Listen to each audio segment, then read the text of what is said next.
Yep, nice and easy. We're done with that though. Jump rope? Yeah. Whenever I skip rope, I can't use these wireless headphones. They fall right out of my ears.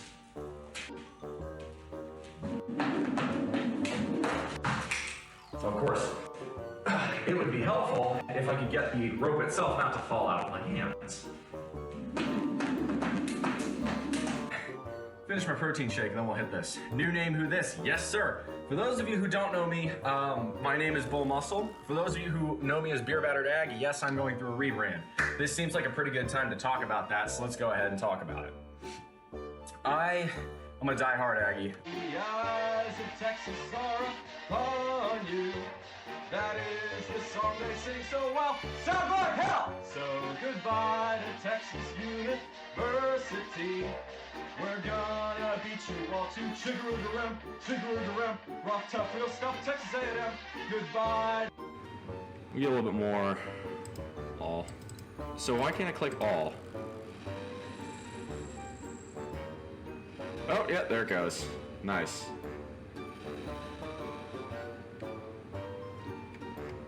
Alright, let's do one more bronze bar. If you adopt the mindset, and this is a quote from Jacob Fisker of Early Retirement Extreme, if you know that guy, 10 points to you.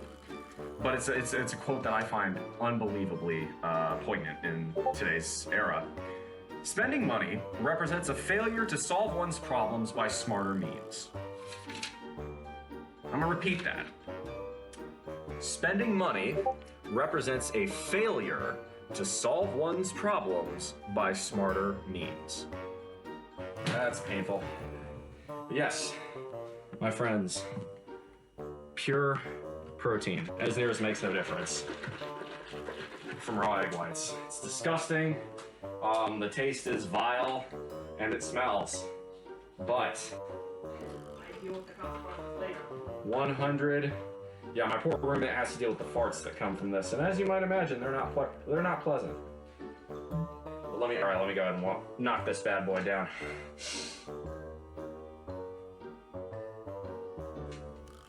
Oh, that's vile.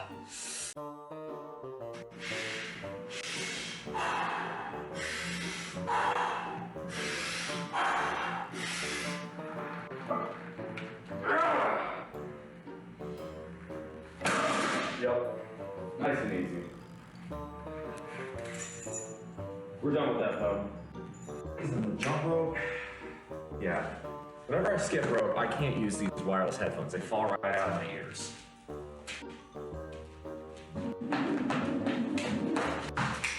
So of course, it would be helpful if I could get the rope itself not to fall out of my hands. Finish my protein shake and then we'll hit this. New name, who this? Yes, sir. For those of you who don't know me, my name is BullMuscle. For those of you who know me as Beer Battered Ag, yes, I'm going through a rebrand. This seems like a pretty good time to talk about that, so let's go ahead and talk about it. I'm a diehard Aggie. The eyes of Texas are upon you. That is the song they sing so well. Sounds like hell! So goodbye to Texas University. We're gonna beat you all to chigger-a-rim, rock tough, real stuff, Texas A&M. Goodbye. We get a little bit more all. So why can't I click all? Oh, yeah, there it goes. Nice.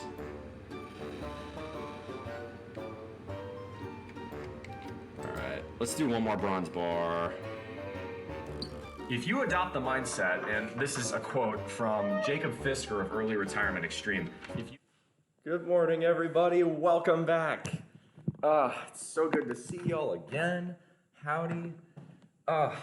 It's just been a while. I'm your host, BullMuscle. And today, we got a push day. So happy to see y'all again. Understanding one big red fro. See y'all in here. I know it's been a while. So, where have I been? For those of you who didn't know or aren't on the Discord, I've been out in the great state of Washington visiting my mom and doing a little bit more actually. For those of you who have been on the Discord, you already know, but if y'all want to hear me talk about it, I can certainly explain what I've been up to. I had a great vacation, and to be honest, given the absolute steam bath that South Carolina has been, I needed it. Everyone could use a vacation, and I certainly did too. So it's been a lot of fun. We're gonna get started. Cher, Hydran, good to see you too. Welcome on in. Very happy to see y'all. I was like, y'all to, just, it makes me happy. I'll tell you something. It makes me happy when my regulars show up because, I don't know, it feels like, you know, we got something of a community here. I feel like I know y'all a little bit, especially the people who are active on my Discord. It's fun. It's like I'm lifting with my friends. Before we start, a salute to Steven Strasberg. Steven Strasberg is the ultimate Ferrari player. Extremely good, but very fragile. And it's a shame. Injuries derailed what could have been a Cooperstown tier career. I certainly will never forget Strasberg. Shit, you know what? I should go get my Strasberg shirt and have it in the background because I know, well, I certainly don't feel like wearing a shirt here today because I have been used to the weather of Washington State, not DC, for the last 10 days, and I'm realizing you lose heat acclimation rather quickly, I must admit. Anyway, let's get started. Out of practice.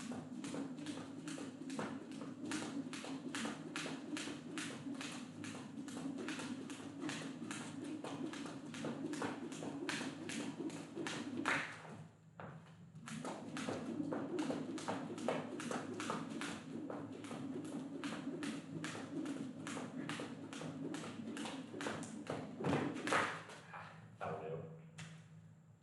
Okay. Also, not used to the caffeine rush.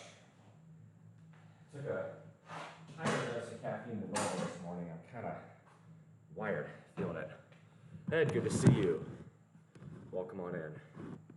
How you doing? You come here often? Well, the normal schedule. Actually, I'll go ahead and talk about that.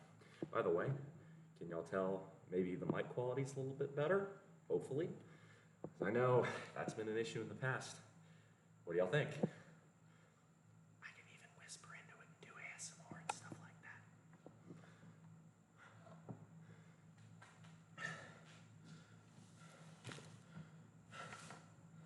You have tons of room in the garage. Well, yeah, that's because my car's outside and the roommate's at work. So usually I don't have this much. What's your caffeine fix? Coffee? No. I have a big old canister of Amazon. I bought them off Amazon, just basic caffeine pills. Usually I'll go with tea as well. Pro wrestling news, yeah, I saw it on the tree cord. I don't normally pay much attention to pro wrestling, it's just not my thing. But yeah, rest in peace, Terry Funk. Apparently a lot of people really were sad about that. So good question, understanding one, yeah. Usually it's tea, given the choice, but honestly, a hot cup of tea is pretty unpleasant in the deep south in August, so I usually just go with caffeine pills. How's my day been going? Well, it's been a long, strange trip, I'll put it that way. Today so far is going pretty well. I could have used more sleep.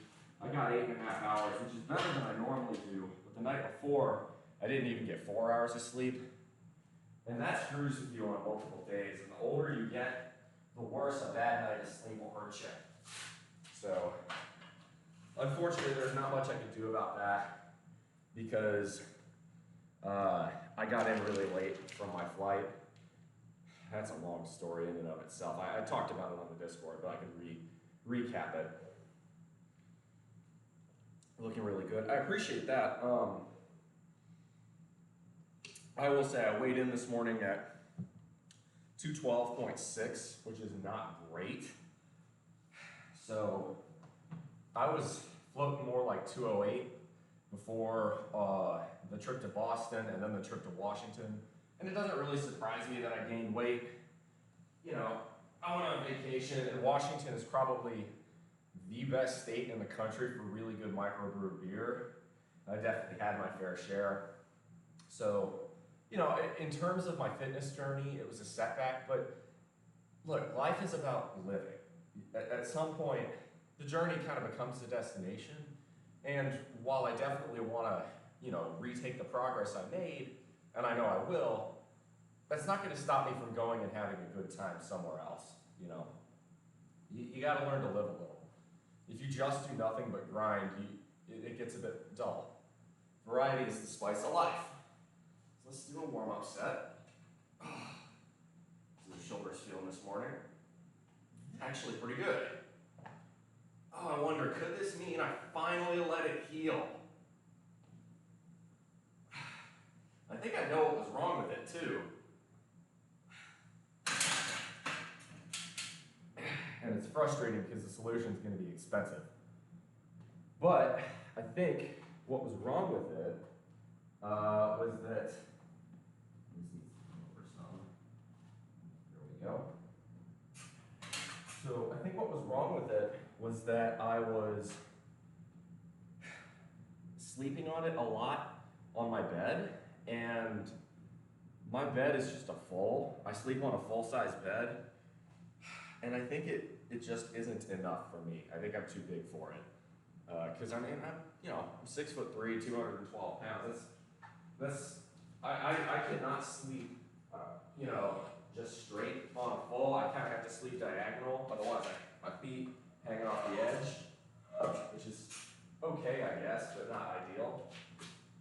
And when I was up at my mom's house, I got the guest bed up there, which is a really, really nice king mattress, and I slept like a baby.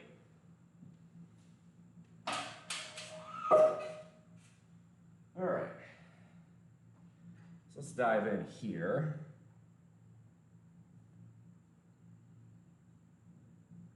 You're one tall boy, yeah.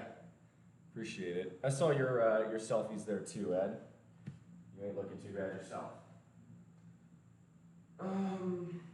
Let's go 265 today. Today's the first day back, so I don't want to go too nuts while I'm pushing, but I want to hit it. I do want to hit it.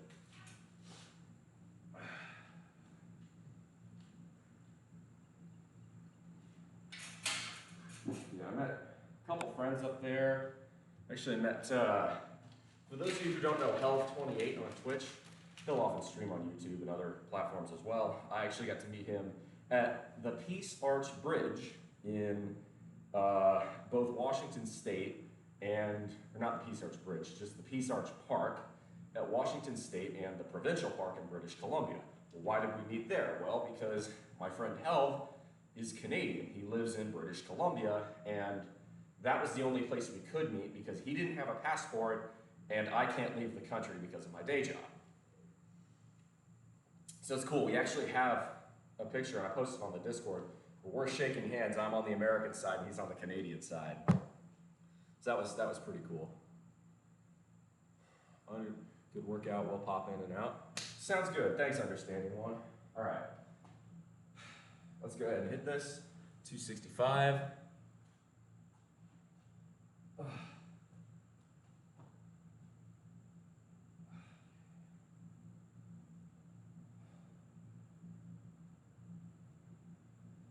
Starting off slow, but so much to talk about. There's so much I gotta update y'all on. It was a really great.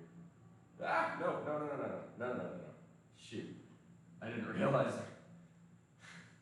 my headphones hadn't paired. That's a good way to get copyrighted. Shit. That's okay. It was only a couple seconds, and nobody's gonna know what that song was. There we go. Perfect. I'm not gonna.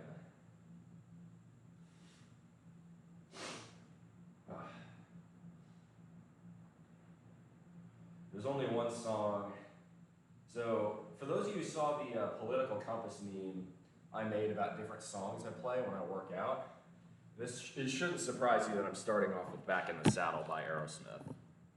So, that's what we're going to start with, and let's get benching. As sort of the audience kind of picks up a little bit more, I'll kind of recap my trip. there's no sense in doing it now and then having to repeat myself 30 minutes from now.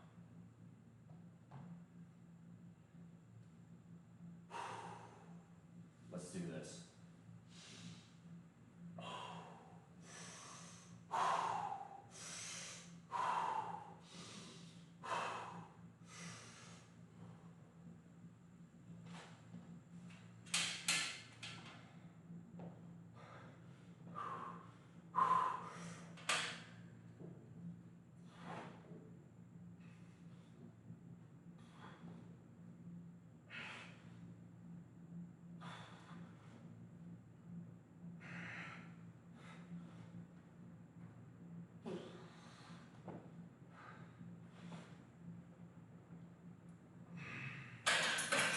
That's 8.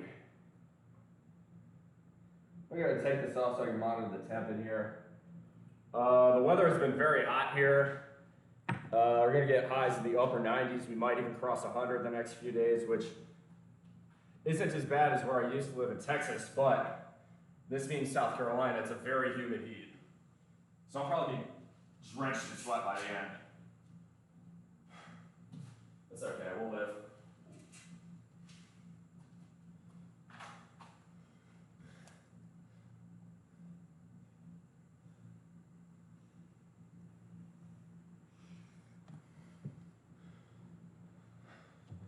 A little bit of protein in me. I took a protein shake out here because I underate yesterday. I need to start racking up some deficits. I'm kind of going to go on like a mini cut for the next few, probably 2 weeks, just to get back to where I was pre-vacation.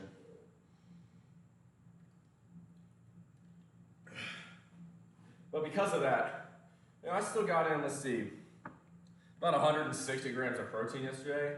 But it was only at 1,200 calories, so I've underfed my body. So it's probably useful to have protein and calories while I'm working out instead of after. Also, because I got the caffeine jitters right now, which is both a good and bad thing. I mean, fam, on the Discord, there are a lot of cute guys in there. Are you going to build up your pecs? I mean, the goal is to always get stronger. Right now, so I'm not going to start a bulk cycle until the winter. Bulking in the summer in South Carolina just sucks ass. So, not going to worry about that. Excuse me for a second. Oh, that's better. Oh. I feel like I actually breathe through my nose now. Hey, good to see you, Jacob. All right. Let's do the second set, second side.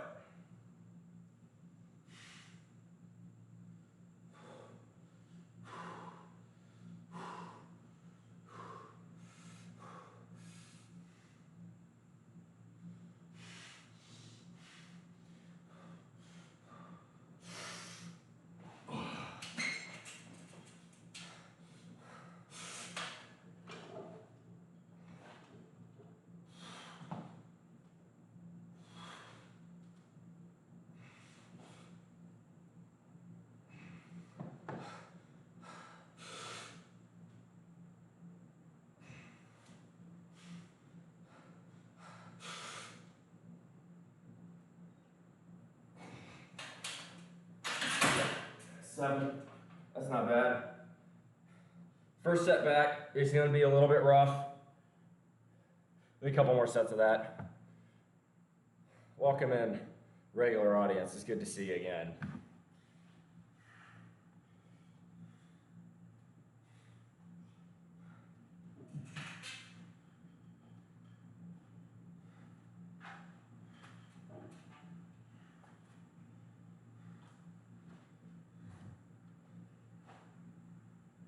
Oh yeah, heart rate's rolling.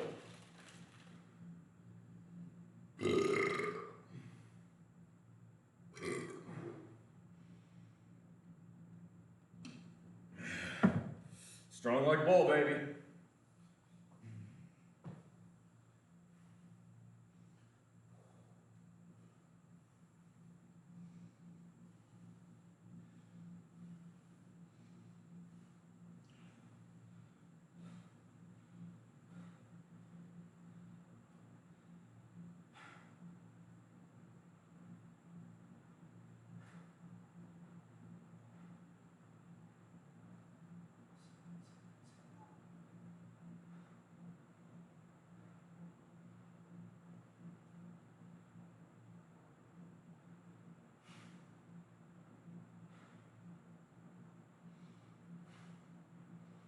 So we've had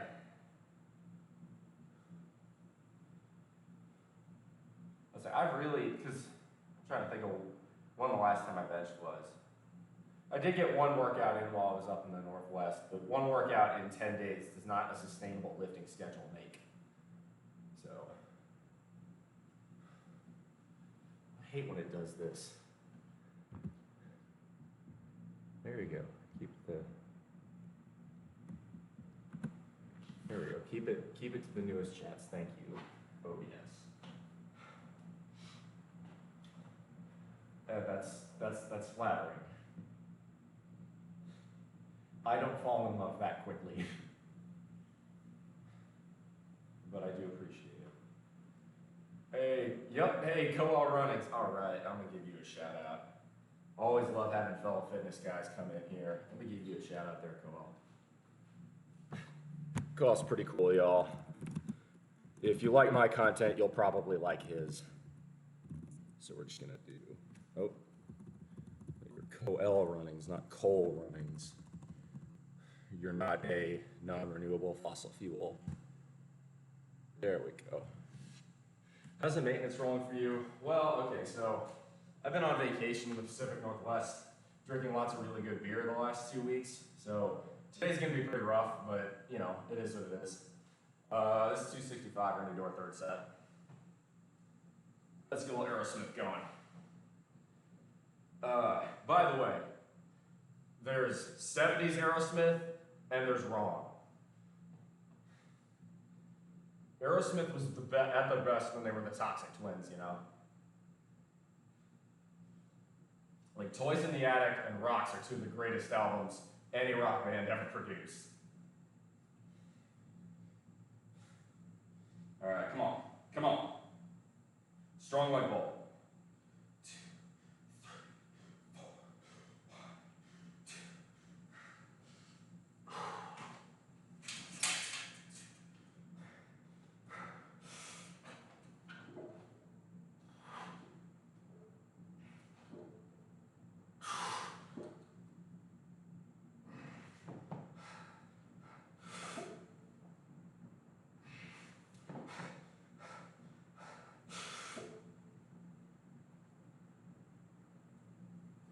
Go. That's to be expected. Endurance is what you lose the first when you take a break. Post-year bench lifts are always, yeah. I mean, I'm also a bit down on sleep. I slept well last night, but the night before, I got in to Columbia at like midnight. Didn't get home till like 2. Didn't fall asleep till like 2:30. I had to be up at 6:15 for work, and that was cutting it close. So, definitely not ideal, but you know, carry on. No excuses. Hey, LT, good to see you. What are you gonna do though? I mean, you're not gonna. There was a brief moment where I considered just sleeping in today. I'm like, my audience hasn't seen me in 2 weeks. I gotta stream.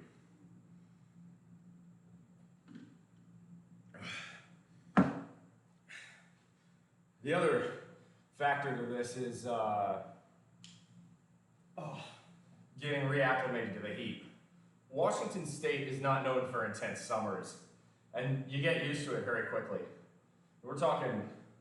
When I was up there, the highs were in the mid to upper 70s, the exception of 1 or 2 days, and the lows are in the 50s.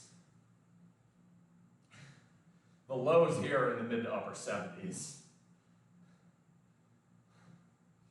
Now, I talked with an electrical contractor. I'm still waiting for his bid to upgrade the electrical circuitry in here, get an air conditioner in, just because, unfortunately, I love thermal resistance, but man, when it gets to 85, 90 degrees inside the gym where you're working out, you do lose something. You do lose an edge on your workouts. All around absent. Well, it's okay, LT. You didn't miss much. I've been on vacation the last 2 weeks.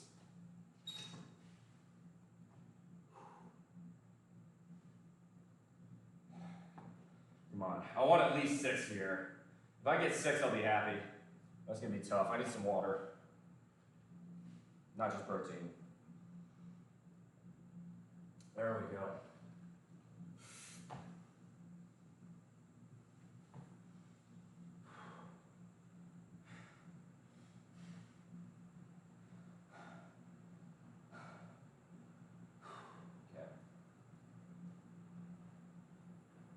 The Coel's chill. I'll pop in. I try to rate him. He's one of the good fitness streamers. I mean, there are dozens of us. I mean, as far as Twitch communities are concerned, nothing beats fitness and health. We're the best on Twitch. Don't even come close. Everybody's super positive. Everybody rates each other. Everybody loves hanging out. Like, it makes streaming way more enjoyable when, right? Because it's like, because if you really wanted it to be, you could make it a zero-sum game where you're competing with every other fitness and health streamer. It's not like that at all. It's like friendly competition. It's people motivating you to do better, and I really dig that. By the way, for those of you who didn't notice, I have a new microphone. Is the audio-visual quality, well, the visual quality should be the same. Is the audio quality any better or worse? I still have some tuning to do. In a couple of weeks, one of my admins is actually coming out here to South Carolina to hang out for a weekend, and he's going to be sort of my sound engineer to really tweak and perfect the AV. But until then, this is supposedly an upgrade. All right, let's hit this.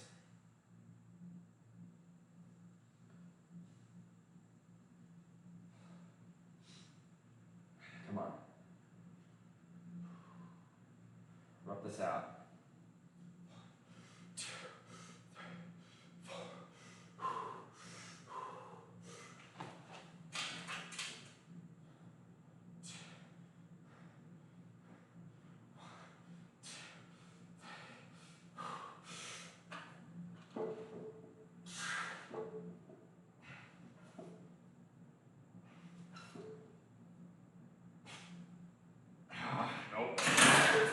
Okay, yeah, endurance stage right there. I got a dizzy rack.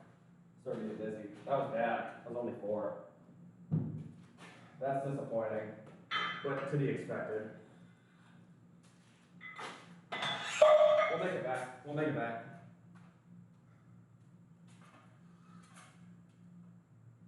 Should have gone for a 5th there. Put on the cup early, but it's not going to be my best workout. I think is what that's telling me.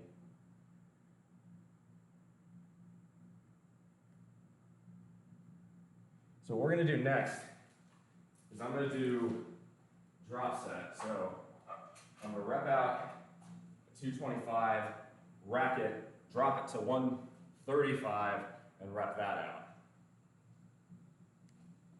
Also a very good looking group of streamers. Yeah, for sure. I mean, I get that there are people who show up to my channel just because they like the way I look, and I'm very flattered by that.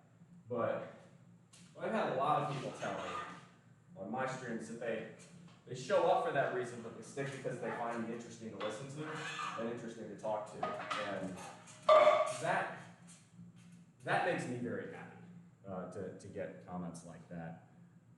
Gotta have alert going working. I get you. I'm an idiot. That was one of the dumber things I've ever done. I know, let's shake the protein bottle while the lid is open. I'm a dumbass. It's gonna be sticky. I don't even wash this anyway, but that was one of the dumber things I've ever done.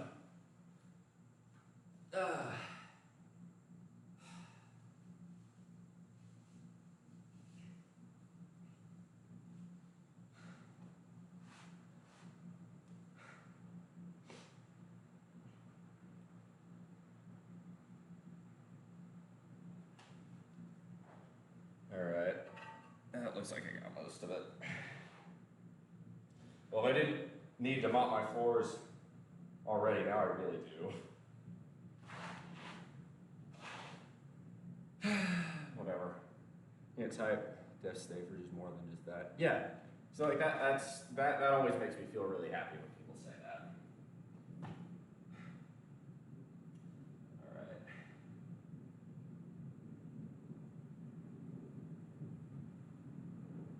So I'm gonna start with play toys in the attic. We're gonna rep this out. So this is 225. We're gonna rep this, and then we're gonna drop set to 135. We're gonna rep that. I would like to get at least 10 and then 12 respectively. We'll see. Yeah. And I know we're going slow too, but like, what'd you expect? It's my first day back. Yeah, I think when the audience size gets into the 20s, I'll kind of recap my vacation. Or maybe I'll just do that at the end of the workout. I don't know, we'll see. Definitely notice the audience numbers are a bit lower. Would I ever tan? I don't tan well. Here's a good example. Right, you can see the watch tan, for instance. And you can even see sort of the difference in tan on my forearms versus my shoulders and chest. It gets even more stark. Like you can see the difference in skin tone between my thighs, because I normally wear shorts, and my legs, just for instance. No, though. I try not to tan too much. Look, I've just accepted that I come from Northern European ancestry, and as such, I am not going to tan as well as someone who is maybe of Southern European, African, or Asian ancestry. And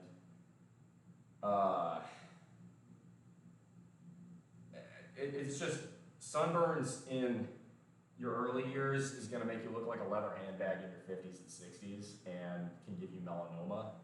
And I've burned myself enough times to know I'm just not gonna tan well. So I've gotten into the habit of wearing like sun shirts and other such things, which sucks because I love being shirtless at the beach, but it's not worth it. Also, as a side note, today is Financial Fitness Fridays. The stock market just opened, so we'll talk about that at the end of the stream, or at the end of the workout.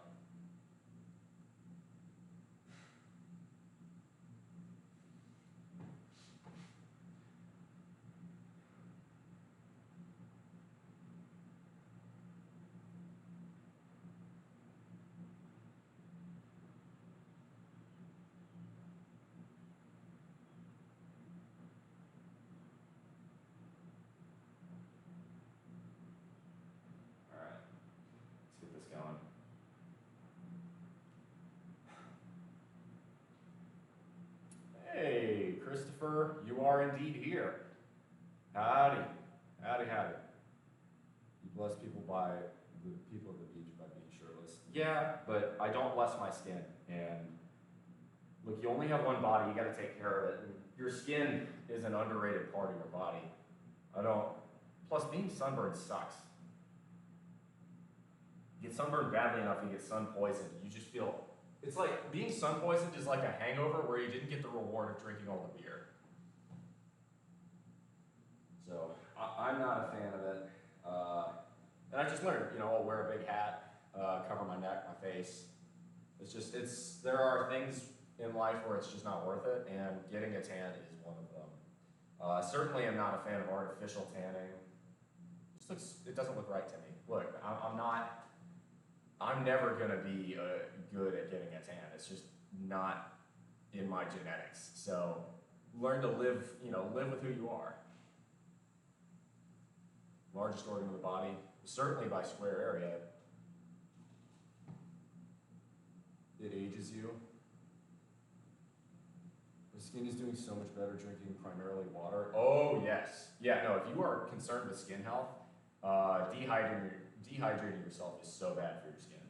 Especially if you live in the western half of the U.S. where the climate's very dry, as you do, Mikey in particular. Like you used to live in Salt Lake. Salt Lake is not a humid place usually.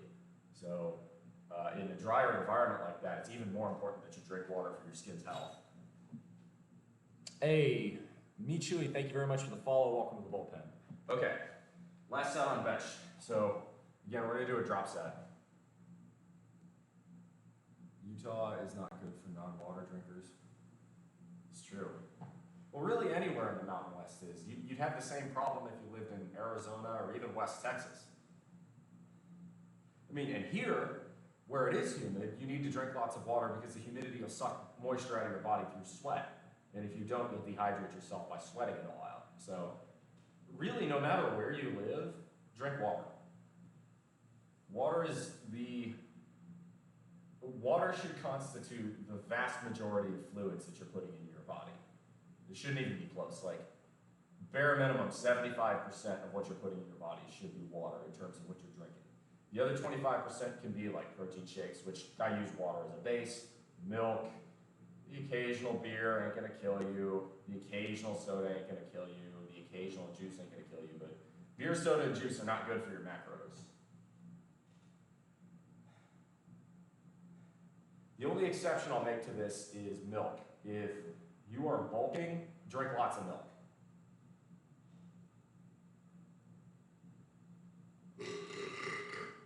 All right.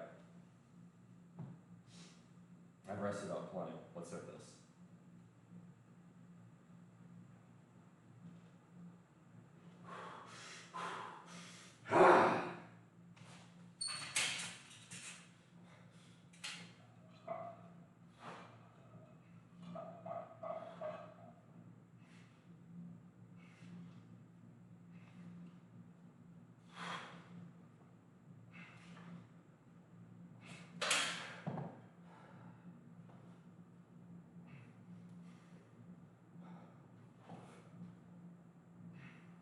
I got another, come on.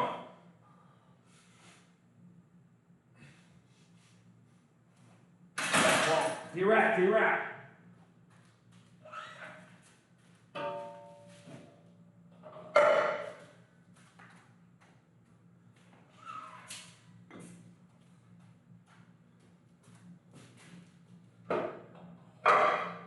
Let's go.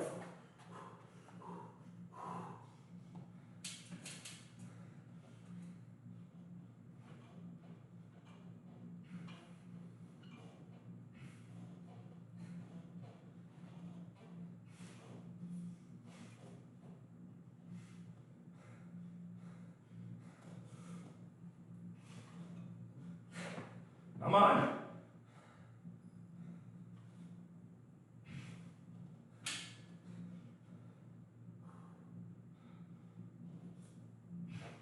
Come on. Let's go. That's 15.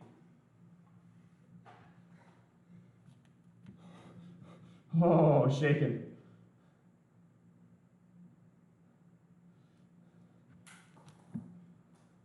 Let's go. It gives you an adrenaline high when you do that. Woo! Yeah, no, the Mormon, if you're drinking beer in Utah, it's not an easy road to hoe.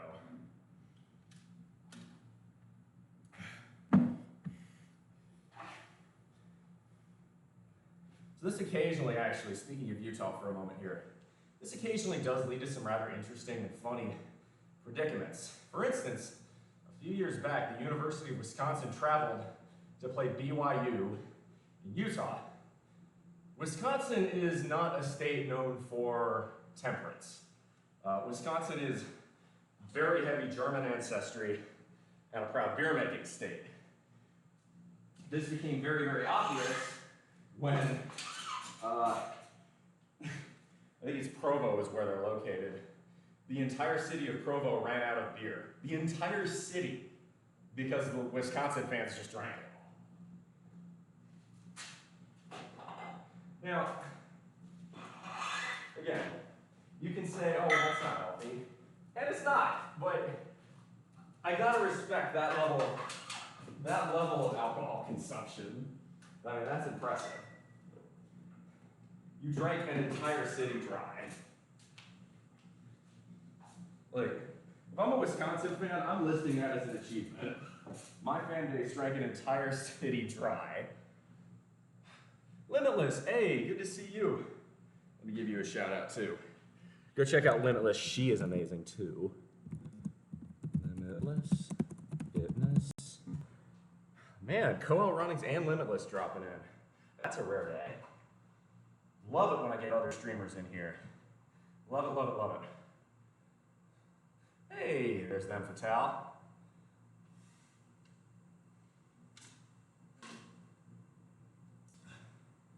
Utah's a cool craft beer scene. Honestly, that's the thing. Like, I bet Utah, if there was any state equipped to make some really good NA beers, it'd be Utah, and I love NA beer if it's good.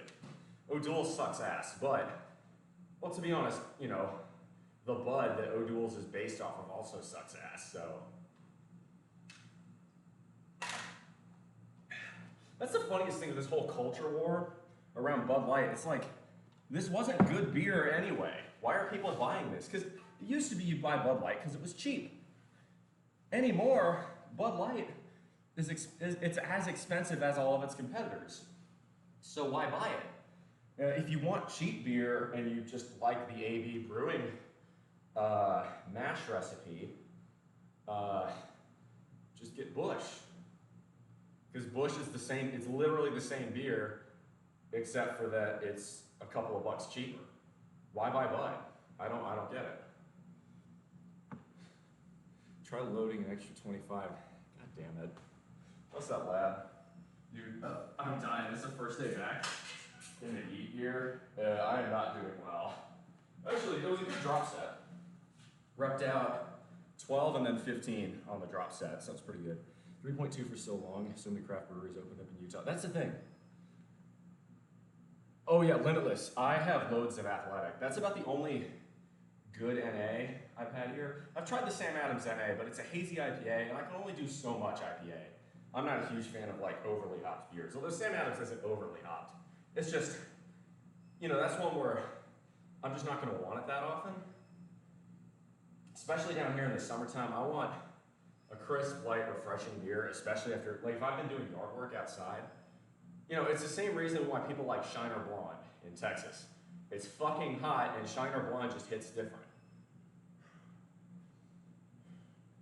It's like my mom used to drink Natty Light in Texas. Not because she was cheap, but because it's 105, you want something uncomplicated and simple that you can crush a couple of to cool yourself off.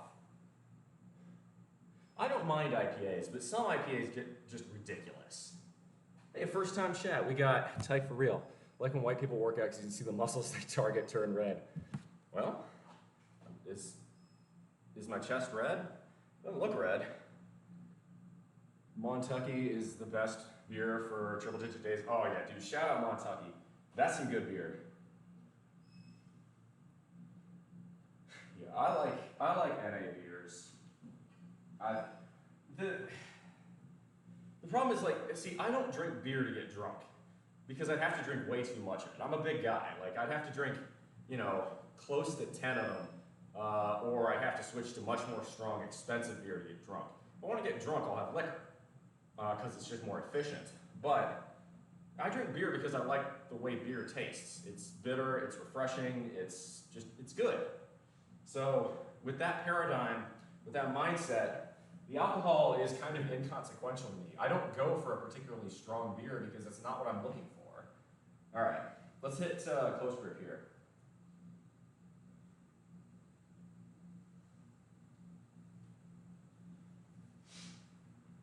Also, Lab, remind me, I'm gonna give you a shout out because my boy Lab just put up an amazing cliff jumping video, and that shit's dope. Y'all should go watch it.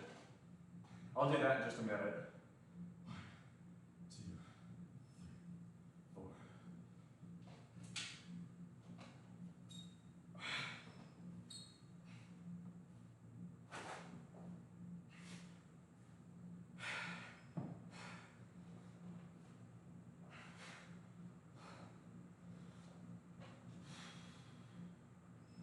Don't worry, I'm good.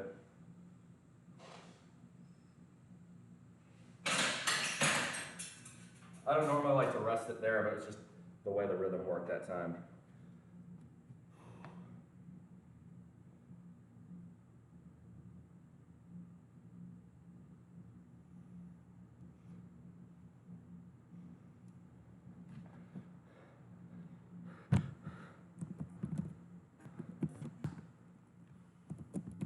Go check out Lab's video, y'all. Lab is amazing. Seriously. By the way, there's gonna be some cool shit that Lab and I do together in the future. We 100% doing the collab, fam.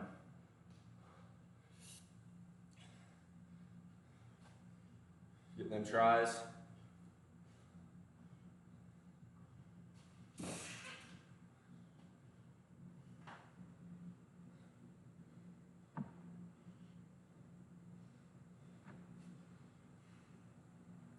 But yeah,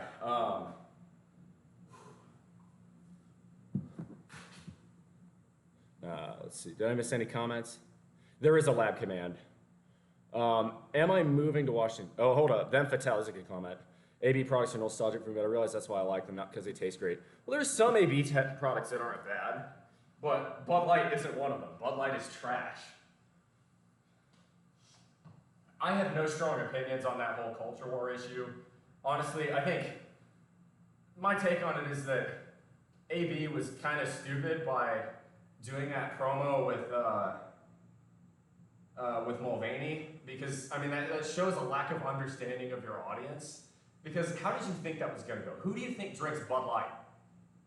It's gonna be rednecks who aren't very nice to trans people a lot of the time. Like, what did you think was going to happen? On the other hand, I think the people who get like pissy about them having, like, they gave like a couple one-off cans to Mulvaney. It wasn't even like a national promotion. Like, get the fuck over yourself. It's a beer company. Who gives a shit? Oh no, they put a trans person in the beer company. America's going down the toilet. No, fuck off. That's just, it doesn't matter. Goddamn culture wars, man. My favorite lines from James Carville, the '92 campaign with Bill Clinton. It's the economy, stupid. That's what matters. Nobody gives a shit about the culture wars. At least nobody intelligent should. Stupid. Waste of time. Come on. 2, 3, 4.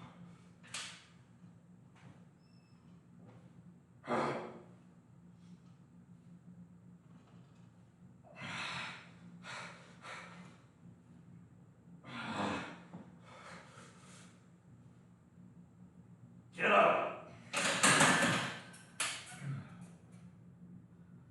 This man absolutely wrecked the toilet with my college house after defeating a Buffalo Wing challenge. That video's still up, ain't it? Hey, Garpat, good to see you. Thanks for the follow. Welcome to the bullpen. Is Justice popping today? The reason the chat's popping is because I just benched. So that's what if you've heard lifters say, getting the pump, you know that term, I want to get that pump. What that's referencing to is the greater oxygen mass being transported to the affected muscle and blood going to the affected muscles. Right, because when you're building a muscle, like when you're bench pressing, you're tearing up, you're putting micro tears into your chest, and then the protein rebuilds that muscle. That's what that pump is. That's why after benching, right, my chest looks good. Oh, Acro. Well, Acro, you haven't been here in a minute because I've been on vacation the last 2 weeks. And you are 100% getting the shout out. And it's bullshit that Twitch hasn't given you partner yet. Literally, if anyone on any platform or any community within Twitch deserves a partner, it's fucking Acro. If you like my stuff and you somehow have not heard of Akrashi, you go follow him right now. Acro's amazing. Dude's jacked. Dude has an amazing family. His wife's fantastic. And he's got an amazing brother. And he's just, the amount of good advice he gives, like if you think I gave you good advice, if I'm giving you good tips and tricks on how to look good, dude, I ain't nothing compared to Acro. Seriously. 100% respect for that guy. He's awesome. Probably, I don't know, it's either you or Supernatural or Joe that are my favorites. I don't know, I really appreciate the amount of good advice you give, Acro. And like, you're always encouraging, you know, you could, if you wanted to, you could kind of be a snob and be like, well, you know, I'm absolutely jacked, you know, this, that, and the other, but you're approachable. It just, I really like the way you conduct yourself on Twitch, so loads and loads of respect. I was training BJJ yesterday, I swear to God, bench press this dude off of me, armbarred me, but I did toss his 150-pound ass off of me. Now you know how I feel. The pump is a glimpse at your future self. Ooh, okay, burned in. I'm gonna write that down. That's a fantastic, that's a really good quote. I love that.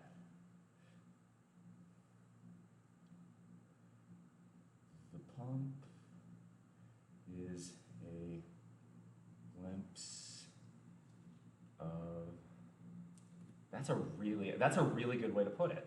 Your future self. That is a really good quote. I love that. Thank you, Burned In. That's really cool. When's the jiu-jitsu stream? Fam, you know where I live. Where do you think I'm going to find BJJ around here? So I'm not driving all the way up to fucking Augusta for it. I'm not literally driving to another state just to find BJJ. Not worth it. All right. That was my, did I do 7 there? I think I did. Let's go down rep. Or let's go down weight to 175 and get reps. I love my vacation, but man, it is good to be back. I love hanging out with you guys. Like, it's fun. It's so fun. By the way, for those of you who don't know, can y'all tell a difference in AV quality? Can y'all hear? You got a mic now. I can even do like the ASMR whisper stuff.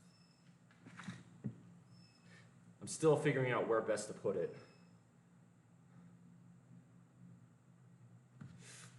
Yeah, Burned In, that's a really, really good quote. Thanks for sharing that. I like that a lot.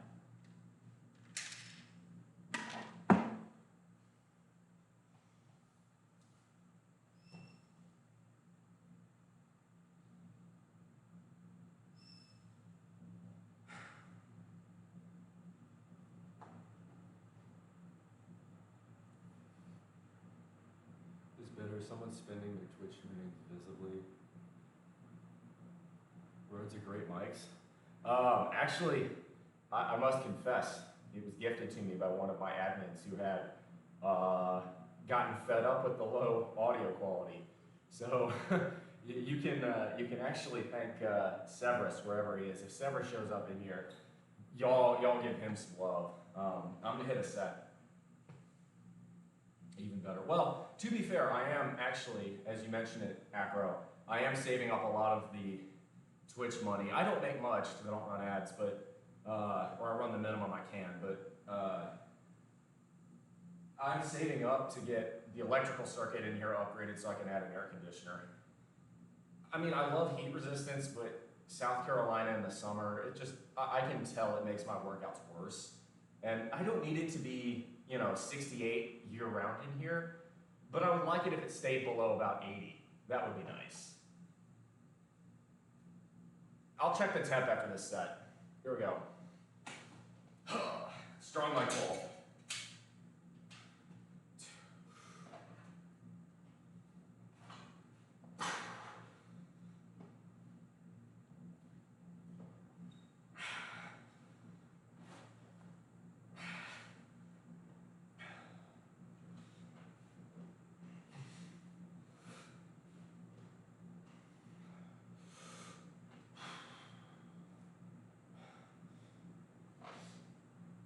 Get up there.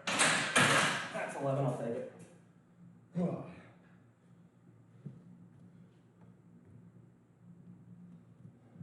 I do my little heater AC. It gets rough in my garage without it, for sure. Cat Bro, you're gonna have to ask Severus. I don't know shit about AV tech. mean, Bro Science Life, YouTube channel, used to always say that. Not mine, but I like it. Well, hey, credit to you for, look, you're spreading inspiration. I don't really care whose it is. I care that you said it because now I learned it. This is the favorite thing. Okay, not the favorite thing. One of my favorite things about streaming too is I learn from you guys. For instance, let me take Aggro, because again, I just freaking love this dude. So, my pecs are my best muscle. That shouldn't really surprise anyone. But as a result, my pecs are big enough to where they kind of obscure my lats. And I've always had trouble building my lats. My rows are probably my weakest big compound workout. So I come and ask this fool, I go to Agro's channel, I'm like, dude, you got these fucking butterfly lats, they're huge, they look amazing. How do I get that? And he tells me, hey, you got resistance bands, you try the single arm pull down, you can do the bent over pull. Like, he gives me like 2, 3 really good exercises. And I'll tell you what, they're not great, but like you can at least see them now. You at least see them outside. And so that's a huge improvement, and again, one of many reasons I really like Aggro. So I'll stop just, you know, flooding him with praise, but like if you haven't followed or subscribed to this guy, you should. Break into the house. Falling out with a friend, someone who's one of those Audi calzones.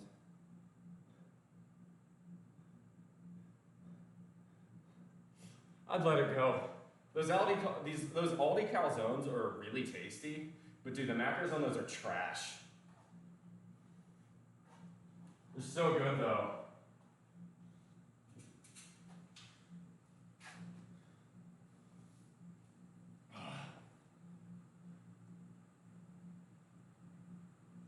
Dude, Ari is one of my favorites on Twitch.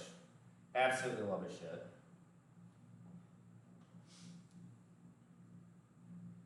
Yeah, I wish him all the success. It's bullshit that Twitch hasn't gotten a partner yet. Twitch is just hurting themselves by doing that. You don't want to alienate some of your up and coming best. I don't know how you can't watch his channel and be like, okay, this is a dude who knows what he's talking about. He's positive. He's a good influence. Like, what more would you want from an upcoming Twitch streamer? Actually, I know the answer to that. Twitch hates the fitness and health community because we're encouraging people to go hit the gym and go exercise instead of sticking around and buying their products and playing video games. That's the biggest reason Twitch doesn't like us. So you gotta remember, Twitch is owned by Amazon. And I get it, it's a business. That's just how Twitch operates. Twitch wants to make money, Amazon wants to make money. They're owned by the shareholders. That's how capitalism works. And I'm cool with that. But an adversarial relationship hurts both parties. All right, come on, let's do another set. I think this is my last set of close grip, and then we're gonna re-rack this up at shoulders, hit shoulders, and we'll go from there. Oh. Actually, should I do jam? No, I want to do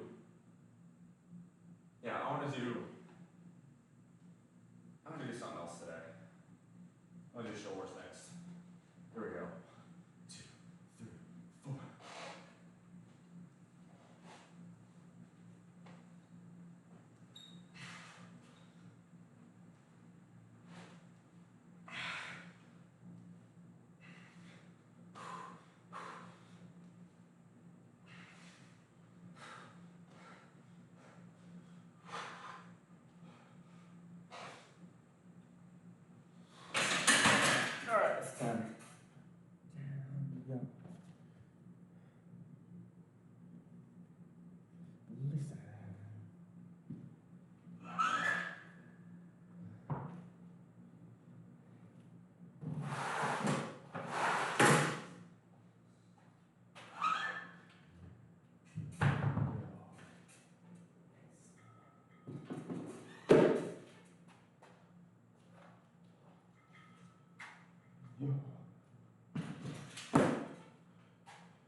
really hard for me. I waited 60 days. It's still 90. Said try again in 3 to 4 weeks. It's bullshit.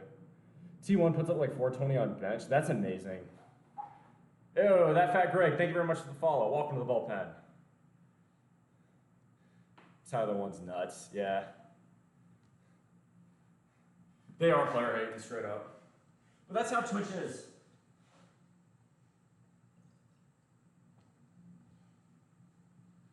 Again, you gotta remember, right? Here's the other dirty little secret about Twitch they don't like me talking about. Twitch takes 50% of all the money from subscribers. So Twitch's ideal customer is a terminal gamer who never steps outside and spends all of his money on shit like new games that they never play, Funko Pops, and subscriptions. It's the dirty truth, that's how it is. And that's okay. I mean, Twitch is a business. They're entitled to operate like that. But I think there's no reason they need to be so adversarial against the health and fitness community. It doesn't help them as much as they think they are. Tan lines are strong, they've been getting sun. Weirdly, so the one day it was sunny and warm in Washington while I was up there, I went and hiked Mount Baker. I didn't go all the way up to the summit, I went to Ptarmigan Ridge. I actually posted a picture of me face down, snow angel, doing a snow angel in one of the snow deposits up, towards the summit, because it's August and I live in the South and I forgot what snow was like. So I just kind of buried myself and rolled around in it like a dog almost, frankly. It was awesome. But this was pro gamer move right here. I took 2 pints of beer, threw them in my bag as we hiked up, and shoved them in the snow, waited 10 minutes. And so my mom and I, because we hiked up there together because I love my mom and she's a mountain goat like me and loves to go hiking and be outside, we enjoyed a tall, cold one at the top of the mountain, and everybody who watched us walking by was like, holy shit, that's a great idea. Why didn't I think of that? Like, so I had like 5 or 6 people just straight up ask me, like, you got any more of those? I'm like, nope, sorry, I only packed 2. Hey, Phil, good to see you. Snow, what is the snow you speak of? Facts. Someone, you're looking great, bro, as always. But yeah, as far as the tan lines are concerned, yeah, because of the elevation, that was actually a part of Washington where it wasn't cloudy, and I got torched a little bit. I mean, I wore hats, that's why my face didn't get all tanned up, but I got burned a little bit on the forearms, back of the neck. CSGO April, good to see you as well. Welcome back to the bullpen. At a certain point, just go stream on YouTube. I've thought about that, but truth be told, as much as I will criticize Twitch, Twitch is way better than YouTube. YouTube is even worse. I mean, YouTube is straight up exploitative unless you're one of the top of the top. Twitch is better. The other reason I like Twitch is because, look, you can sit here and say, well, if you're big, you get loads of people in your YouTube stream audience, but like, if you're new to YouTube, nobody's gonna show up for that. Twitch, it's a lot. People who are on Twitch are much more used to being active in chat, and I love the interaction between myself and chat. That's fun for me. I enjoy that. Phil MC2, I love my mom. Outdoorsy moms are the best. Dude, my mom kicks so much ass. YouTube is rough for discovery. Absolutely. Now, again, I will criticize Twitch, but Twitch is 100% better than YouTube. It's not even close. All right, let's do another set. Shoulder press.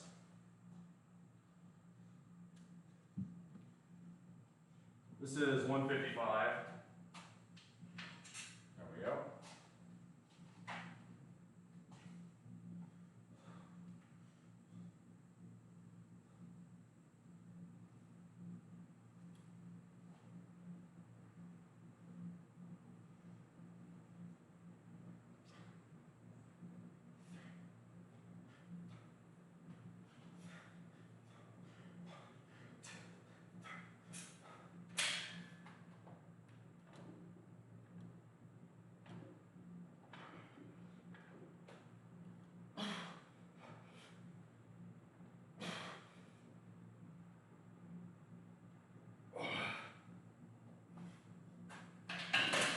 Not bad.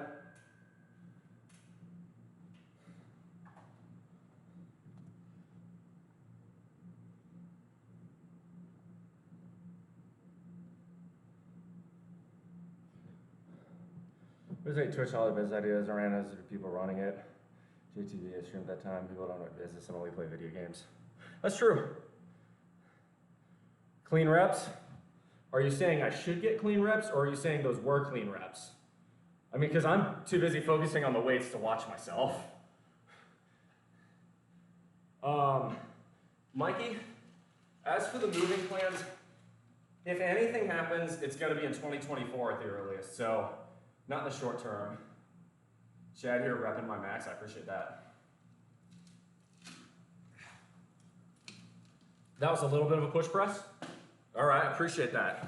Now see, I love that. I like a form critique. Okay.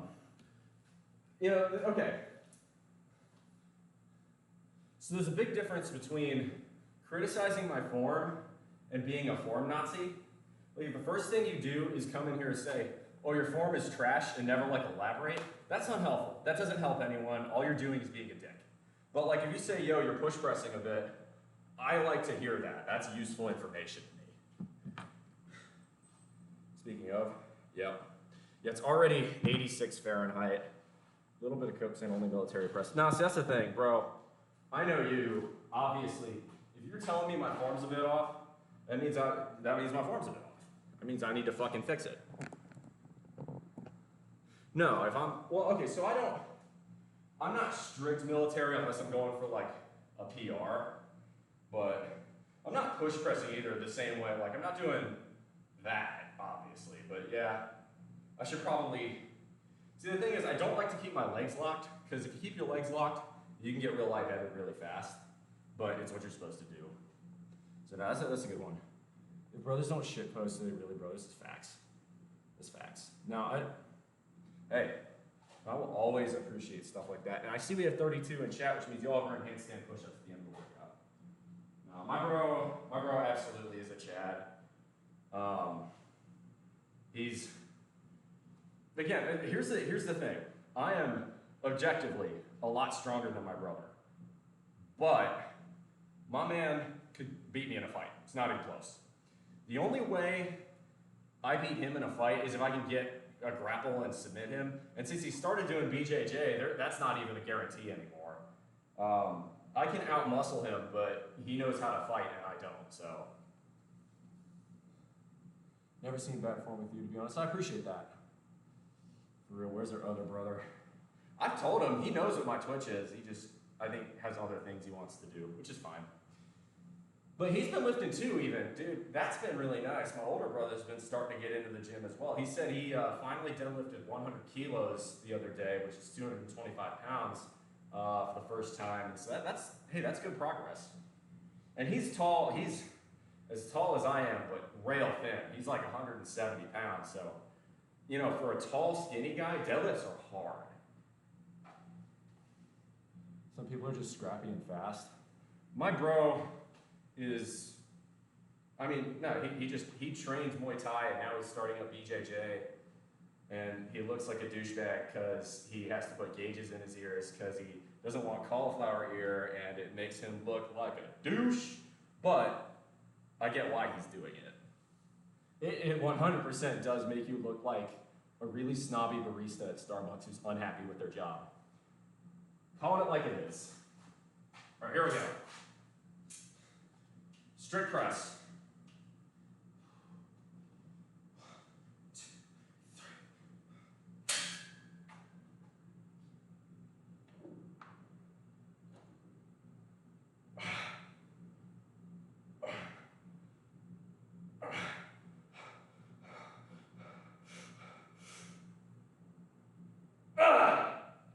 That's good. That's not bad. That was 155.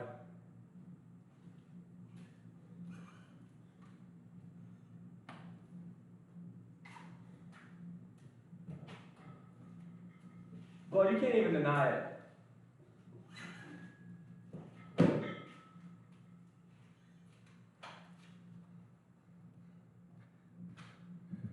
If you do that, you're on a second to drain it, that'll get cauliflower ear. No, I agree, you don't want cauliflower ear. See any stars? Nah. I'm not pushing it that hard today.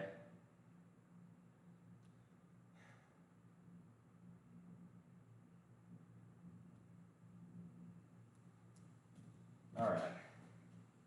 We're gonna do behind the neck shoulder press. We're also gonna do triceps extensions behind the head. Let's do 60 pounds for that, I think.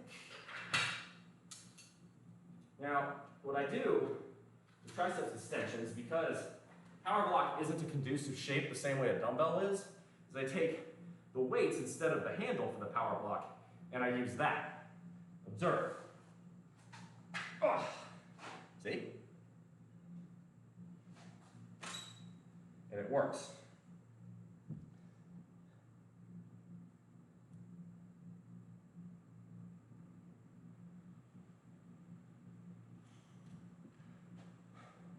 Rebel doesn't give you wings, lat pull down does. Facts, my dude. Turtle rows do too. Lab, was that form better? I felt like my knees weren't moving at all there.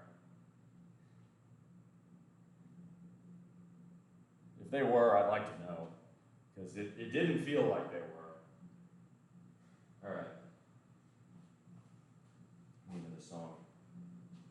Ooh, yeah, some more Judas Priest.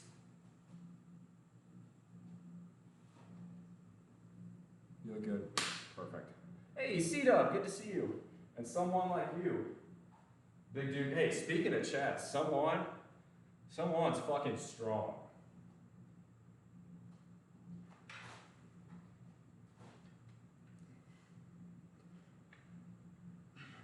So watch. Instead of using the power block, I use the weights.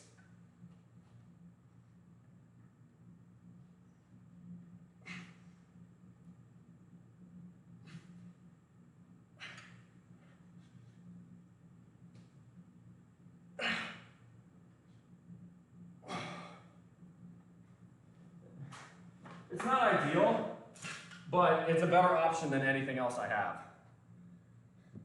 Rebel yelled by Billy Idol. Hell yeah, I do. Hey, FM, good to see you. There's love.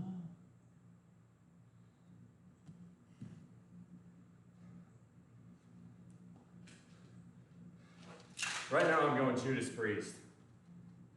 Just a dude, thank you for saying it. Dude, you're more than that. You're fucking strong. Chilling, working. A lot of people on this Financial Fitness Friday doing that. We will talk stocks after we're done working out. I can also start talking about my vacation because the regular crowd appears to have shown up. So if any of y'all got questions about what I did on my vacation, just ask. If y'all aren't interested in that, say so as well, so that way I won't waste my breath. Strong like bull. Appreciate that. That's the move, man. That's the move. That's what we want. Strong like bull. Let's go. Whew. Check away the brain. Listen.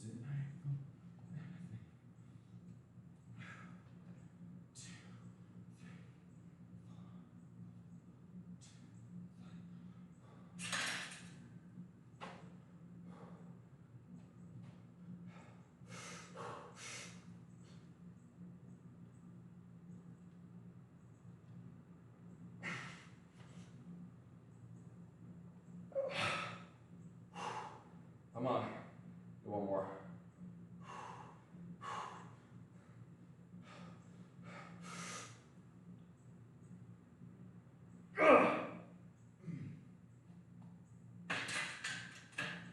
Behind the neck shoulder presses are tough. I can never hit that same weight.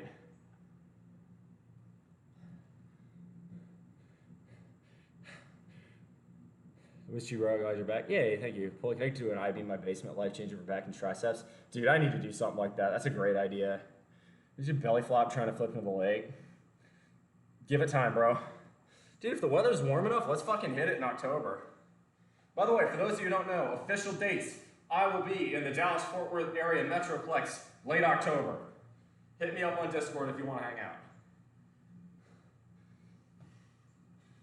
All exercises become more alpha when done behind the head. I agree.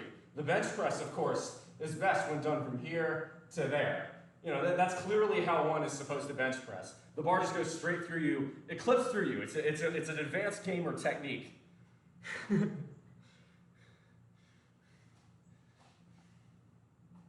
You have to get good at it, because like clipping through your body, that means you're good, but elite gamers can clip it through the bench as well. That's hard.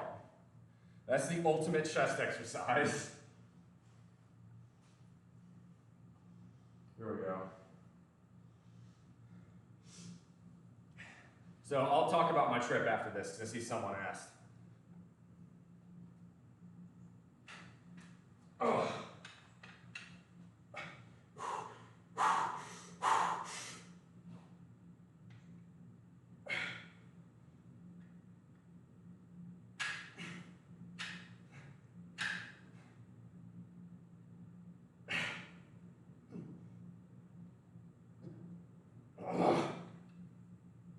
Lost the headphone.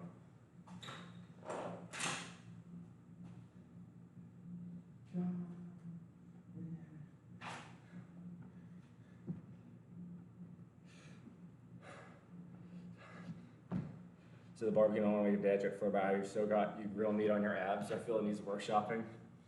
That's clever, but you can do better, I agree. So, how was my trip to Washington? Pretty good. Let's see. Hiked Mount Baker, that was a lot of fun. Loads and loads of good beers. Checked out Deception Pass at Whidbey Island. Very pretty. Didn't spend much time in Seattle. Did some good stuff at church with my mom. No, I'm not going to talk too much about that, but did a lot of walking around, even just in the local sort of Kitsap, Puget Sound area. Kayaked on at Gig Harbor, that was always a lot of fun. Met up with my aunt and uncle who live out there, had a great old time. And checked out Bremerton, so it was an unexpected networking opportunity when I went up to Boston. There were a lot of guys at the Bremerton Naval Shipyard and also at Pearl Harbor Naval Shipyard that were interested right there. They're having trouble finding nuclear engineers. We don't exactly grow on trees, so as it turns out, I have a little bit more in the way of job opportunities than I thought. I'm not going anywhere until 2024 at the earliest, and the job offer's gotta be right. But dude, I love Washington State, and well, I'm a beach bum. How can I say no to Hawaii? Guam and San Diego are also on the list too, but I don't want to do San Diego. The cost of living's too high. I already know it wouldn't work. You went to Whidbey? Oh, dude, Whidbey's amazing. We just drove through. So we were actually trying to get home from Baker that day, and we stopped in Bellingham, because Bellingham's dope, in the morning. And we thought, okay, well, we can take the ferry from Whidbey to Port Townsend. As it turns out, you need to make reservations for that ferry in particular, unlike the Bremerton ferry or the Mukilteo ferry where you just get on it. So we ended up realizing, well, shit, we can't do that. So you had to go to the Mukilteo ferry, and I had to drive through Interstate 5 through Seattle, SeaTac, Tukwila, Federal Way, Fife, Tacoma, at rush hour, and that wasn't fun. But hey, we had a good cocktail hour afterwards. Starting in 10 minutes, 2 straight hours of meetings. That's ass, dude. F in the chat for F in the chat for lab. Speaking of Cali, Palm Springs got soaked. Honestly, it wasn't a huge hurricane from everything I've been told. Like, it was a category 1. It's not the worst thing to do to California. It's going to recharge all of those aquifers in and around like Kern County, Bakersfield, you know, the part of the country that, I mean, that is America's salad bar right there. So like, okay. So as someone who's lived the plurality of his life in Texas, shitting on California is practically the state sport. But I will never, ever shit on the Central Valley. The Central Valley is goated. The Central Valley is where all my fruits and vegetables come from, and they do the real hard work of the state of California. And frankly, I think the coastal cities in California don't appreciate what the Central Valley does as much as they should, especially because so many of their asses are vegan. All right, let's go.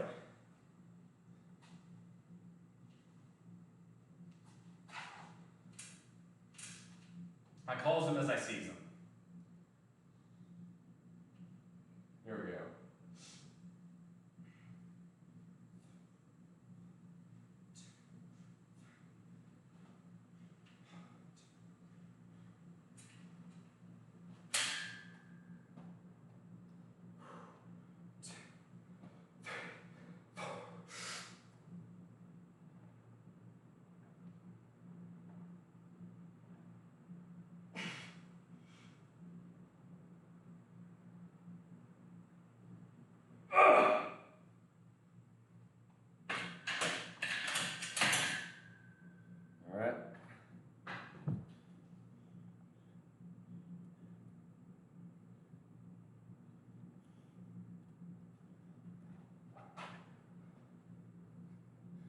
Isn't Baja owned by Mexico? Yeah. Yes, that's the thing. San Diego is so expensive. Baja is owned by Mexico, but Baja isn't where. So Baja isn't where the produce is grown, though. I'm talking about the important part of California: Fresno, Merced, Bakersfield, Stockton, Sacramento. That whole Central Valley, from Redding all the way down to about Palmdale, that's where all the fruits and veggies are grown. So no, I love crapping on California as much as the homeless people do in San Francisco. Sorry, couldn't help myself. But no, never ever talk trash about the Central Valley. They're too important. They make my fruits. They make my veggies. I hear sharks are really big off Baja. I want to do Baja at some point. I want to do the Cabo Wabo. Let's do another set.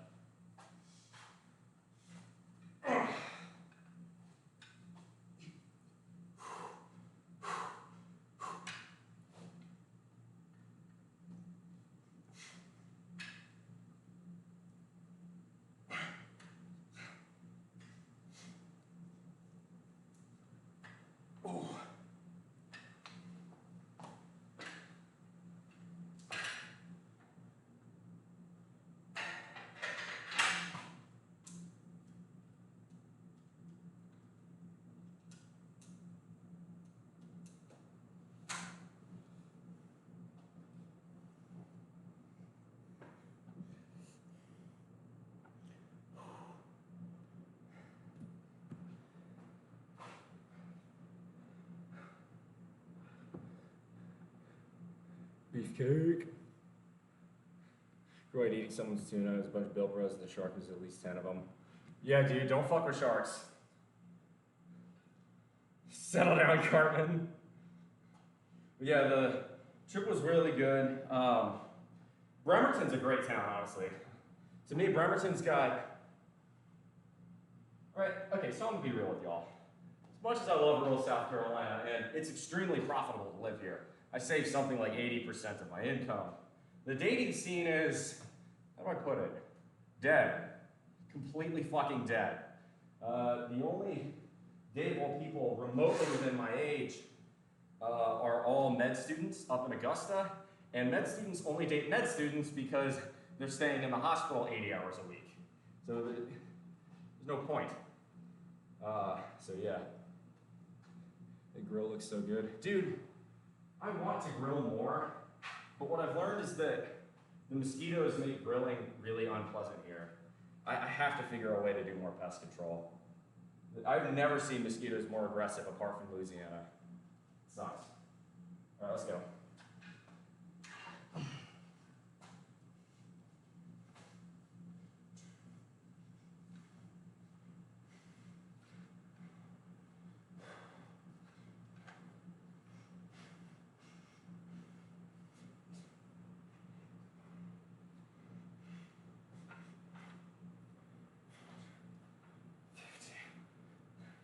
Shoulder feels a lot better today, though. Usually it starts getting sore by this point.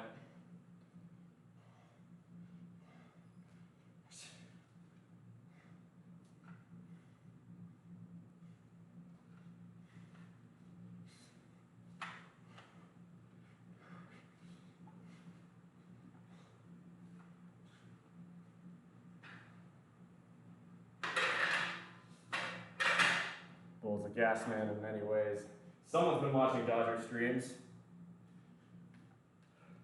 I'd say I feel bad for Dodger, but she gets cheaper rent than anyone else I know.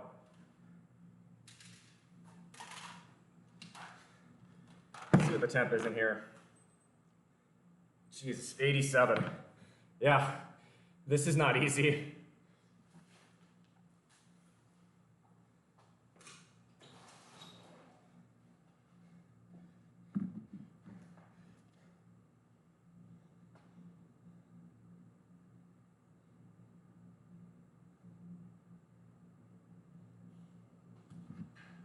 Let's do some skull crushers.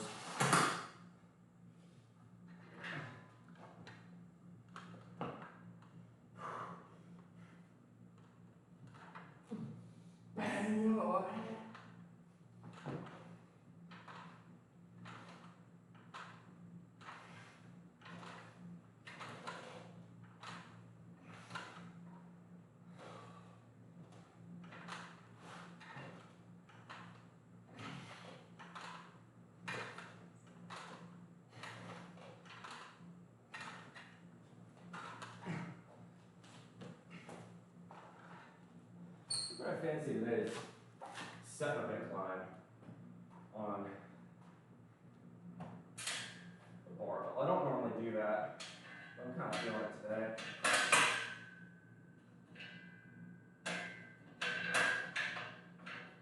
Come on.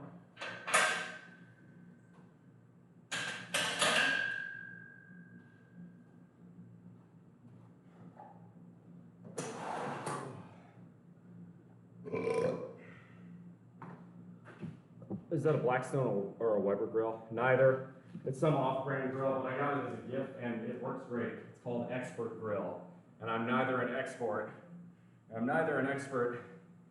nor a master at it. But it's clean, it fires up efficiently, and it's enjoyable to use. Only thing I can't stand about it is the mosquitoes. My rent is free.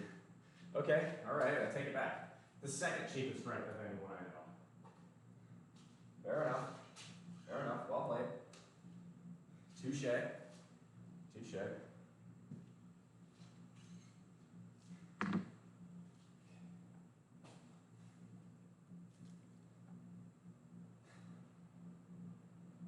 Taste the meat, not the heat. It's a Walmart brand. Well, all right, fine. It's a Walmart grill. But I got it as a gift. I'm not going to say no. Who would do that? What would the point of that be?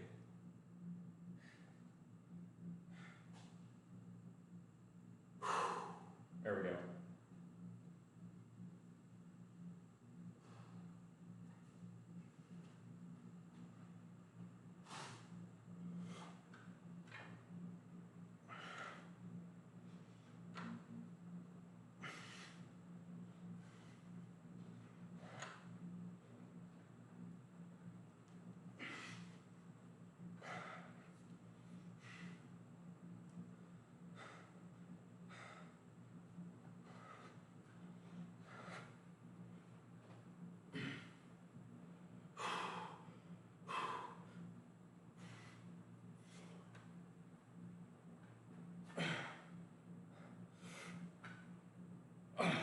Howdy, Phoenix.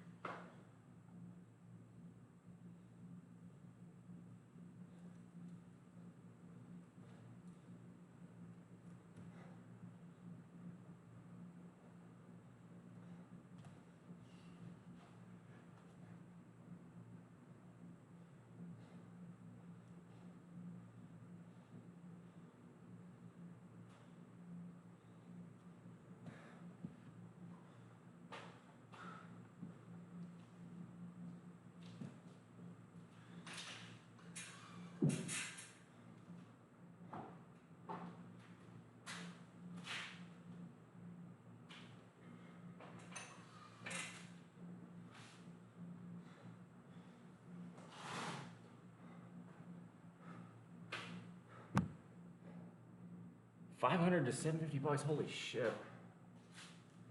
Did not realize Dodger's mom had given that to me as a gift. Wow. Well, it works great, I'm very grateful.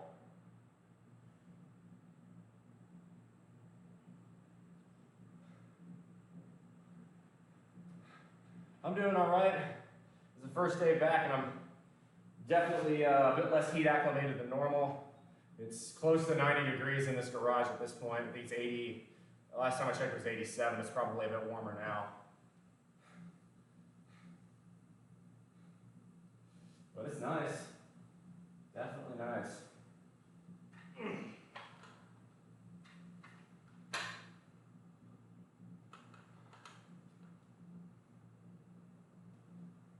Here we go.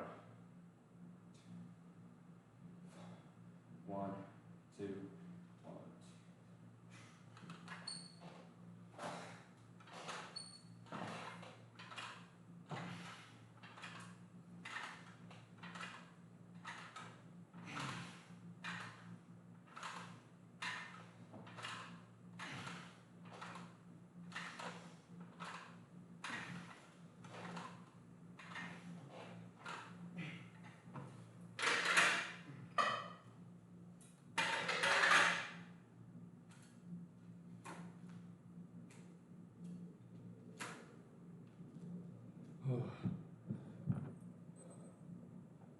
Yeah, 87 and change. It's rising.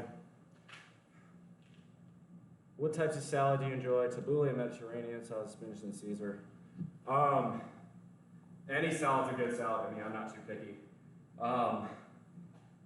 One of my favorite things in the whole wide world isn't a salad, but it's salad adjacent, and that's poke on salad greens. Oh, be still my heart. Love it so much. It's so good.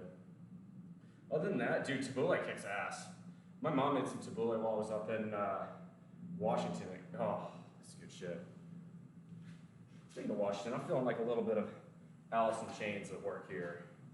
Let's go for We Die Young. How are we doing on battery?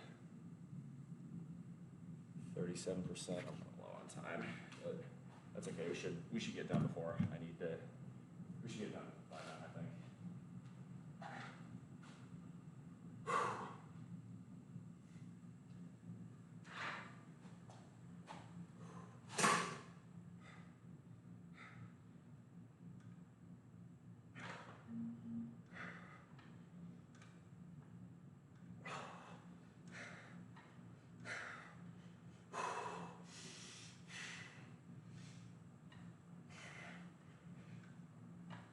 Come on.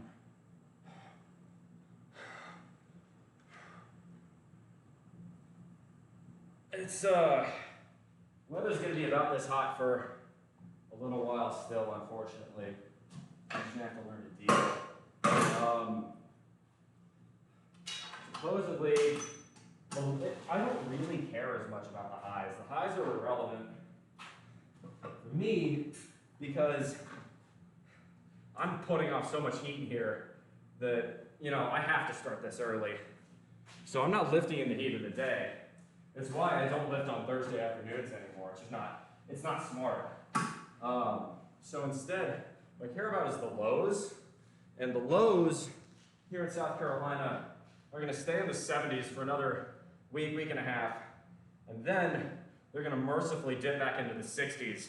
And that's gonna make life a lot easier in here. Hopefully. It should. I've had to, by the way, I'm sweating so much I have to put a towel here or I slip off.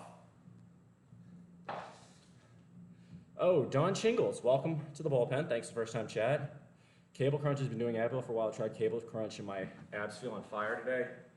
I'm not the world's biggest fan, but they definitely work. They're not a bad exercise if you want to add them in. Definitely worse ones you can do. I'll do my ab routine after we're completing the workout. That'll be inside. All right. I'm gonna try for 200 here. I'll see what 200 feels like.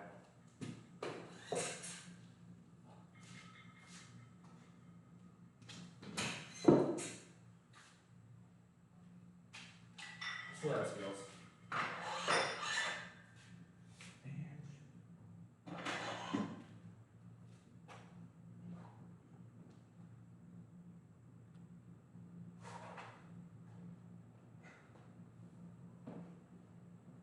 I'll show you the leg raises I do. I found those are exceptionally good. That's some too far back. There we go.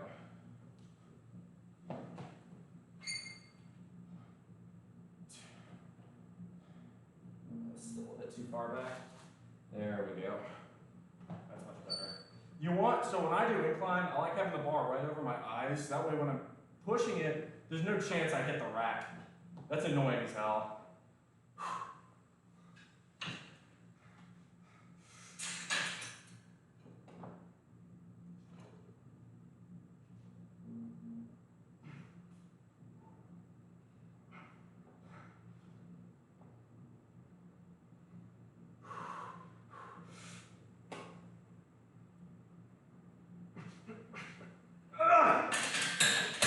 Tough. Okay, I'm not sure I'm going to do that again. That was only 6. Yeah, I don't think I quite got the strength for that today. I was hoping for like maybe 8 or 9 there. That's not happening. That's okay. That's why you do it. Let's stick to 175. That's fine.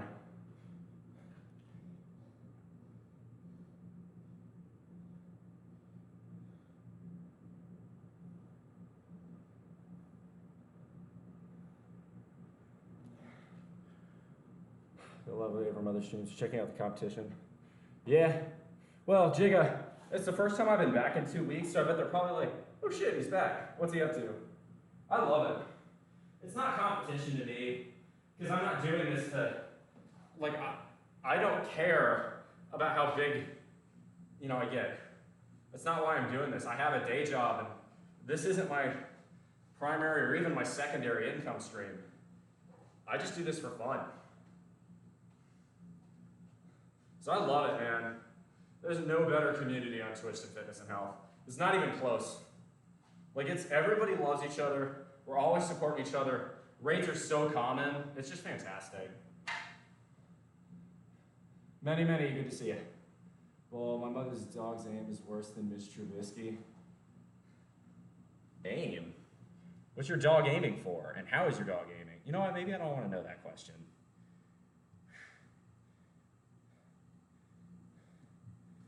Go a little rush.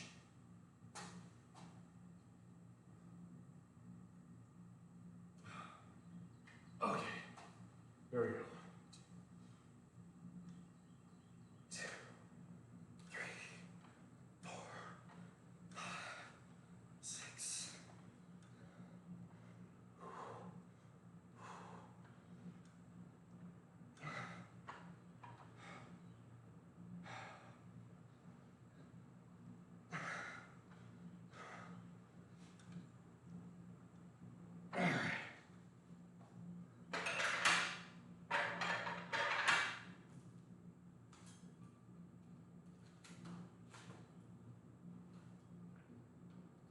Alright, now we got 2 sets of Arnold press, 2 more sets of incline, and 2 sets of chest flies, then we're done.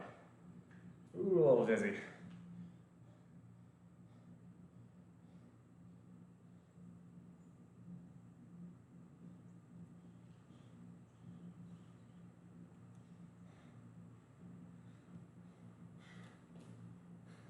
She missed the pee pad. F. Speaking of pee pad, I may have to run inside pretty shortly.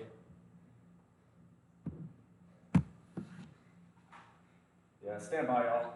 Give me just a second.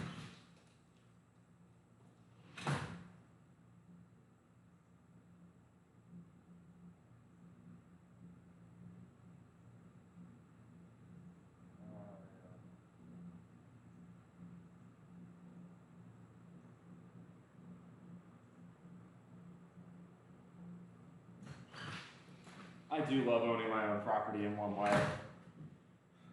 It's my house, I can piss where I want.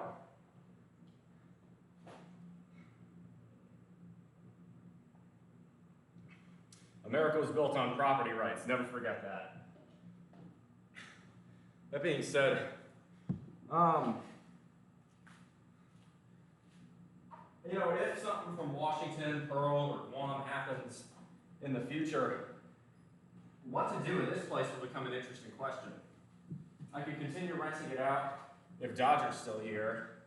I could sell it, and if I were to sell it, I'd want Dodger to have first rights, because I know she'll take good care of this place. Plus, that means I don't have to sell any of this stuff, because she'll use it. Except for the power blocks. I'm taking those with me no matter where I go. They're mine. But yeah, Don Chinkles, I'd say cable crunches are a very good option. Just don't make that the only exercise you do. I mean, really no ab exercise should be the only ab exercise you do. If you vary it up, you're gonna confuse your muscles and it works better. So, Jigga Man, I'm doing high carb today. Nice. Good to see you. Yeah, many tacos. Today is, I will say my pecs are probably looking bigger today because today's push, so.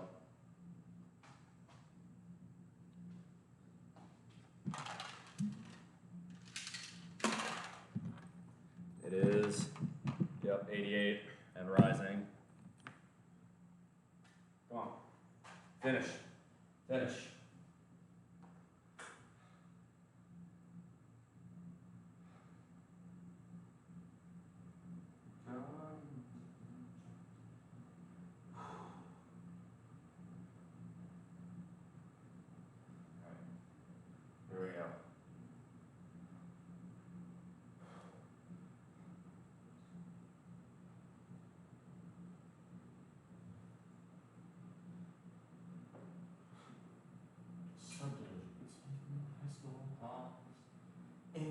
shopping malls, conform or be cast down.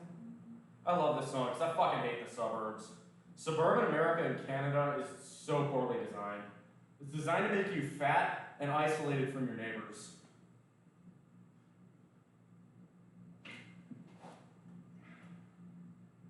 All right, here we go. 1, 2.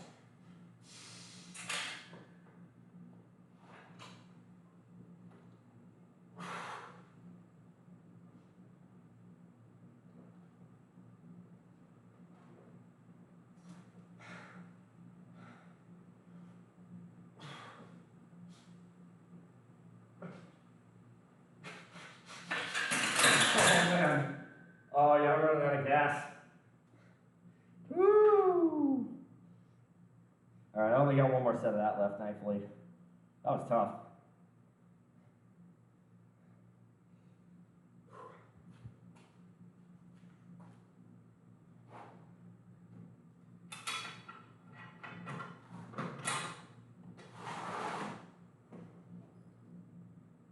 $20, $30, $40, $50. $20, $30, $40, $50. All right, cool. All right, so we got 5 sets left.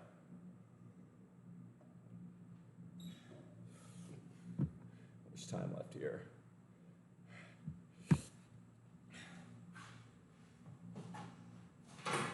We'll finish. This is hard. It's tough.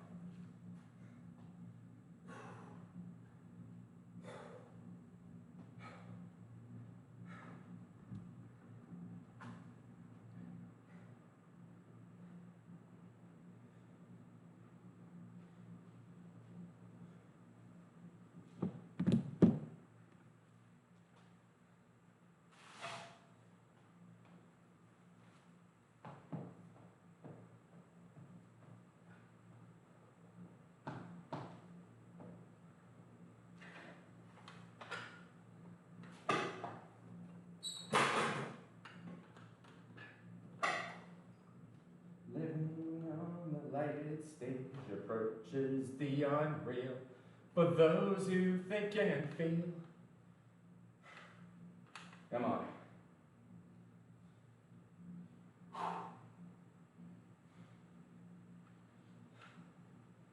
Come on. Quit to like. Come on. Focus. Focus.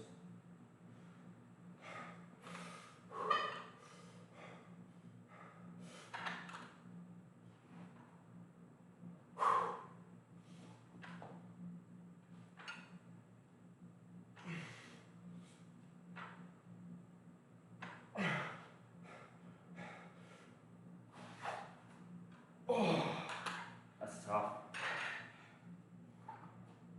I'm definitely starting to get fatigued a little bit earlier than I normally do. We're running out of steam, but we're gonna finish strong. The shine in the camera eye, I have no heart to lie. The weighted frame. Perfect. All the words indeed stage, and we are merely players, performers and portrayers, each another's audience outside the gilded cage.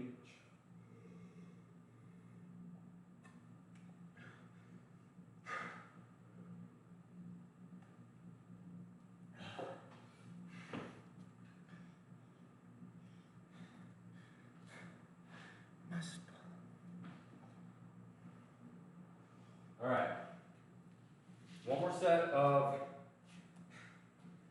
incline, one more set of Arnold's, and 2 sets of chest flies. I love Rush. Probably Canada's #1 best export ever. Rush is amazing. I found that Rush is a love 'em or hate 'em band though. Nobody is mad on Rush. I used to hate Rush too. I used to hate Geddy Lee's voice, and then I listened to 2112 and it all clicked. And now I love him. Now Rush is absolutely, probably, depending on the day, number 3 or number 4 all time for me. I love Rush. Strong like bull, come on.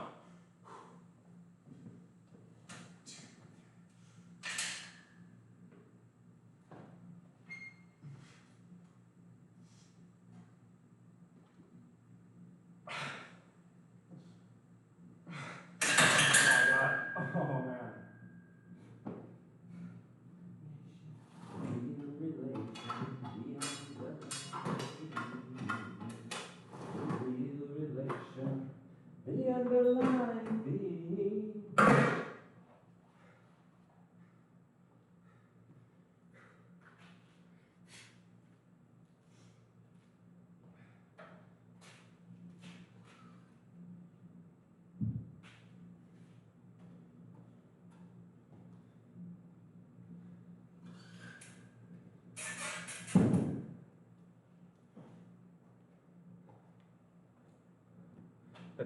Back at a tight end, a hex screw on a kitchen leg. Nice. Good maintenance.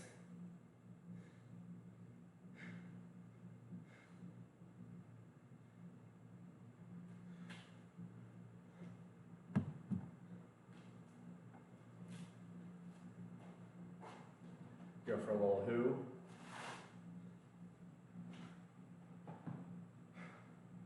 All right. 3 sets to go, baby. Love your shorts again. Appreciate it. Thank you. Just my normal shorts, nothing special about them.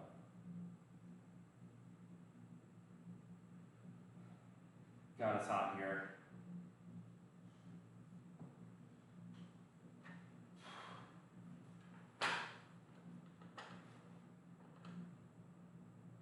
All right. Last set on shoulders. Come on.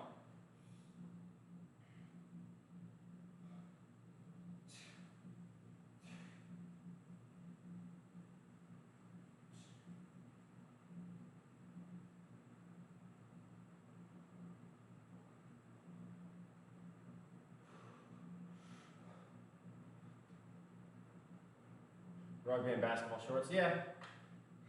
I mean, it's a necessity here. It's too hot and humid to wear anything more. And this garage is not air conditioned, so I have to. I mean, I'm drenched in sweat right now. It's just how it is.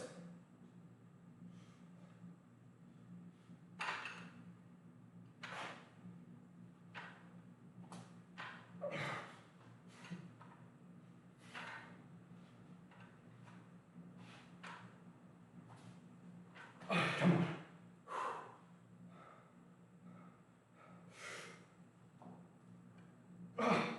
Nope, that last one don't count.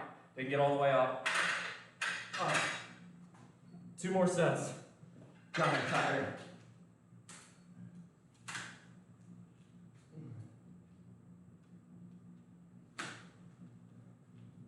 Two more sets. Many, no. I don't want to tempt Twitch with anything. Twitch does not like the fitness and health community, and I've gotten suspended on some pretty BS claims before. So I would say check out my Discord. I have a little bit more freedom to do stuff there, but no.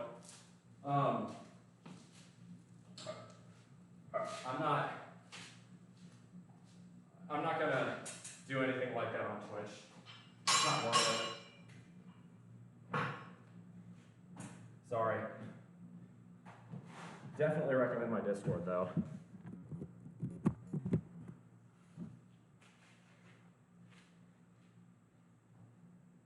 All right, 2 more sets.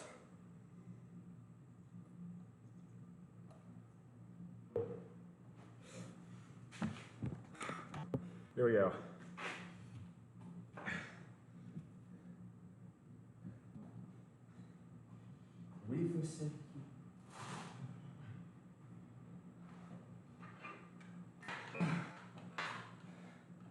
All right.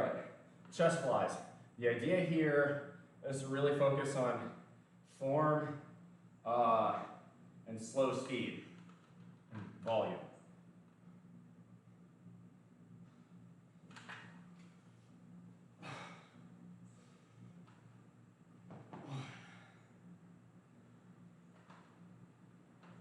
Two.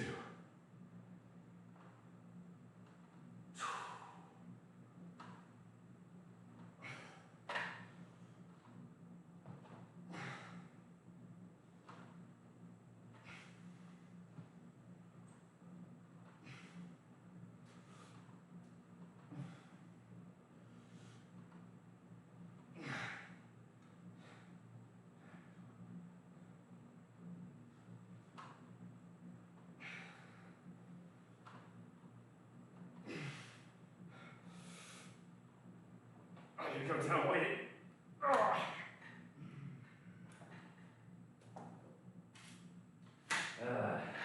Oh, that sucks.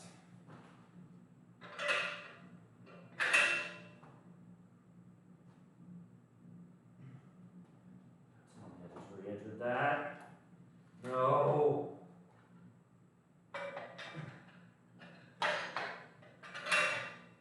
I think I just felt something pop in my shoulder. It hurts a little bit now. Fuck.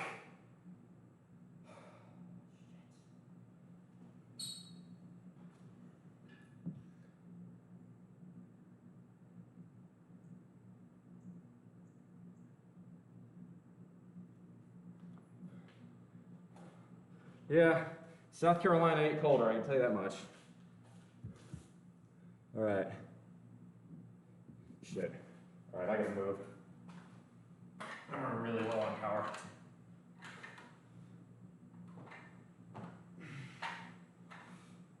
Okay, doesn't feel too bad. Make sure here. That's good.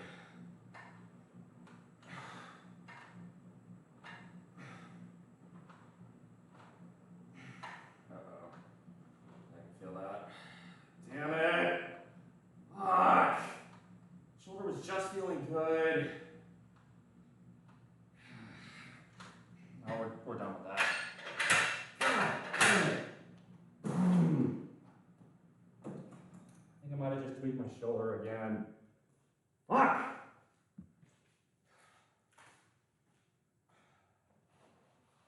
Son of a bitch.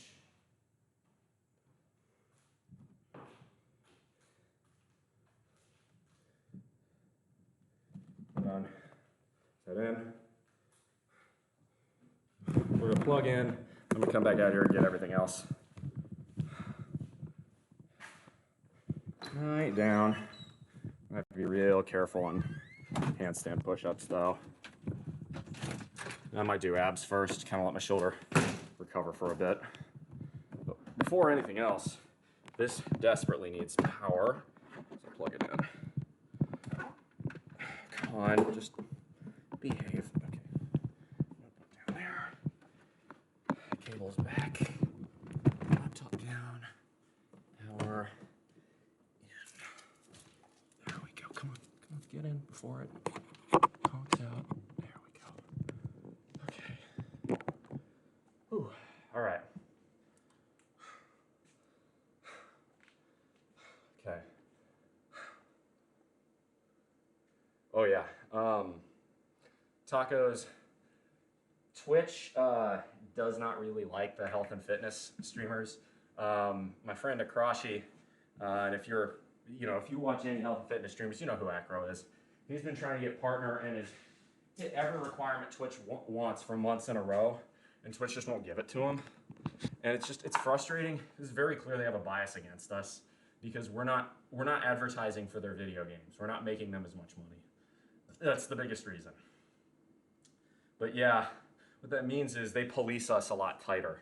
So the idea, hey, can you wear short shorts? Also, I'm not trying to be braggadocious, but because of genetics and the way I'm built, yeah, no, they'll flag me every time if I do that. It is what it is. I gotta play by their rules. It's their platform. They have the right to do that. So Hopefully audio quality is still okay. I'm gonna move these back here. And we will do abs and then handstand push-ups because I don't want to get my shoulder a break. I'm gonna stretch it out real good. I'm worried I just retweaked it. I felt a pop, and that's really not what I wanted. It just started feeling better. Hear about Shohei Ohtani's injury to the elbow? Oh, fuck, there it is. God damn it. Does Kick have less strict guidelines? Buried, I don't know. I've had maybe 4 or 5 people start mentioning, hey, have you considered streaming on Kick? And the answer is, I could, but I haven't been convinced that it's the best thing for my channel yet. There's a small handful of people that tell me about Kick, but it's not the vast majority of my audience, and I'm worried that if I switched, I'd have to start over. And I'm not doing this for eyeballs even. I'm not doing this certainly not doing this for the money, but I am doing this because I like having a community and talking to people while I lift. It's fun. And if I moved over to Kick, it might be that I lose a lot of that, and that's not enjoyable to me. Fat Greg, if you wear plenty of sunscreen in Texas, is it okay to be outside all day and over 100? Or is it okay to remain inside during high temps? Or is it necessary to remain inside during high temps? So that Fat Greg, I would say it depends on how much you're hydrating. If you're out in Texas in that kind of heat, you will sweat. It doesn't matter who you are. And if you're not rehydrating to compensate for the water loss from sweat, you can put yourself in serious danger. So I would say it is okay if you take the adequate precautions, you'll be fine. But if you don't, you can really endanger yourself. So be careful. And I would say, just for comfort's sake, come back in and rest every so often. I would say it's a safety precaution. You can overheat easier than you'd expect, especially if you're outside all day. If you're doing like work outside, if you're putting in effort, it's going to be that much harder. Only pitched 1 inning versus the Reds. He got pulled. Sounds like he tore his UCL. Oh no, that's a shame. Shohei Ohtani is amazing. He might be the most interesting player since Babe Ruth. That sucks. That really sucks. Okay, so y'all, I am going to be right back. What I am going to do now, fair points, a lot of streamers have been switching even midstream. They also have a good mobile app. I'm not gonna risk it yet. I'm going to be sort of a bit more passive about it. Buried, I'll put it to you this way, if you think I should switch to Kick, I need you to be more active on my Discord and a more active voice in my community. The reason being that I try to make decisions regarding the channel based on input from my audience. And I don't have enough voices. Like when I run polls in my Discord, which is kind of where I do things, because running polls here is a bit difficult to do in real time.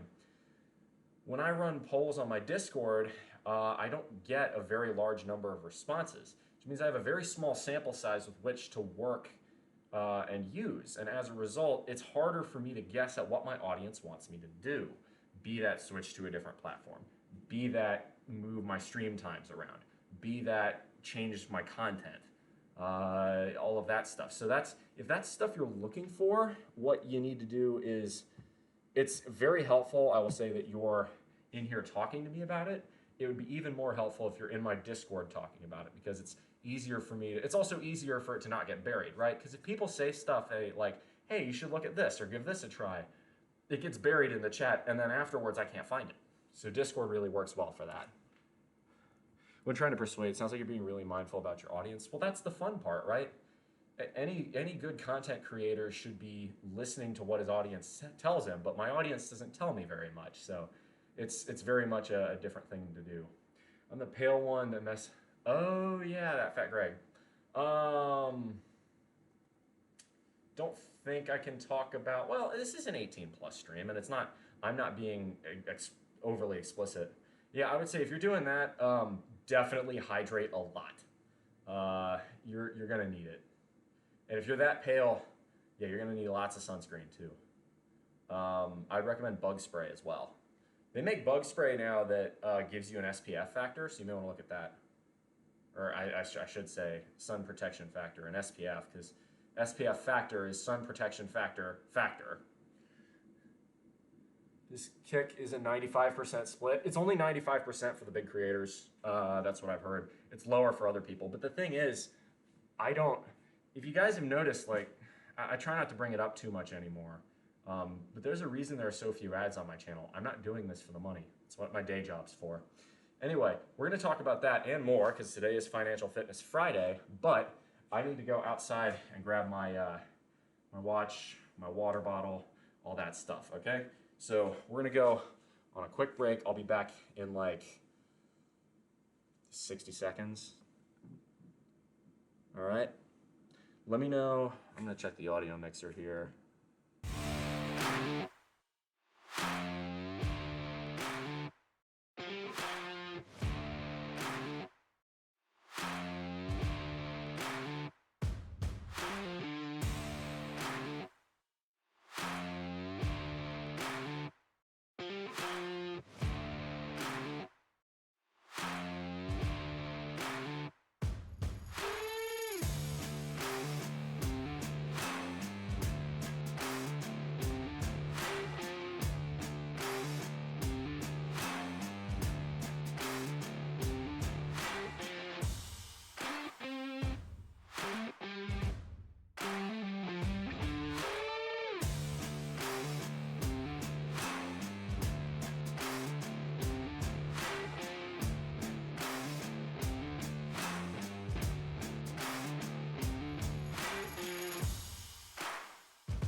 There we go. Sorry about that. I didn't realize it wasn't looping. I need to fix that. Little odds and ends of my stream that I need to work. You know what? I forgot I needed to fix that, so I'm gonna.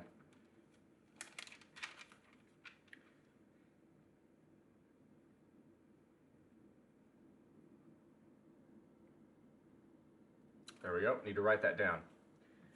Okay, so welcome now to the after show, or well, not really the after show, but the after lift. What we're gonna do now is we're gonna hit up some abs, and then once I've hit up abs, we're going to do some handstand push-ups. We're gonna talk about the market. We're gonna talk about my vacation to Washington if y'all are interested. We'll go from there. Yeah, that fat Greg, Texas is even on its own standards extraordinarily hot right now. So again, take adequate precautions, and maybe if you're outside, maybe go with a buddy, just in case one of you starts feeling kind of cold and clammy or dizzy or anything like that. So that way someone, if necessary, can help lead you to safety, or in an emergency situation, call for help. I mean, I used to run in Texas in August, so it's possible to go out there and be just fine. I used to play rugby in those temperatures. It's rough, it is, but you just gotta be intelligent about it, be smart. Thinks he was an inside man on the latest score. I'm not sure what that's relating. I'm not quite sure what you're talking about there, Big Red, I must admit. Sorry if I missed something.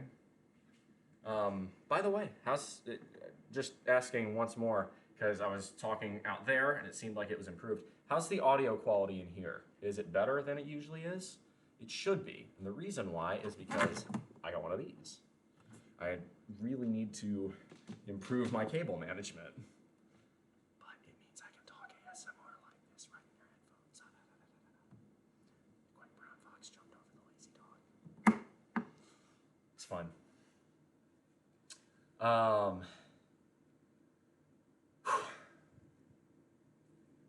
let's go ahead and write down the macros on our protein. Yeah, it was close to 90 degrees by the end there. It's just it's not enjoyable to lift in that kind of heat. Sounds great. Thank you, Chris. I appreciate that.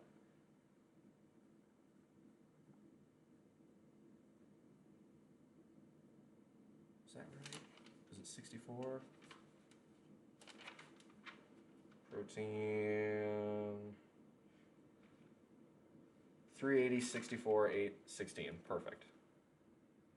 So that's 380 calories, 64 grams of protein, 8 grams of fat, 16 grams of carbs. Not bad. British Museum director resigned in shame after latest burglary. I mean, there's an irony here. The British are the ones, a lot of what's in British museums was stolen stuff from their old empire. So there is a bit of irony about the Brits getting, historical artifacts and such stolen, of all people. I didn't realize I had a shirt in here. Well, that's perfect.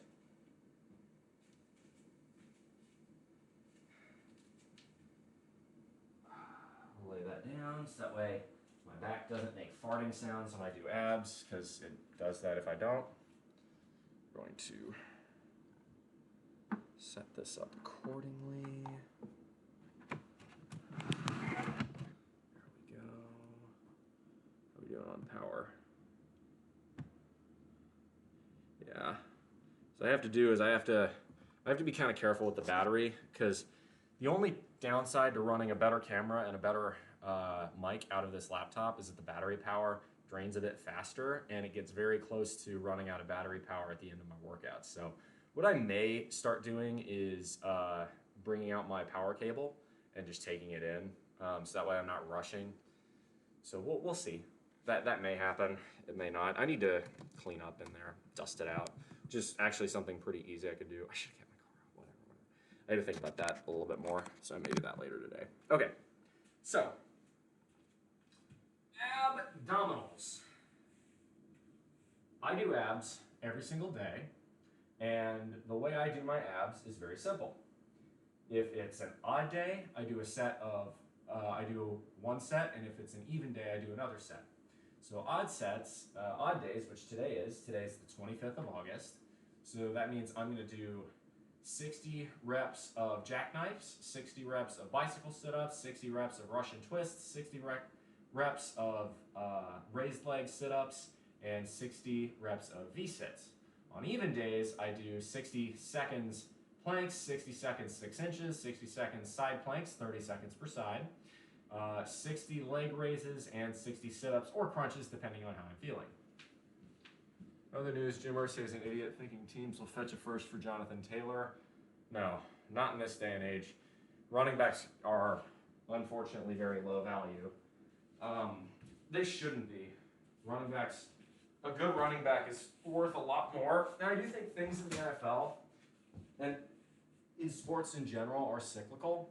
Now, the NFL has progressively changed rules to incentivize pass-heavy offenses because they think it's better for the game. I disagree. There's nothing wrong with a defensive showdown or a smash-mouth running, brutal running game.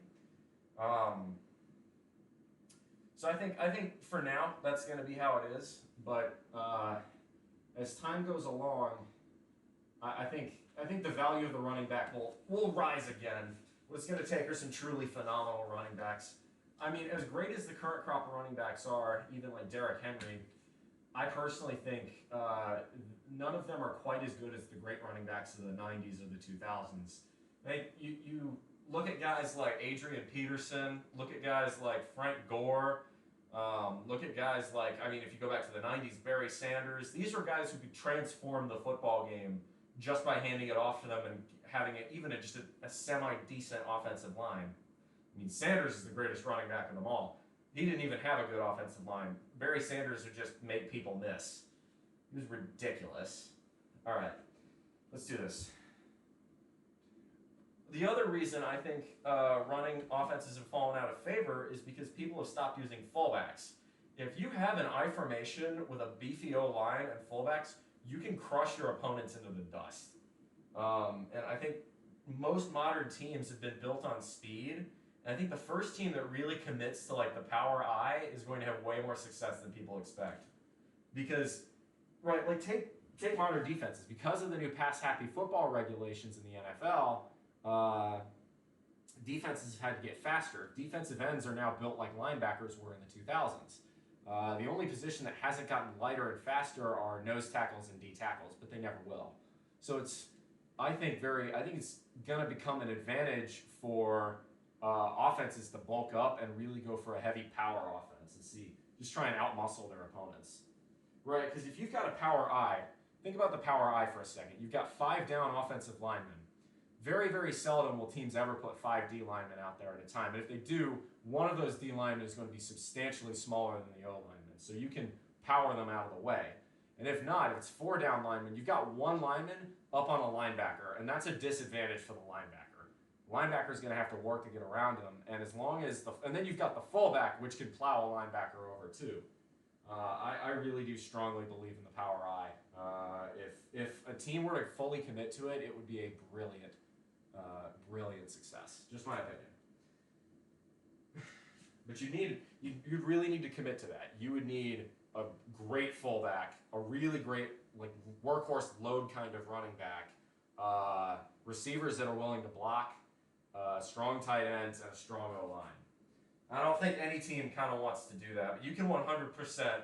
I think in the NFL, if you tried a 1970s style offense, you would crush your opposition. Wouldn't even be funny.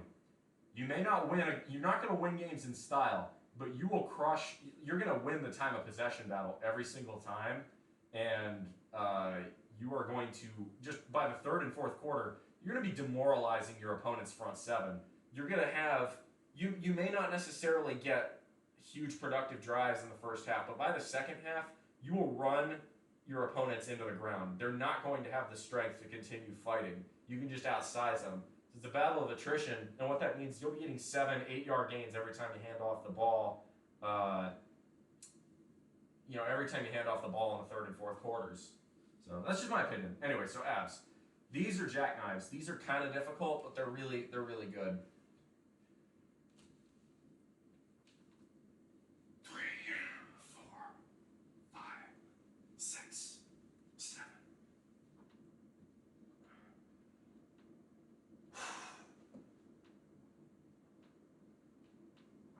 15.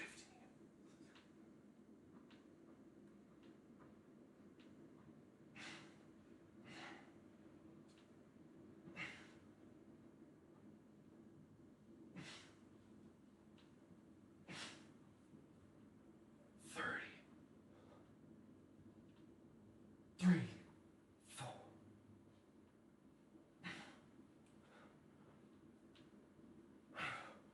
40,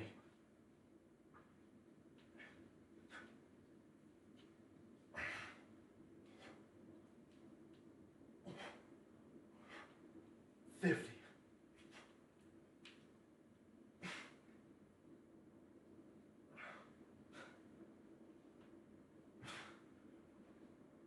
60.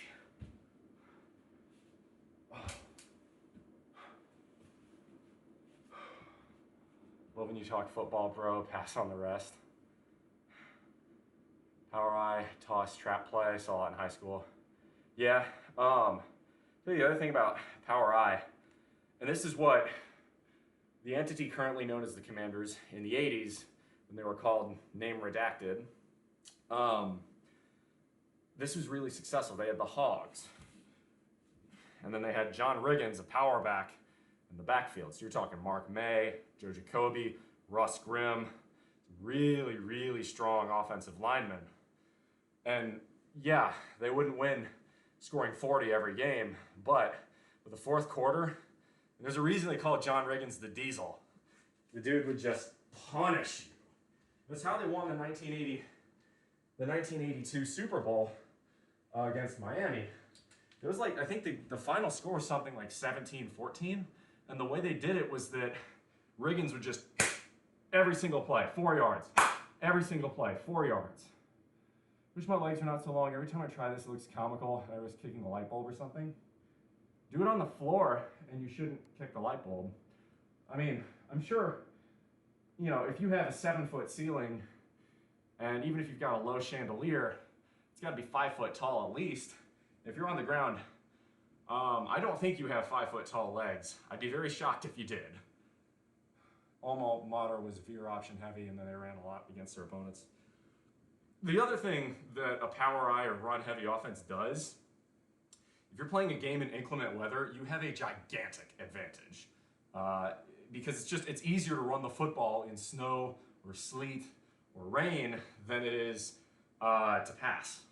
If you're a pass-heavy offense in the rain, it screws with the quarterback's mechanics, their grip strength, their timing, and it screws with the receiver's ability to catch. Oh, the triple option.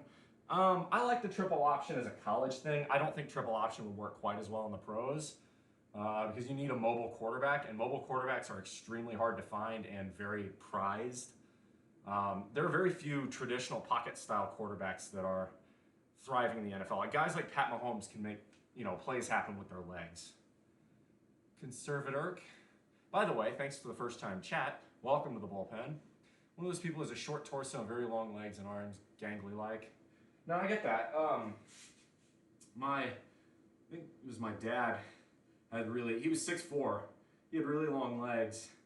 But he could still do abs. A good one for you then, if you've got really long legs, get on one of those pull-up bars at a gym or a dip bar even, and do hanging leg raises. Because you've got such long legs, the moment produced by that, it's a physics problem. The moment produced by that will require more torque to be applied at the hips, which requires greater force from your abs. So hanging leg raises are probably a really good option for you. The other one you can do are raised leg sit-ups. And I'll show you exactly what I'm talking about there. So I'm not going to do these today raised leg curls. I'm not going to do these today because it's not part of my odd day regimen. I do these on even days, but I'll show you because that's going to be something you can learn from. So for these, what you want to do, just get back a bit. What you want to do is have your knees further down than your hips and curl at the hips. Take your hands and bring them under your butt. When you curl at the hips, you have to use your lower abs to get it up. So watch. You want to try and keep your legs, your knees in front of your hips. It's not easy, but your lower abs will be screaming after you do a set of them. You'll feel it. Practical and intelligent advice. So I appreciate that. No, fam, that's kind of what I like to do on this channel. I do this channel, I stream these because it's fun to talk with people, and I learn just as much as I teach. It's fantastic. Welcome to the bullpen, man. You're going to love it here. All right, next step. Let's do raised leg sit-ups. Oh. See, I mean, I'm 6'3". My legs aren't exactly short, but these work pretty well.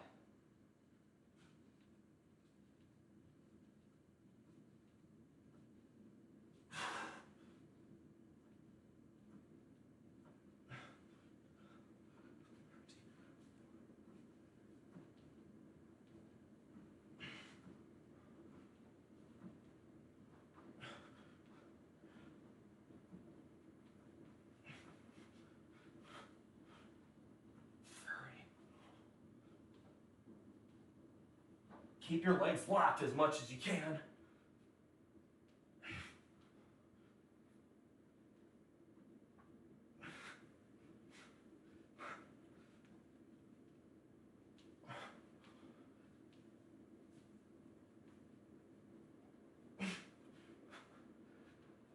Oh, my abs, come on. Oh. Ooh, they're burning. They're burning. Next set, bicycles. These are a little bit easier. But you do the easy sets after you do the hard sets, and it definitely works. They work better in tandem. Also, Friar Wolf, good to see you.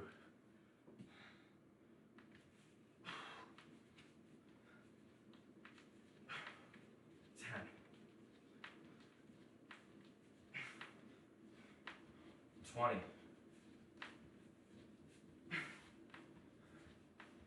30.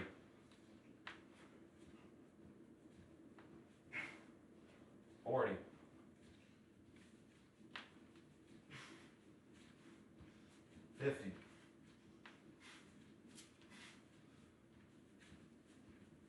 60.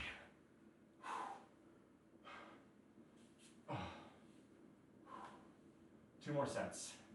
Then we'll do handstand push-ups. And then we're going to talk about my vacation, the future of the channel, and the stock market, because it is Financial Fitness Friday. Friar Wolf, always good to see you. Yes, sir. I'm 6'3", 2 to 3 inches shorter than you. Shelf life of dual threat QBs are at best. Oh yeah. So that's the thing, yeah, if you're a dual threat QB, you're gonna get hit more. And so you will get hurt more.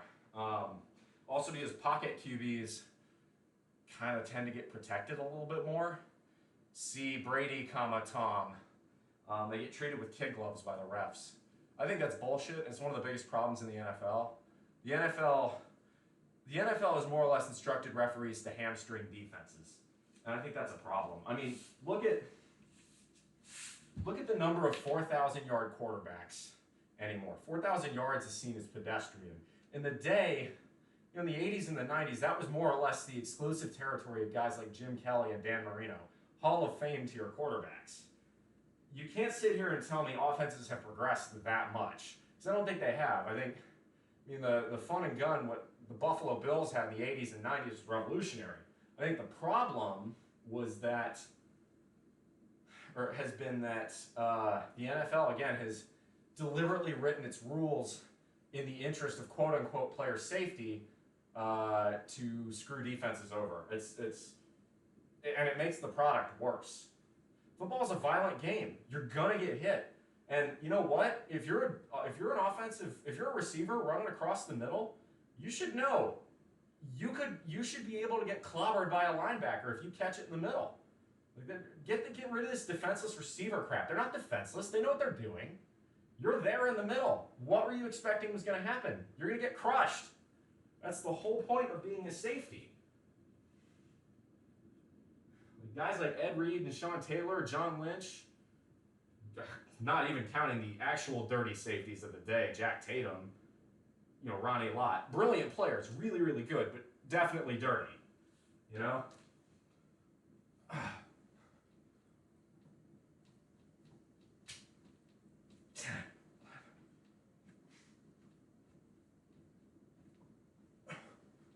20.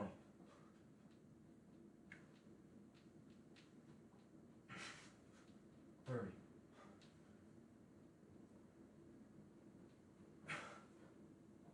40.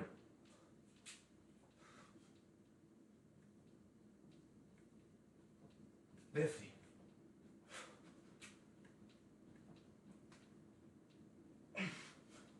60. I think.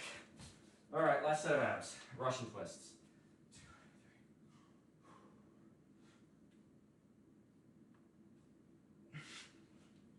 10. 20. 30.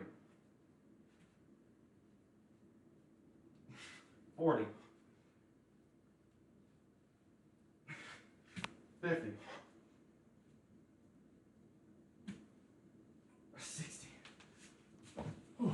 All right. Get a little water. Woo, or should I say who? Thank you very much. Welcome to the chat. Welcome to the bullpen. Barrett, I weighed in at 212 this morning, so 6'3", but hung like a toddler. Ouch. That's, I've been told, that's the first time I've ever been told I'm hung like that. That's harsh. Let's see, natural movement's not always weightlifting. I mean, we just did weightlifting. You weren't here for that. Rock climbing, have done since about 16. Dude, rock climbing's fun. Dangerous if you don't know what you're doing, but very fun. Can't lift weights because too much bulk would prohibit what I do. Hey, dude, so I lift because it's good for my mental health, but I bet rock climbing's the same way for you. It's almost therapeutic. whatever makes sense for you. You got to do what you enjoy. So welcome, who 1, 2, 3, 4, 5. Welcome to the bullpen. Ronnie Lott is built like a Dodge Ram. He's so tough he tore his finger off during a game and keep playing. Dude, Ronnie Lott was, yeah. Dude, NFL players of the 80s were built different. Barrett, you and Trump apparently. Oh yeah, Trump is 6'4". Well, no, he's actually that tall. And 215. That tubby fuck is not 215. Too lean. Sometimes sitting down hurts. Well, then maybe you need to do some squats. I wouldn't say, don't go nuts over it. Don't go for super heavy bulk level squats, but maybe, once a week, hit the squat rack or hit, a deadlift platform. Give yourself just a little bit more mass in the glutes and in the hamstrings. You may find it helps give some padding to your spine.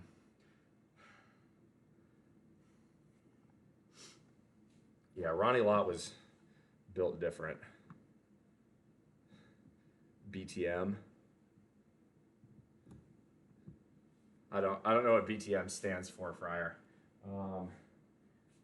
Yeah, dude. Well, if you're tall, squats suck ass. But I can tell you, because I've learned this myself, give low bar squats a chance. Instead of placing it right here on your traps, okay, when you do low bar squats, start leaning forward just a little bit. Make a shelf with your back muscles, and come a little bit further back. You would be amazed at how much of a difference that makes. All it does is set on the forward to backwards plane. All it does is set the weight a little bit further backwards, but it puts it much more in line with your center of gravity. And if you're a tall guy, it's gonna take so much stress off your knees. Strongly recommend it. And again, you don't have to squat super heavy. You can just do reps at like 135, or even less, 95.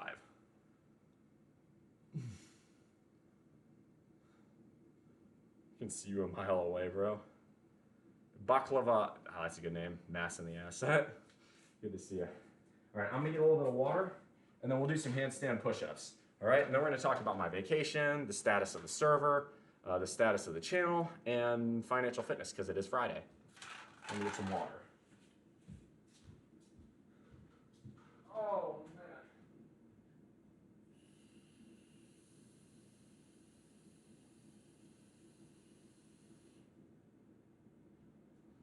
One thing I've kind of started taking to, kind of falling in love with again, by the way, in the summer months here is cycling.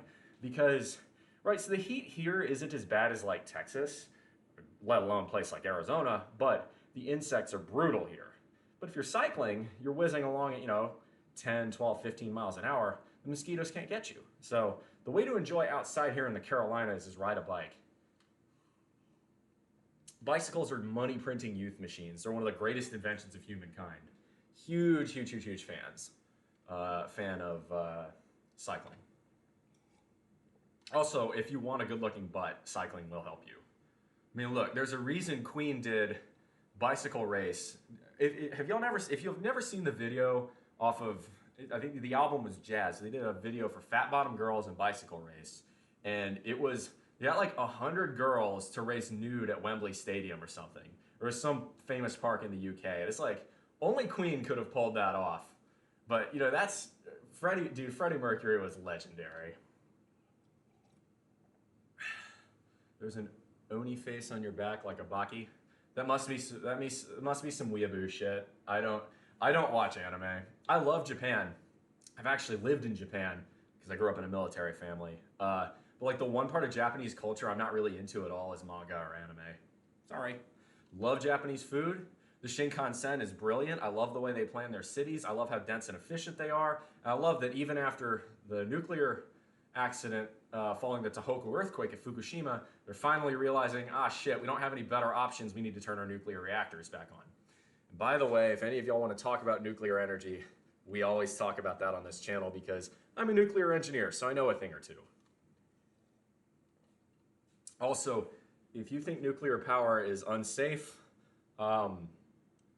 you're wrong. I mean, every other form of power has its problems too. I love the low crime rates. Yes, well, Japan is it's a very orderly based society. Japan is a place where it's also quite a bit socially conservative. It's a place where, you are expected to conform. And there are some downsides to that. I mean, karashi is a term for a reason. It's death by overwork. That's fucked up. Japan needs to reevaluate how it prioritizes labor. What happens in Japan very often is that doing good at your job is measured by how many hours you spend at the office, not what you actually get done. And as a result, it's seen as culturally taboo to leave the office before your boss does, which means if the CEO is leaving at, the CEO works 8 hours, works from 9 to 5, that means the upper managers will leave at 5:30, and the middle managers will leave at 6, and the lower managers will leave at 6:30, which means your ass isn't getting out till 7 or 7:30, depending on how many layers of management a company has, which because Japan is controlled, a lot of its economies are controlled by very large corporations, there can be 7, 8, 9, 10 layers of management between you and the C-suite. You heard about Fukushima releasing the wastewater into the ocean. Yes, I have, and it's perfectly safe.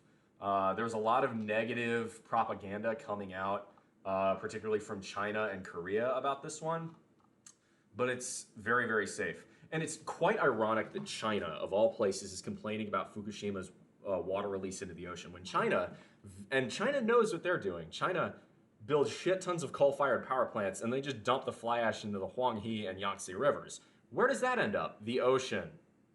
China has no room to complain on this one. Korea kind of can, but no, it's not that bad.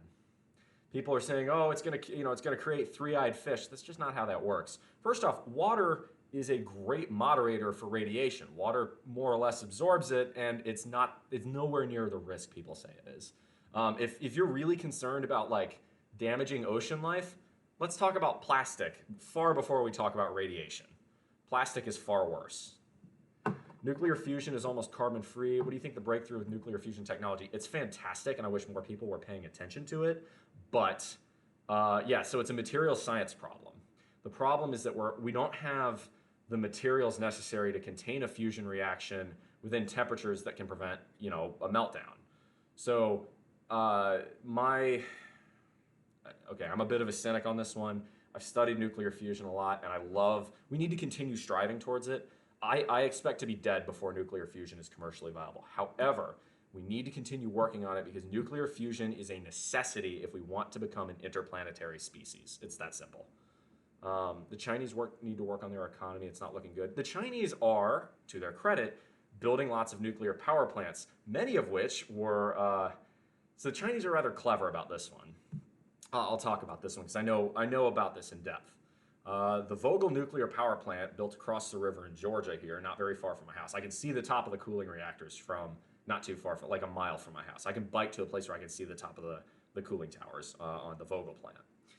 Well, the Vogel plant went over budget because the Nuclear Regulatory Commission required a complete redesign after the Fukushima accident. Even though it should be noted that Vogel nuclear power plant is in the middle of Georgia, nowhere near the ocean, and nowhere near a fault line. Edwardinho, welcome to the bullpen. Thanks for the chat. Anyway, because Westinghouse had to redesign the AP1000 reactor with these new regulations, and because due to idiocy, for lack of a better word, fear-mongering and idiocy, regulations in the United States for nuclear power got really, really strict after 3 Mile Island. The budget for the AP1000 design at Vogel went way over. We didn't have any technology. We didn't have any know-how to build reactors like we did in the 60s and 70s because all of that, the brain drain occurred because we hadn't continued building reactors in the 80s and 90s. So what does that mean? Well, it meant Vogel went super over budget. The AP1000 actually bankrupted Westinghouse. And the Chinese, to their credit, were smart enough to say, this is a really good design. Let's buy it for pennies on the dollar now that Westinghouse has gone tits up. Rename it the Hualong 1 and start pumping them out en masse. Honestly, I can't even be mad at the Chinese. That was just really smart. It was a good idea. Eduardina, can you say, I don't know what El Pito is, and I'm worried. I'm worried about, I don't want to violate Twitch terms of service. In the UK, we're building one new mini nuclear fusion plant every year based on a new scientific breakthrough. Boris signed off on the deal when he was in office. Well, I wasn't a huge fan of Boris Johnson, but that's very forward-thinking of him. So good on you, UK. I love ripping on the British because I'm an American, and that's just kind of what we do. That's like culturally a thing. We love y'all. We do. The special relationship is real, and I would love to visit the UK someday. But like every July the 4th, I'm absolutely gonna be an ass. Or sorry, in your parlance, I'm gonna be an arse. That didn't sound right at all, did it? I'm gonna continue saying ass.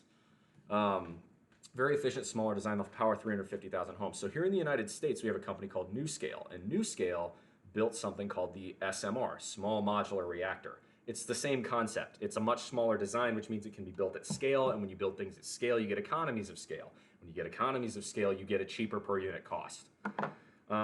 Case in point, the reactor in Oak Ridge, Tennessee. Oak Ridge is on a plateau. It's fine, absolutely. Although Oak Ridge isn't where you build power reactors. You're thinking of places like Watts Bar. Oak Ridge does experimental stuff, mostly. Same thing with INL. Fa, Fooey, the colonials are getting uppity again. Tistis. Hey, you know what? We're better than the fucking Australians. Australia is just British Texas. Prove me wrong. And frankly, Texas is better. Look, all I'm saying is I really like making Brexit jokes. That's more or less my favorite part about dunking on the UK. And it's fair. Like you guys can make jokes about shootings and shit here in the United States and our crap healthcare system. Oh, but God, Brexit jokes are so funny. Tell me I'm wrong. Tell me Australia isn't British Texas. It's huge, it's mostly dry, and it's got people who love to barbecue. Tell me Australia isn't British Texas. You can't call it British Texas? I just did call it British Texas. Why isn't Australia British Texas? I mean, to be fair, Texas has a fair amount of scorpions. Those fuckers are pretty bad. But yeah, Australia's got wildlife on another fucking level. Australia, there's like 80 different animals that can kill you. So they seem to hate themselves more than Americans do. That's what I'm saying. That's the British part.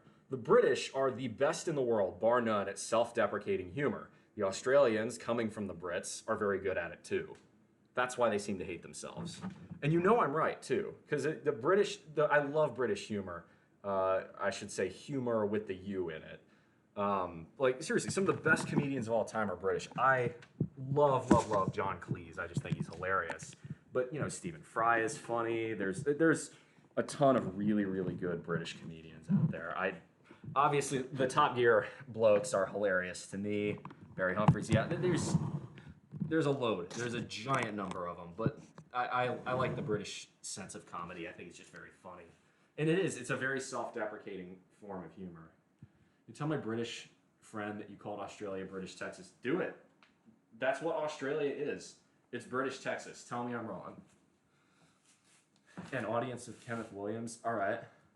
I'll do that. I'll write. Let me write that down. All right, my shoulders are sore, so this is gonna be tough, but we'll make it work. Audience with Kenneth Williams.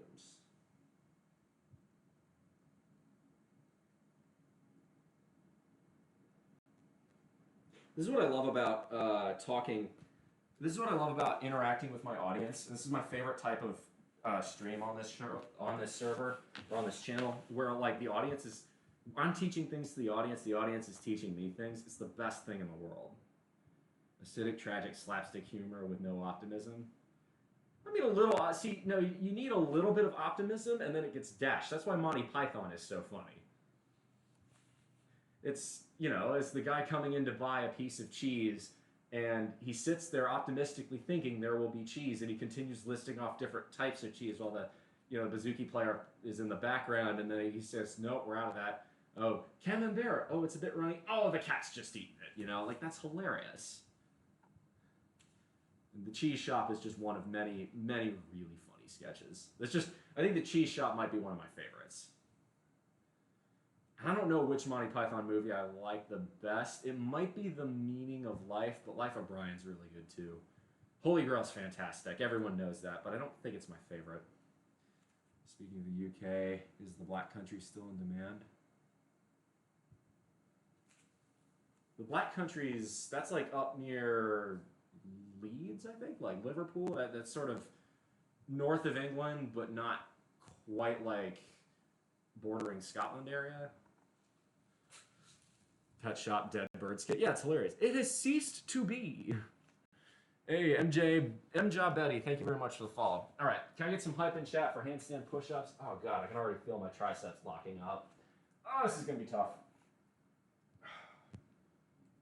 Let's do this.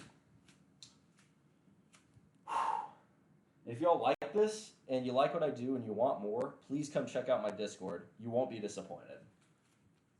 1, 2, 1, 2, 3. Yup. Oh.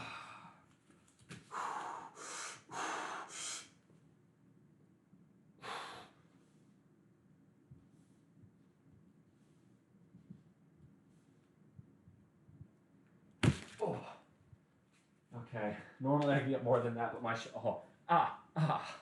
cramping. Oh, that hurts. Oh, the shoulders and the triceps are oh. It's completely locked up. Oh, man. Oh, man. Okay, we're done with that. Now, I could usually knock out, closer to 10 of those, but I'm just lightheaded. Yeah, I'm shot. That's it. That's fine. Those are always the toughest on shoulder days. This is my first day back, so let's talk about that briefly before we dive into financial fitness, because the market is open right now. So, for those of you who don't know, this is my first day back in about 2 weeks on stream. Why? Well, I had taken my vacation. I went up to the great state of Washington. That is in the Pacific Northwest.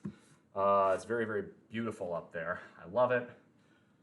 And I was able to hang out with my mom, my aunt, my uncle, and do a little bit of networking. So I guess I can give you a recap kind of what all happened. If you guys are not interested in this and want me to just get to the financial fitness stuff, let me know, and I'll do just that. Black Country was part of, like Birmingham. Okay. Well, isn't that just the Midlands? I only know that because I've watched a shit ton of Top Gear and documentaries about British Leyland and how fucked up that company was. Now I'm usually pretty pro-union, but British Leyland is proof it can go too far. We have actual fucking communists running the place. Stupid. Britain in the 70s was See, on one hand, Britain in the 70s was the sick man of Europe, but on the other hand, Britain in the 70s gave us so much good music that it's like, which do I want more? I mean, for God's sake, the only reason we got the Sex Pistols is because Britain in the 70s was fucked up. Hence why Thatcher was necessary. Thatcher went too far, but Thatcher was necessary, I agree.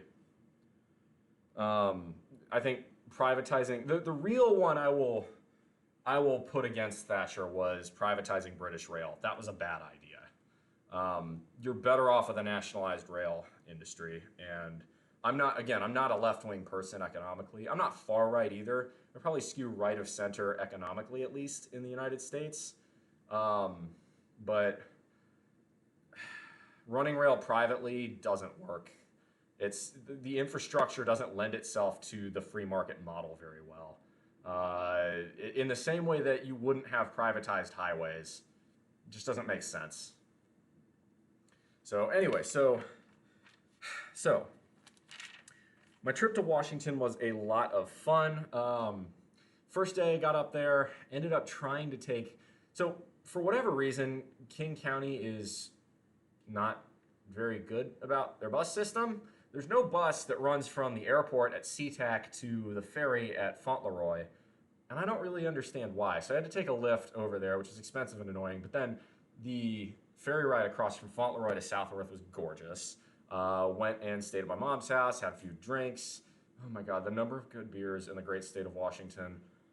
This is a state that produces more hops than any other state in the US, and it shows.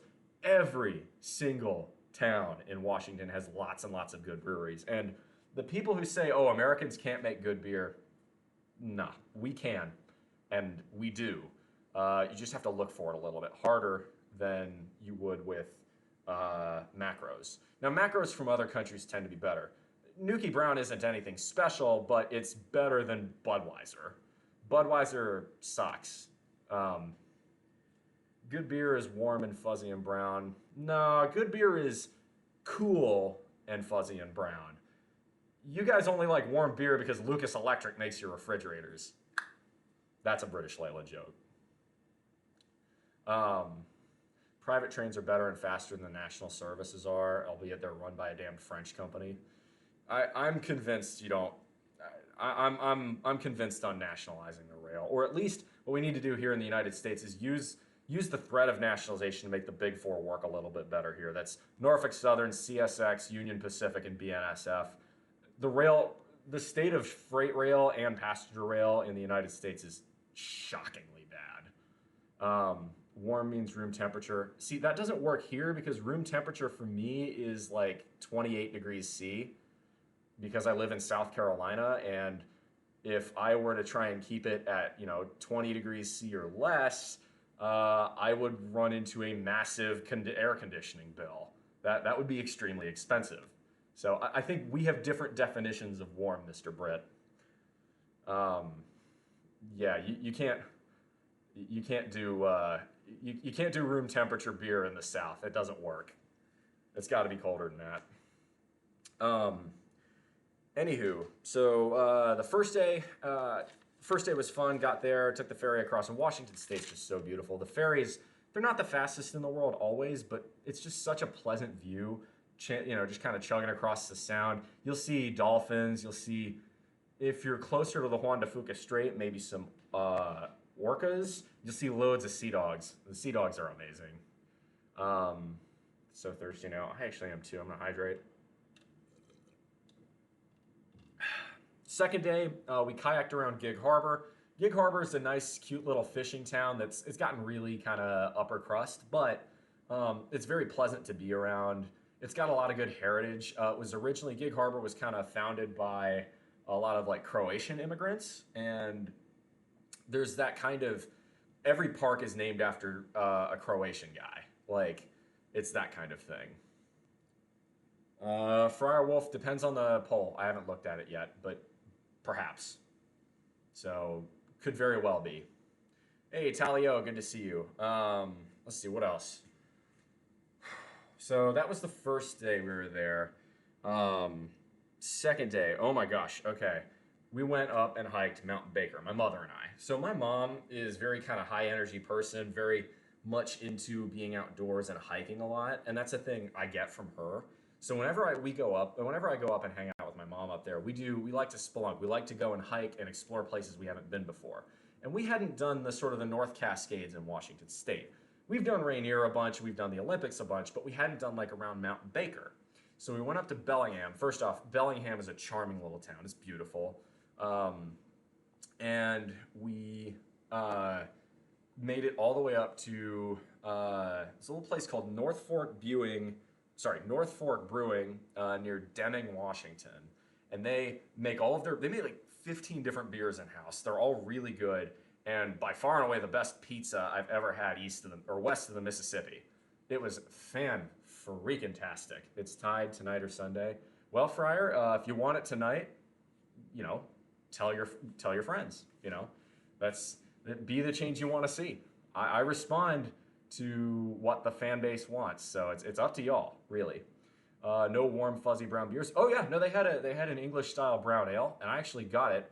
It was really good. I wanted to do the pint of bitter, because I do like a pint of bitters, but I ended up going for a Scotch ale that caught my eye, and it was fantastic. That was closer to it was a little bit brown, but it was closer to black. It was a really dark beer, and it was heavy. It felt like I was drinking something good.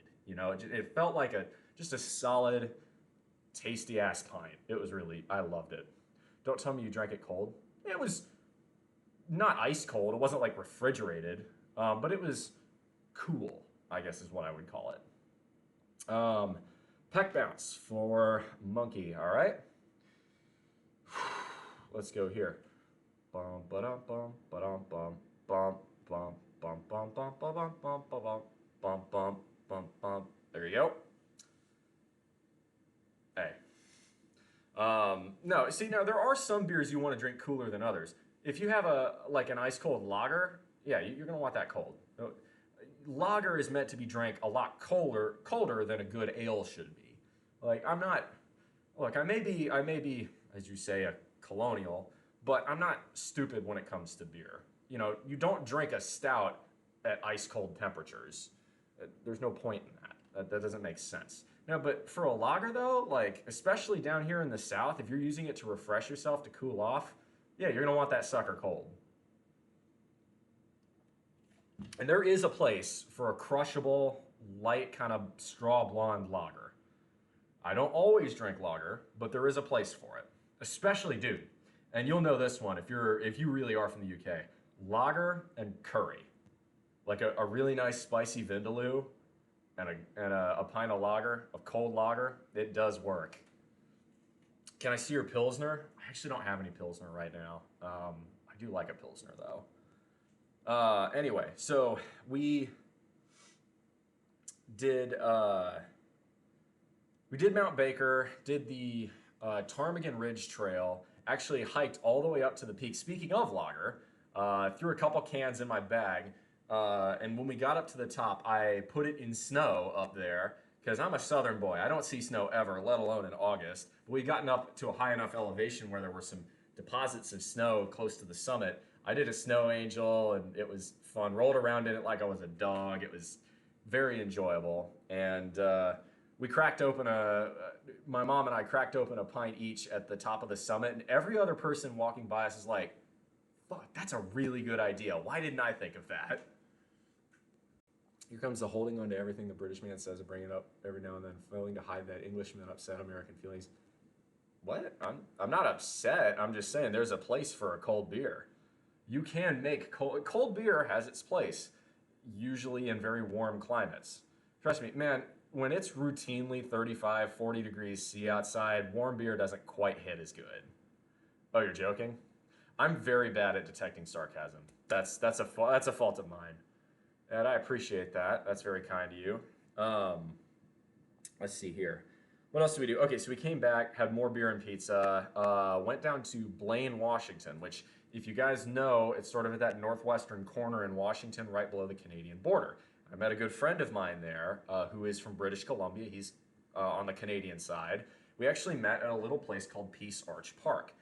Peace Arch Park was dedicated in 1914 at the anniversary of the War of 1812, which was mostly fought between, at the time it was still a British colony, but mostly Canadians and mostly Americans. We fought, and it was meant to commemorate that because Canada and the US were chummy now. You know, we like to poke fun at each other.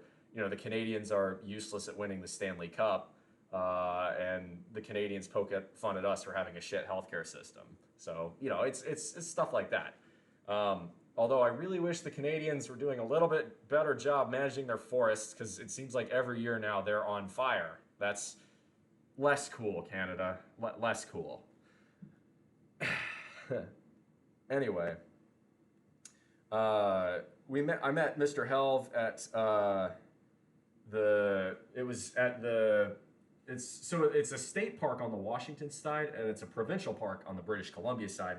We actually have a photo where we're shaking hands over the border, because there's a little post that officially demarcates where the borderline is, and you can walk technically into Canadian land and into American land if you're a Canadian. It's very pretty, and it's looking right over Puget Sound. If you're ever in that sort of Seattle metro area, I'd say that's a really good place to go for a day if you technically want to visit Canada but you don't have a passport. Or if, like me, you work in the nuclear industry and you can't leave the country without signing a absolute metric ass ton of paperwork. It's bad. The nuclear industry in the United States is more overregulated than any other industry by a mile. It's not even close. The lumberjacks all left when the flying circus left. That's funny. We give them all their hockey players, lowers your carbon emissions, bro.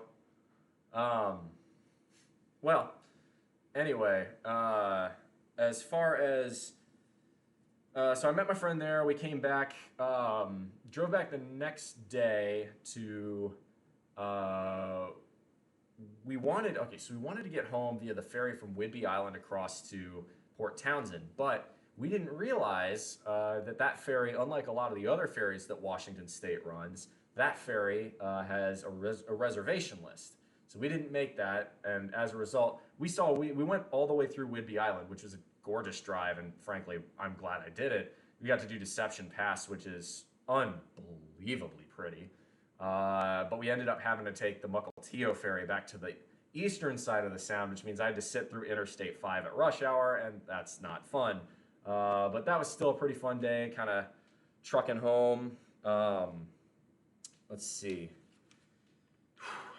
God, they made a damn good. My mom was very appreciative that I drove through Interstate 5 that day. So we got home and my mom made me some fire gin and tonics. I will say, there is only one country to get good gin from, and that's the UK. It's not even close. But my favorite gin is actually from the Isle of Islay, where I like my scotch. I didn't realize Islay did other things than Scotch whiskey, but it seems they do gin well too. I'm pretty sure that will irritate Englishmen, but the Scots know how to make decent gin. Wouldn't have thought it. I thought they would have spent all their time on whiskey, but they can do more than one good thing. Anyway, next day, we checked out the city of Bremerton. The reason being that I did some networking a few weeks back at a training in Boston with some guys who work out at the shipyard, and they seem to really want me out there. So there's a possibility, though it's not likely, that I may move to Bremerton. The earliest would be in 2024, perhaps even later. But that's something that happened. So I figured, okay, well, Bremerton's a cool city. I haven't really checked it out that much, so it's really nice. You can take the ferry over to Seattle if you want a bigger city, but there's a nice little bar scene there. It's walkable, it's dense, it's urban. You probably would own a car because if you live in Washington, you're going to want to go out into the mountains and check, stuff out there. But you could, if you didn't want to, you could get by without a car in Washington State. So that's kind of cool, or in Bremerton anyway. It's a good little town. I like Bremerton a lot. So we did that. The next day, that was when the wildfire smoke set in. It set in, it was really bad for about 2 days, and then it blew out, which is really nice because the weather's just so nice up there. Like highs in the 70s upward every single day, lows in the 50s. Like the lows here are the highs there, and it's just I love the Northwest in the summer. It's so pretty. Anyway, the other thing we did, I went to a party that my aunt and uncle, they knew some people that they were building. It was like sort of a housewarming party. They'd been working on building their house. There was a band. This dude had the most genius setup I've ever seen. He had dug a tunnel from his basement, like out into just sort of an empty area out in on the fields on the edge of his property. And what he's done is he's made that tunnel a giant shooting range. Like there's a little light at the end and you can put a target all the way back there. And I'm like, this is the most brilliant thing I've ever seen. Which means you can go and you can practice shooting while you're inside away from the elements. Genius! Thought it was brilliant. Absolutely amazing. Ed Marino, no comment. We'll see what the polls say. What are they worried about? Nuclear secrets or the smuggling of nuclear material? Well, it's certainly not the smuggling, because I wouldn't have access to that. You have to have a need to know to get into the areas where the nuclear material is, but I do work in the nuclear industry, and more particularly, I do not work in the nuclear power section of the nuclear industry. So you can kind of figure out what I do from there, and as a result, yeah, they monitor us quite a lot. Anyway,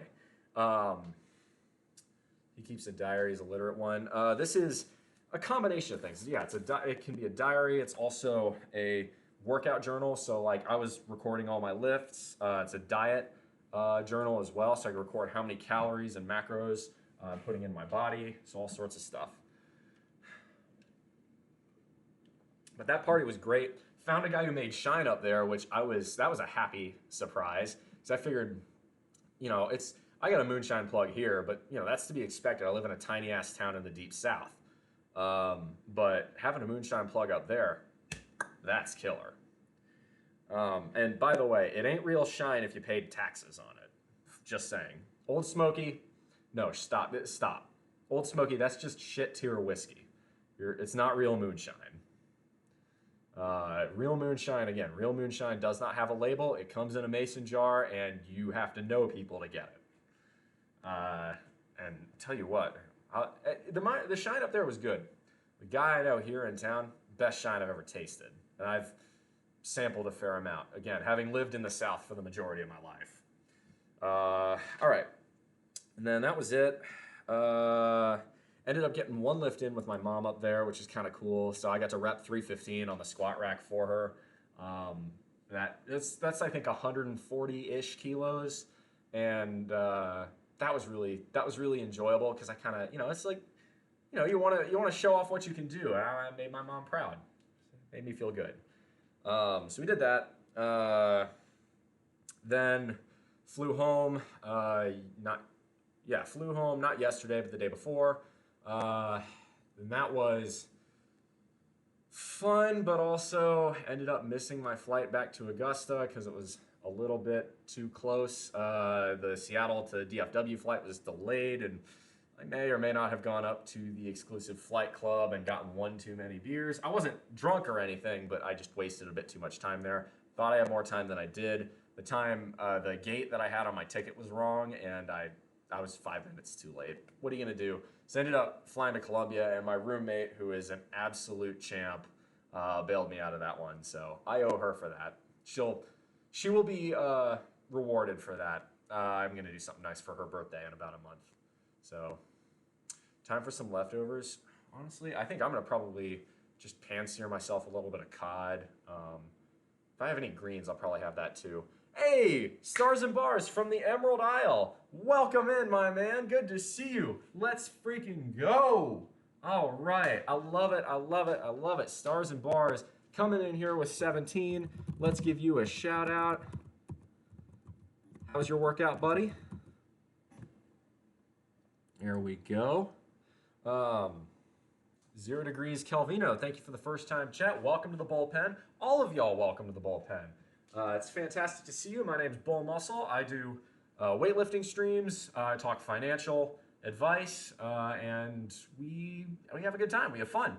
Hope you stick around. Hope you hit that follow button if you showed up. Definitely appreciate the raid ski, my dude. Not sure what you were lifting today. I bet you were doing good as always. Stars and Bars is strong. He's got a really cool accent. He's got a pretty good gym setup, so lots and lots of fun there. Thank you very, very much, Raiders, and welcome. Again, I'm humbled and honored to have you. Thank you. So I will say, I think the rule is if I hit 50 viewers in chat, I will do the splits. It's not fun, but I will do it. So for those of you who want, to see that, keep an eye on the viewer number. If we hit 50, go for that. If you want to build, if you're a Raider, make sure to refresh the page. Because if you do that, your view actually counts. The Twitch algorithm's funky like that. I don't know why that's the way it works, but it is. Anyway, so what I am going to do now is tilt this over just a touch. Bring the mic over just a touch. We're going to look at stock market because this is Financial Fitness Friday. Believe it or not. There we go. Financial advice, more muscle equals fewer trips to the car when carrying luggage, means save time, time equals money. I mean, you're right, actually. Well, lifting and keeping yourself in good shape, more importantly, at least in the United States, means you have much lower healthcare costs. And that, because American healthcare is really fucking expensive, is valuable, to say the least. My healthcare plan is basically don't get sick. And it works because I keep myself in good shape. Refresh on BullMuscle. Sorry, everyone. I have no idea why my Wi-Fi is so temperamental today. It happens. Sometimes Wi-Fi is like that. Quick mess. All right, so I actually really desperately... Slug Missile, thank you very much for the that's not our first time chat, but thanks for the chat. Good to see you in there. I really need to go for a pee, y'all, so I'll be right back in like 30 seconds.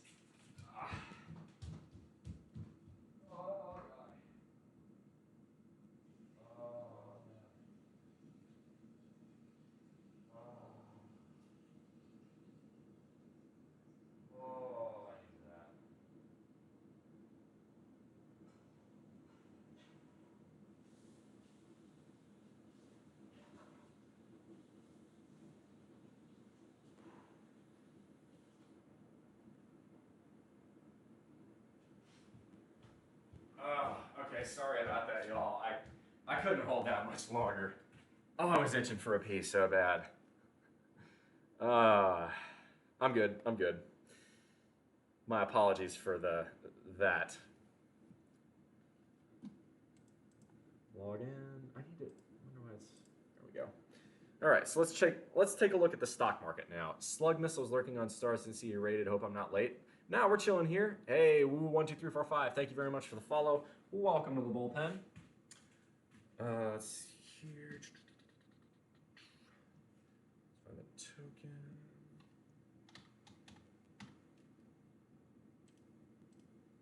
Perfect. Anyway. Eduardinho, thank you very much for the follow as well. That's fantastic. So, what we're doing right now is this is the Q&A section of the stream. What we have here, if I were to move the camera up just a touch, there we go. That's a bit too high, sorry. There we go. What we have here is, there we go, that's perfect. What we have here is the financially independent, I'm free countdown timer. So people often ask me, well, what does that mean? So I have been working as an engineer since I graduated college 6 years ago. And as a result, I have been saving a large chunk of my money. I've been doing this deliberately, been minimizing my cost of living where appropriate, and trying to live as efficiently as I can. And as a result, I will be able to, should I continue working at this job, retire as early as 2025. Now, whether or not I will is not the question here. It's being able to. Why is that? Why is there a difference there? Why does that matter? Well, the reason is because it gives you power in the workplace. Your boss can't screw with you if he knows you don't need the money. If he knows you don't have to work here, your boss is going to say, I'm going to ask somebody else to come and work in on Saturday. Now, y'all might be wondering, well, why is he able to do this stream on a Friday morning? Well, it's because I work 4/10, so I work 10-hour days, 4 days a week, instead of 8-hour days, 5 days a week. Is this the FIRE method? Thank you for the first time chat. I am Primal Zombie, and yes, it is. I am a big fan of the FIRE movement. In fact, I have the book Early Retirement Extreme. If you are familiar with the FIRE scene, you probably know what that is. It's the OG Lean FIRE book. And there is no one, I mean, Jacob Fisker is a genius. I adore that book. I adore the way Jacob Fisker likes thinking of his life as a systems model, thinking of things in a systems perspective. And it's so much better than the specialization and kind of horse blinders, narrow focus a lot of people have on work, spend, eat, sleep, work, spend, eat, sleep. And I think you live a lot better. You become a Renaissance man. And you find that different things in life link together in unexpected ways. This is called serendipity, or perhaps I should say inducing serendipity. The idea here is that if you become a lot more broad in your knowledge, learn things about, home repair, and nothing crazy, but just the basics. Learn things about, audio-visual production. Learn things about weightlifting. Learn things about playing sports. Learn things about writing poems. Whatever it is. Continue your learning in many different fields, and you'll find that knowledge in one field often will link to other fields in ways you wouldn't expect. And this is a really, really good idea. Okay, so if you've been reading about it, I cannot strongly recommend this book enough. This is Early Retirement Extreme by Jacob Lund Fisker. This is one of the greatest books ever written. I cannot endorse this enough. You can find it for like $10 off of Amazon. Better still, bonus points to you if you find it in your local library. Read it. It's amazing. I promise you, you will not be disappointed. This is brilliant. And I'm not getting paid to shill this. It's just brilliant. It's that simple. I can put together IKEA and flat-packed furniture by myself. Does that count? Funny, but no. Don't buy new furniture. It's a waste of your money. You can find good furniture, usually made of wood, often solid wood, used. And you may have to learn to varnish, polish, sand it, to make it look nice, but that's far, far cheaper than buying anything new. And by doing that too, you're reducing your carbon emissions. It's one less thing that has to be manufactured and one less thing that's ending up in a landfill.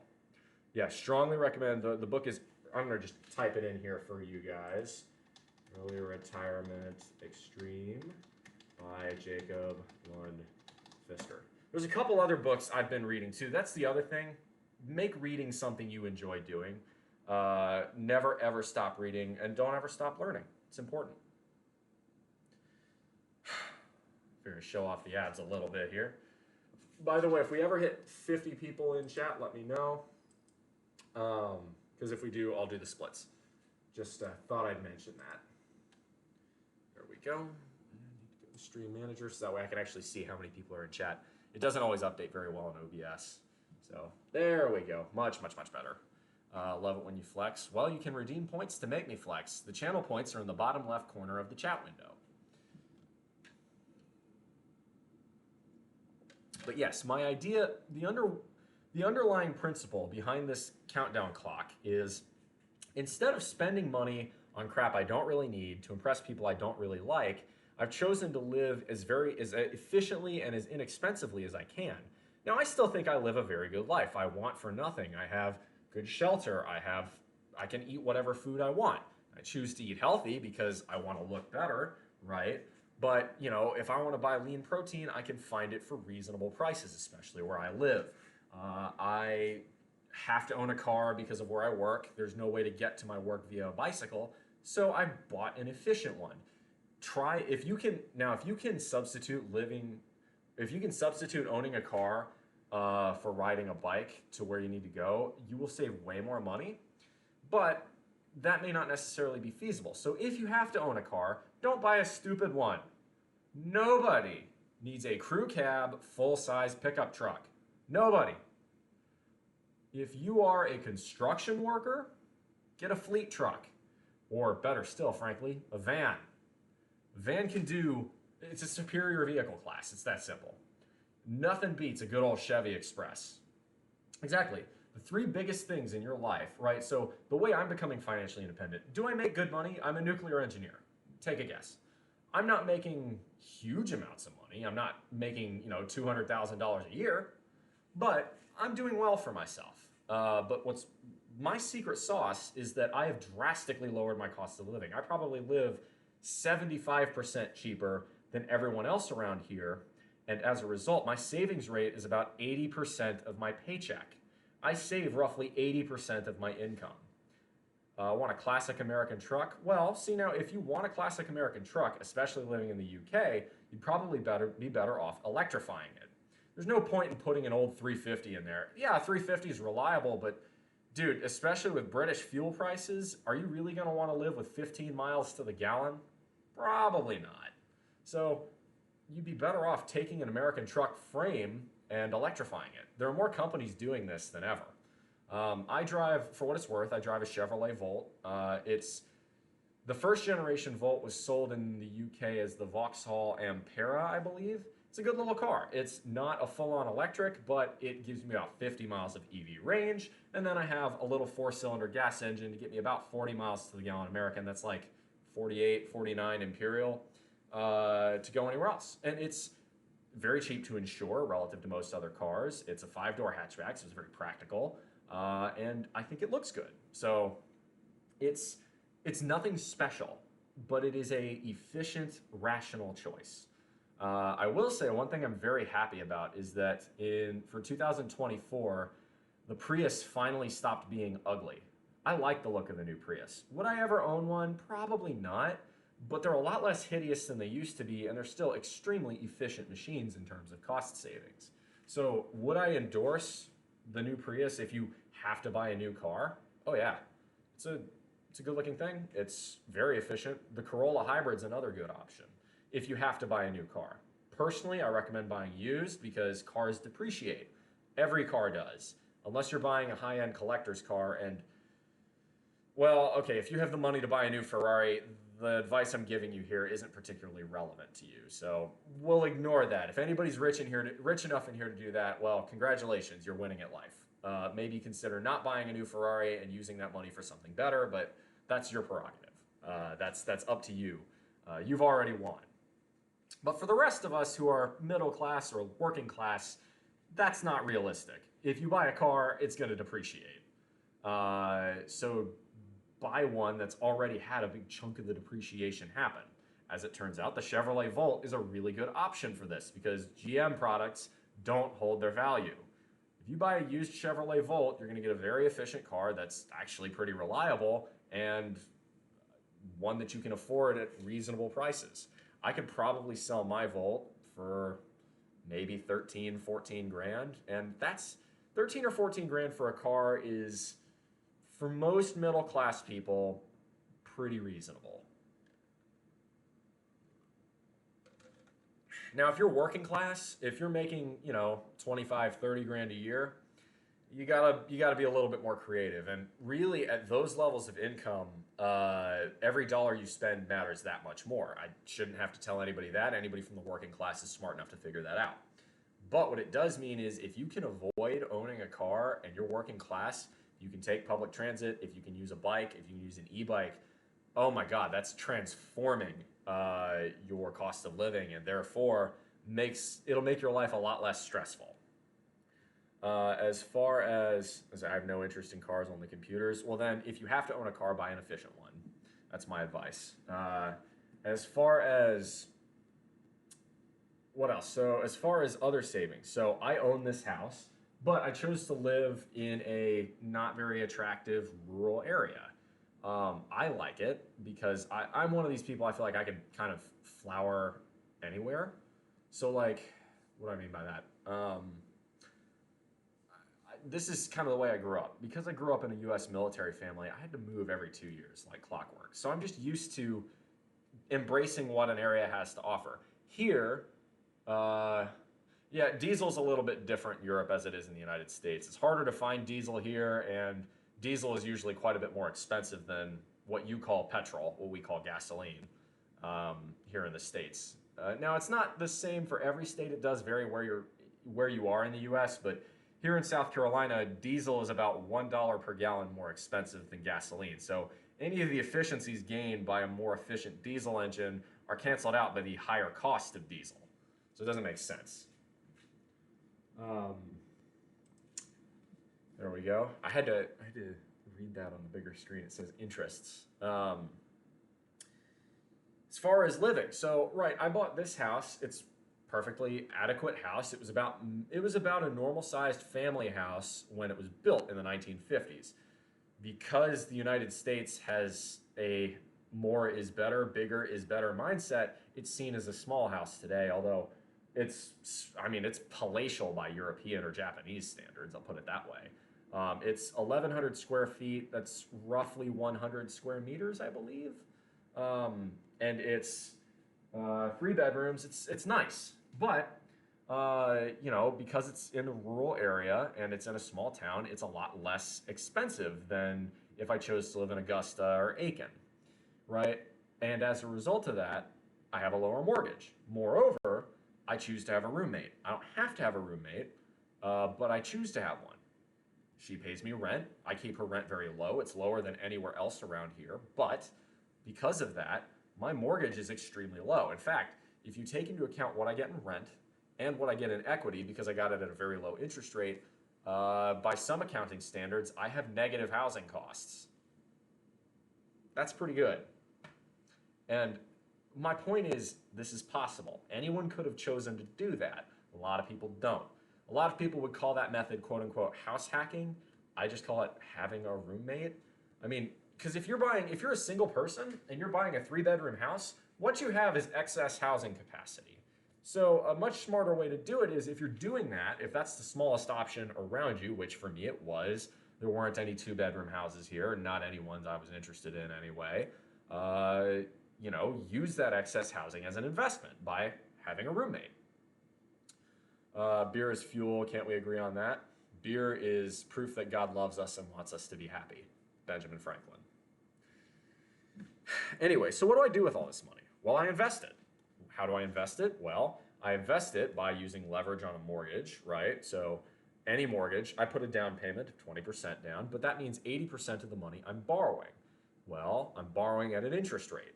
So I'm putting leverage down saying, instead of paying outright for my house now, because I'm borrowing for a mortgage, I can use that money that I am not paying immediately, that cash flow, and putting it into the stock market instead, which, because my interest rate is 2.375%, the stock market will, in almost all cases, do better on aggregate than that. So I'm using leverage to get ahead. That's a smart use of debt. Not everybody is going to have access to smart levels of debt, but you can't avoid stupid debt. Don't have credit card debt, because credit card debt is at an interest rate of usually 25, 30%. If you're paying that much on your credit cards, what you're doing is you've taken a giant leech, like a lamprey, and just stuck him right on your back, and he's sucking that on your wallet. Don't do that. Pulling out the Benny. Well, anyway, so let's see what the stock market's up to today. Looking, we've got S&P is about flat, slightly green at 4380. NASDAQ is up slightly. The Dow's doing pretty well today, so that's not bad. See here, Asia Pacific closed down. Commodities, oil's about flat. Gold's, yeah, about flat as well, so is silver. Currencies are all pretty flat today, no big moves. Let's check my stocks. It's slightly green, but it's pretty flat. That's good. If you have a credit card, make your payments on time, of course. Unless, of course, you pay back your debts quickly enough for any interest to accrue. Well, exactly. So if you pay all your credit card debt off monthly, there's no time for interest rates to accrue on it. So pay off your balance every month on a credit card. This also gives you a good credit score, which means you have access to lower interest rates in the future, because it shows that you're a reliable borrower. Banks like that. If you have a good credit history, you will be able to borrow at lower rates because banks will trust that you're going to pay it off. This is how the basic interest market works on property, on cars, on anything else. Although I really don't recommend financing a depreciating asset. If you have to own a car, try your best to buy it outright. There are very few instances where it makes sense to buy one financed. I will say I did, and here's why. I bought it at a 0% interest rate because it's a Chevrolet, and nobody wants a compact Chevrolet. The only Chevys that sell quickly and profitably are usually Corvettes and trucks. I bought it at 0% interest rate, and I got a massive tax credit because it was an electric vehicle. So, or at the time it was seen as an electric vehicle. It's a plug-in hybrid, so it's reduced these days. But more or less, I had an incentive to buy it new. Unless you have that kind of incentive, the depreciation is going to make any financing on it that much more painful. So try not to finance cars. I just got a 10,000 pound allowance on my credit account, up from 5,000. 10,000 pounds is, I believe, about $13,000. I know that the pound versus the dollar has been fairly volatile. I know Brexit absolutely shat the bed to where there was a point where it was almost at parity. The pound was almost worth as little as $1. Historically, the pound has been worth closer to $1.50 to $2. I think right now, you know what? I'll look it up. Currencies. Let's see, markets. Currencies. Let's see, USD to GBP. Is it not GBP? There it is, USD GBP. It says, so 0.79. In other words, $1 is currently worth about 79 pence. So that would mean, if you flip that, that means 1 pound is worth about $1.25. That's about right. I mean, that's about sort of what it's been. Yeah, there you go, $12,257. So yeah, about 12.5. Yeah, it'd take a long time to pay down. Right, so, but if you pay off your monthly credit card bill, you're never going to accrue interest. So just make the monthly payments. That's not hard. And if you do have credit card debt, pay it off as fast as possible, because what you're doing by paying off high interest debt is you're effectively, on the money you're paying back as principal, you're effectively earning that rate of return. So if you've got debt at 20% interest, you're paying it back, you're earning a 20% rate of return on those payments, which is far better than you're going to do in the stock market. Historically, the average investor, if you're just tracking, index funds, which is mostly what I do, the Jack Bogle method, you're going to get roughly about 7% returns on investment after inflation. Now, you can't say, therefore, that I can use a 7% withdrawal rate for retirement, because that's not smart, that's not safe. What you have to do is calculate a safe withdrawal rate. What percentage can I withdraw so that let's say I withdraw and the stock market tanks. We have a bear market the following year after retiring. Well, shit, now I've got to reevaluate. What can you do instead? Well, you can have a safe withdrawal rate. And there have been a lot of studies on this. The best way to do it, I like firecalc.com in particular, to do a sort of a statistical analysis of running simulations of different years. So let's say you have a 50-year retirement. So you could start with running, okay, well, what did the market do from 1900 to 1950? What did it do from 1901 to 1951, 1902 to 1952, 1903 to 1953, and so on? You do that, you get what's called a Monte Carlo simulation. And now it is important to say past performance is not indicative of future results, but I don't think we are going to have an economic meltdown as bad as the Great Depression of 1929. So, for me, I would say, is 1929 a worst case scenario that seems appropriate? Yeah, probably. And wisdom beyond your years, I appreciate that. Thank you very much, someone like you.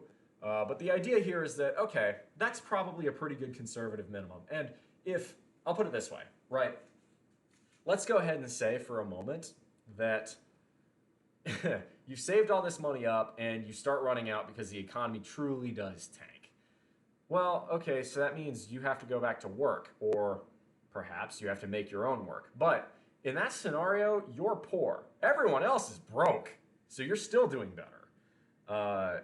So you're going to be okay in most cases, right? The worst case scenario of retire early and financial independence, the whole FIRE movement, is that you have to go back to work because your math didn't work out. But you're still way ahead of the average consumer who saves in the United States. It's fucking pathetic, an average of 6% of their income. And if you're only saving 6% of your income, you will retire at best in your 70s. At worst, you'll die before you retire. That's not ideal. I think most people wouldn't want that. So you have to find ways to increase your savings rate. Now, in some cases, especially if your pay is low and you can improve your skills, you can probably find middle-class work in a niche. There are plenty of ways to do this. In the United States, I would say the best way forward is probably a skilled trade, just because it's the quickest ROI. 2 years working as an apprentice, as a plumber, an electrician, carpenter. Those are careers that once you've got a couple years of experience, you can very easily make a middle-class salary. Once you've got maybe 10, 15 years of experience, you can become your own licensed carpenter and run your own business. And there are guys I know that do that make 200 grand a year, or that only make 50, 60 grand a year, but they set their hours and they work maybe 20 hours a week tops, or 10 hours a week or less. Or guys that work 3 months a year and then they take the other 9 months off, stuff like that. So that's one way to get yourself into the middle class. But instead of trying to focus on getting a top 1% salary, focus on reducing your expenses, because Americans, we are very wasteful. It's one of the things I don't like about this country. I love the US. I'm a very patriotic American, but we waste a lot in this country. So it's a lot easier to get into the top 5% of efficient spenders than it is the top 5% of money earners in this country. So you're better off focusing less on, once you get about a middle class salary, you're much better off focusing on your spending than you are on earning more income. This is what I've done. Yeah, I make a good salary for an engineer. But I've got 6 years experience, I've got a clearance, I've got a lot of credentials. But I could probably make more money elsewhere than where I currently work. However, where I currently work, I have an extremely low cost of living, and as a result, I can save. It's all about the percentage of your paycheck you're saving. I can save a much higher percentage because I know what I'm doing on the savings front. Waterfall Man, welcome to the bullpen. Thanks for first time chat. We are going to die, which is unfortunate. We also don't know where we're going to die. So I will say there are unpredictable things that can happen to anyone in life, but I focus on treating death with stoicism. Death is not something you can control to the most part, so I try not to worry about it too much. However, what you can control is your quality of life. And how do you get a good quality of life? Eat right, sleep well, and exercise. Those are the three big ones. There's obviously more to that, but if you keep yourself in good shape, right? You build muscle, you do cardiovascular exercise, you eat healthy greens, clean proteins, healthy grains, and not too much processed crap, you're gonna live a lot longer, statistically anyway. You're much more likely to live a lot longer. There are marathon runners who die of heart attacks at age 30, but that's exceedingly rare. Anyway, I think it's a huge error to expect to be able to propel yourself into higher classes in one lifetime. For the vast majority of people, intergenerational wealth is the way up the socioeconomic ladder. I don't think that's necessarily true.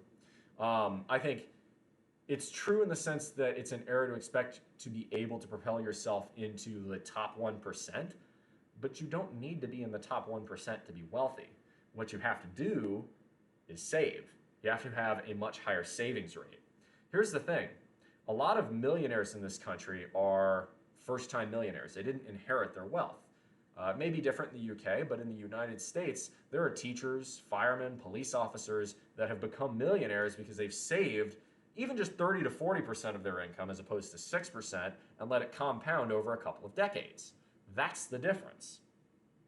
So as good as looking as BullMuscle is no right being that smart on top of all of that. Well, I appreciate that. That's very kind of you. That's very flattering. Well, I'm very, very flattered by that. That's very kind. Yeah, exactly. Millionaire next door. That's that's exactly the kind of thing. There's a lot of people who have what's called stealth wealth. It's people who live middle-class lives or even working-class lives, but because they figured out how to spend efficiently, they're able to generate lots of wealth. Here's a simple example, right?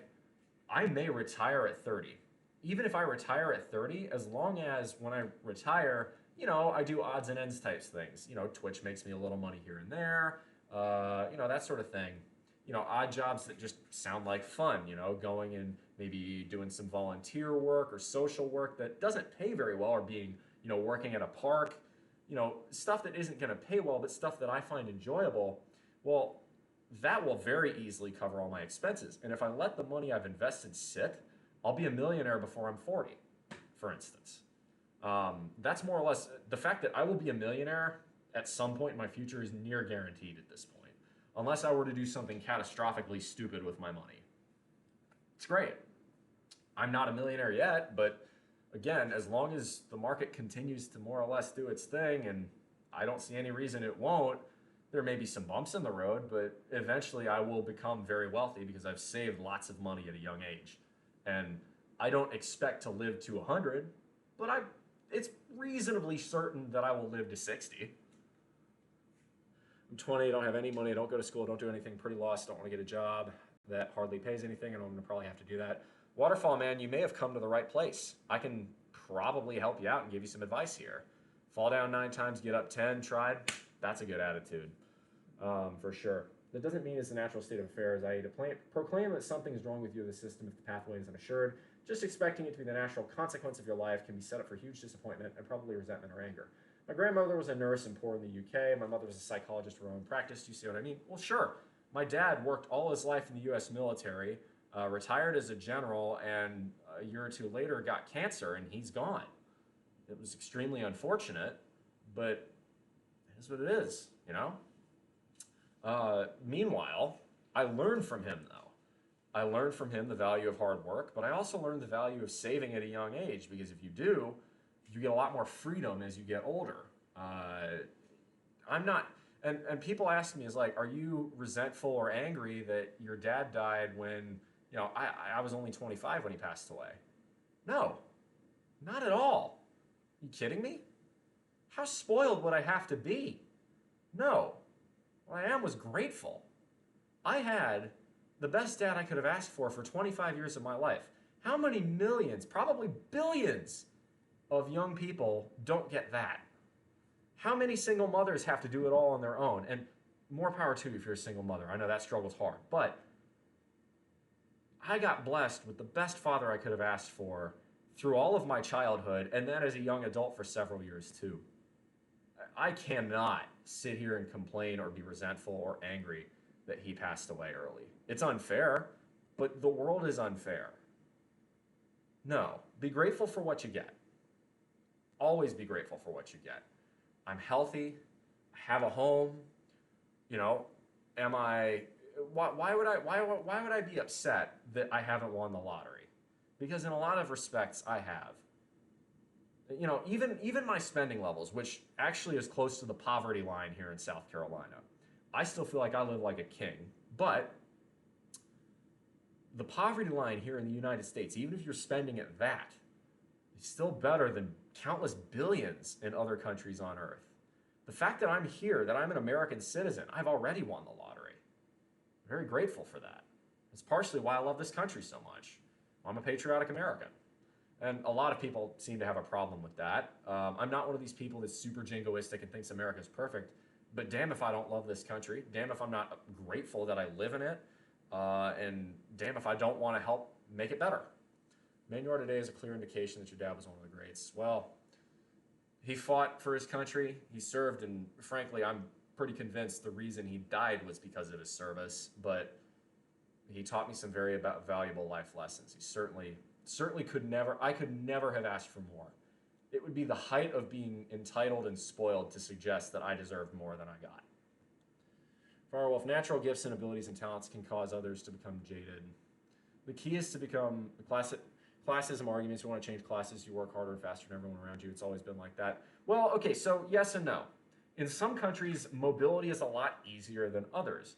There are countries that more or less exist to say, you know, you are locked in this class and you will never grow past it. One of the great things about the United States is that we've never had that attitude. It's, you know, it's the great American melting pot. Go out, go west, and make your fortune kind of thing. I'm constantly fighting being bitter from what I've gone through. And Mike, I understand why you feel the way you do. I admire your resilience. America isn't in the top 10 for social mobility. That's true, but we're still well above the average for the world. And I think the fact that we aren't top 10 for social mobility means we need to look at ways to improve that. And that's the other thing. Again, just because I'm a proud American doesn't mean I don't recognize that this country comes up short sometimes. But Waterfall Man, absolutely not. John Adams once said, great men plant trees that they will never sit under the shade. What does that mean? No, you need to try and leave a legacy. Who you are as a person is what you do for the future, right? And what you do for other people. You should try to live a life of service, of making other people's lives better. Now, I don't do that with my day job. I know I don't. And frankly, it's part of the reason I'm looking at retiring early. I don't agree ethically with what it is that I do. But one of the reasons I do this stream is because I feel like I can reach out to y'all. I feel like I can help y'all. I feel like I can give you good advice. I feel like I can motivate y'all, or at least if nothing else, cheer you up if you're having a rough time. Frankly, you know, Mike, guys like you, some of the other people in my channel, y'all are very good at maybe calling to my attention some of the blind spots I have about my perspective, and I very much appreciate that. But nothing's ever going to turn me into a pessimist. I've been blessed too much to be anything other than a bull, anything other than an optimist. And I think giving that optimism to people, giving people hope, giving people motivation, I think it's an inherently good thing. And it makes me feel good to do it. And that's one of the things I love about this channel. I learn and I teach.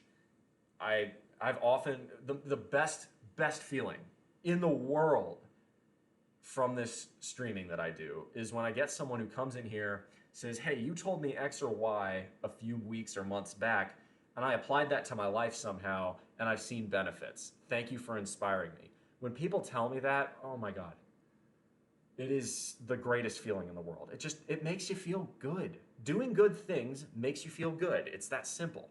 You know, it doesn't have to be something big. It could be something as simple as opening the door for someone. It could be something as simple as, you know, listening to someone who needs a shoulder to cry on, needs a person to talk to.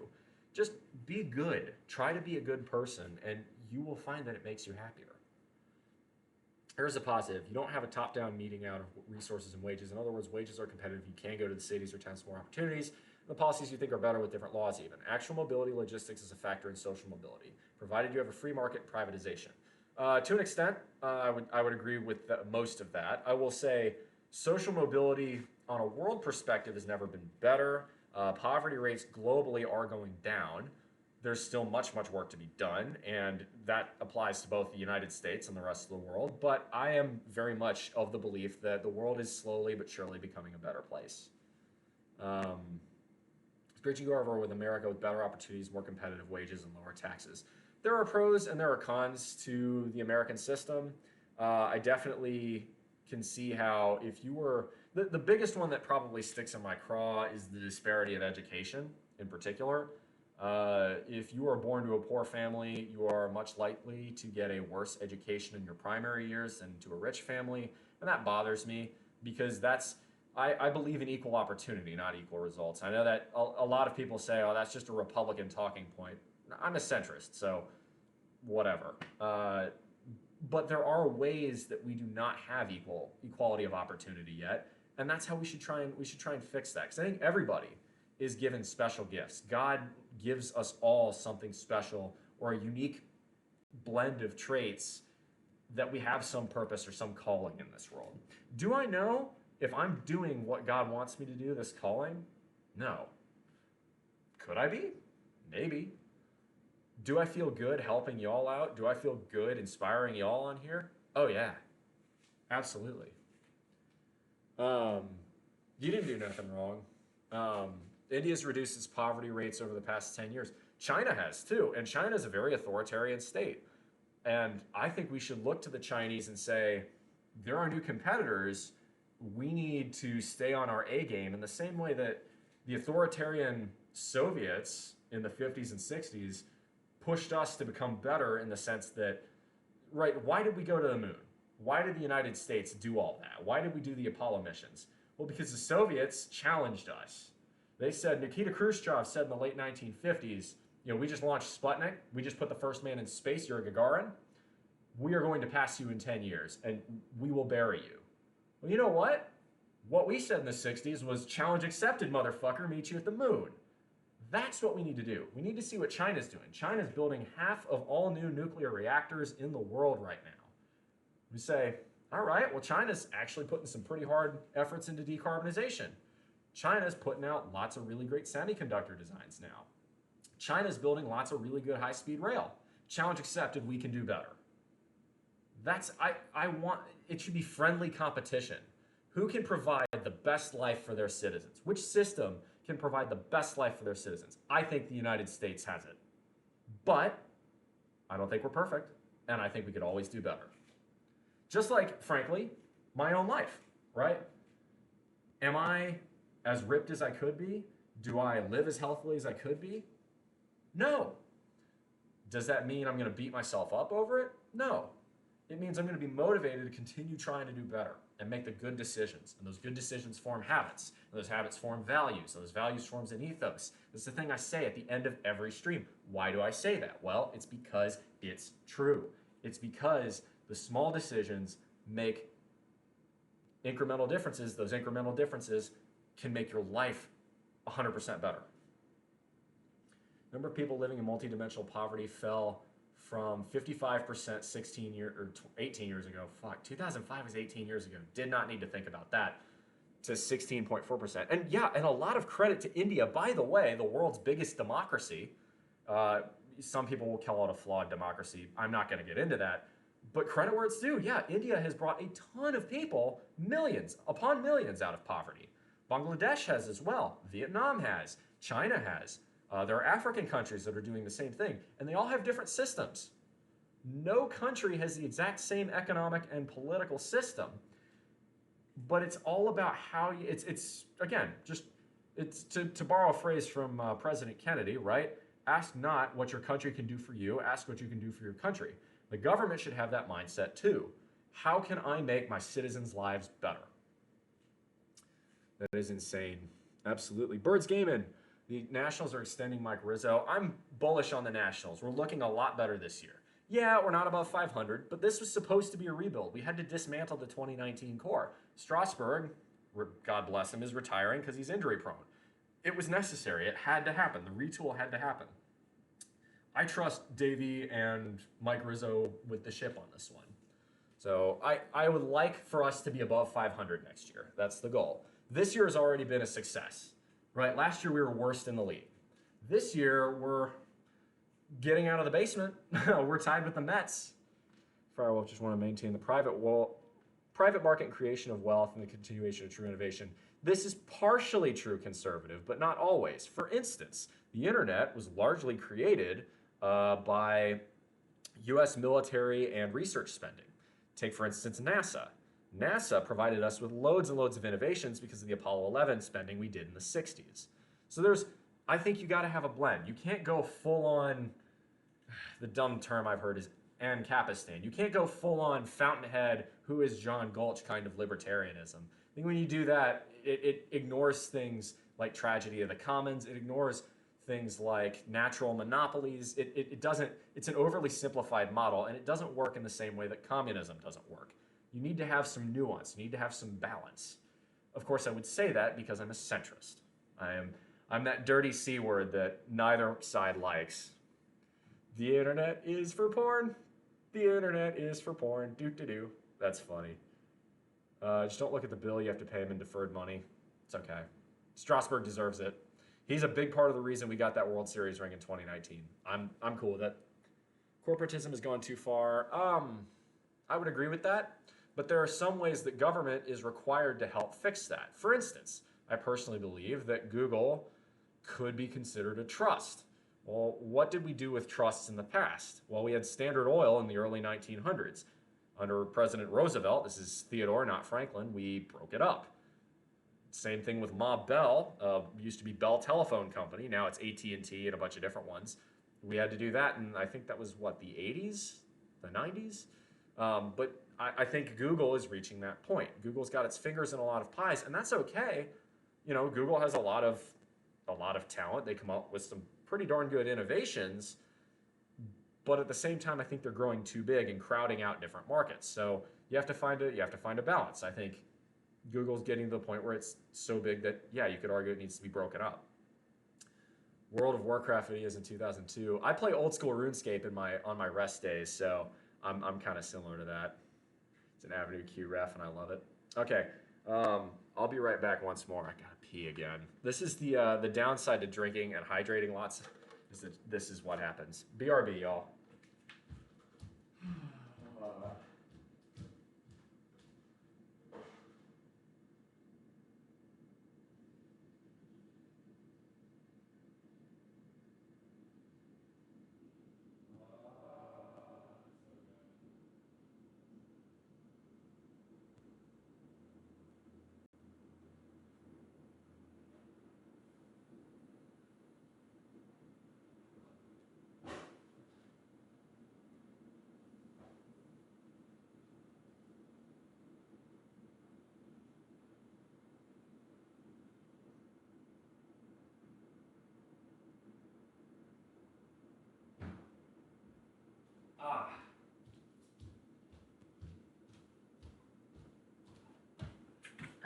Sorry about that.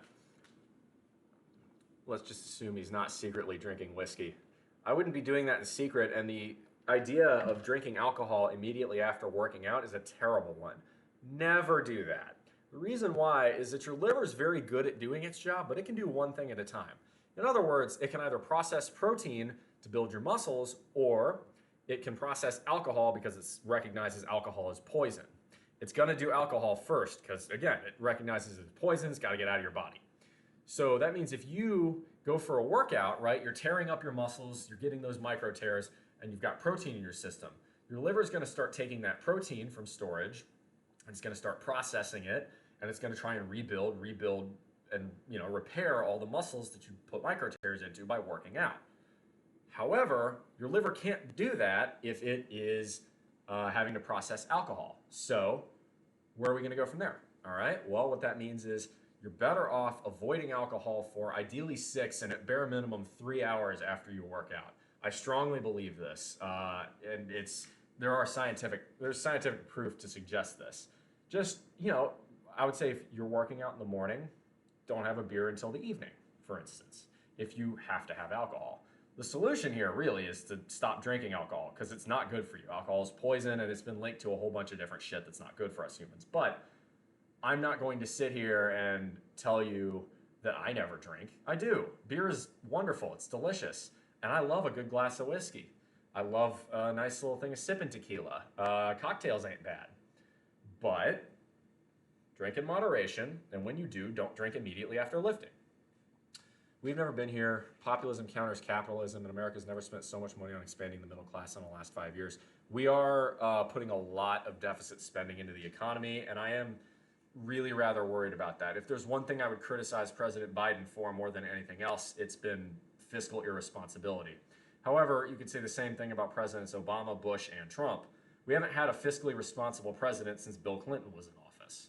It's that simple. I don't approve of the heavy deficit spending, but let's make no bones about this. It's also because spending as a percentage of GDP has gone up, but taxes as a percentage of GDP has gone down. We are taxing our citizenry less. You either have to, if you're going to spend more, you have to tax more. If you are spending less, you can tax less. It's very simple. You can't have European levels of spending and American levels of taxation. It just doesn't work. That's fiscally irresponsible, and it will make itself known in the effects of future inflation. For instance, the reason we had very high inflation last year was a combination of factors, in the same way that we had a combination of factors create the heavy inflation we saw in the 1970s. Here's an example. Let's take the 70s for a second. Through the mid to late 60s, we had 3 major spending initiatives in the United States which were financed by deficits. The Vietnam War, NASA, and the so-called Great Society, which was a series of poverty reduction programs, Medicare and Medicaid expansion, and so on that occurred in the 1960s under the Johnson administration. That massive increase in spending started having inflation ticking up a little bit, but it didn't take off until 1973. The reason for that was because we had a straw that broke the camel's back, a spark that created inflation a lot higher. What was that spark? The Yom Kippur War caused the Arab countries, which produced a major amount of oil that we had gotten addicted to due to cheap gas and highway spending in the 50s and 60s. We'd become addicted to oil by the early 70s that we couldn't produce. We couldn't produce enough to meet skyrocketing demand. And if you've seen automobiles from the early 70s in the United States, you can figure out just why we were so addicted to oil. The base engine for most vehicles was a 5 or 6 liter V8. That's stupid. It was dumb back then, really dumb.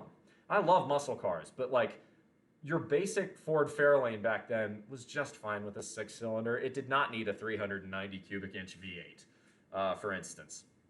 But that spark caused oil prices to skyrocket, almost quadruple in 1973. We had gas lines. Richard Nixon tried rationing, right? We had days, you had odd and even license plates, and you could go on one or the other days. There were, you could have a certain amount of fuel. There were all sorts of things like that, right? All of a sudden, because oil had been built into our trucking systems, because we had taxed rail and artificially subsidized trucking, so a lot of goods by the early 70s were getting transported by truck instead of by rail, which is far less efficient. As a result, boom, you have a whole lot of demand for goods across the country. Well, one of the inputs to moving those goods is now 4 times as expensive. What's this going to do? It's called cost push inflation. That's going to create inflation across the board. What's that going to do? It means Americans, the workers, are going to demand more wages to keep up with increasing prices, and it creates an inflationary spiral. The only way to get out of it is by drastically increasing interest rates, the way Paul Volcker did after Carter appointed him in the late 1970s and early 1980s, which is why the late 70s and early 80s we had a really, really harsh recession.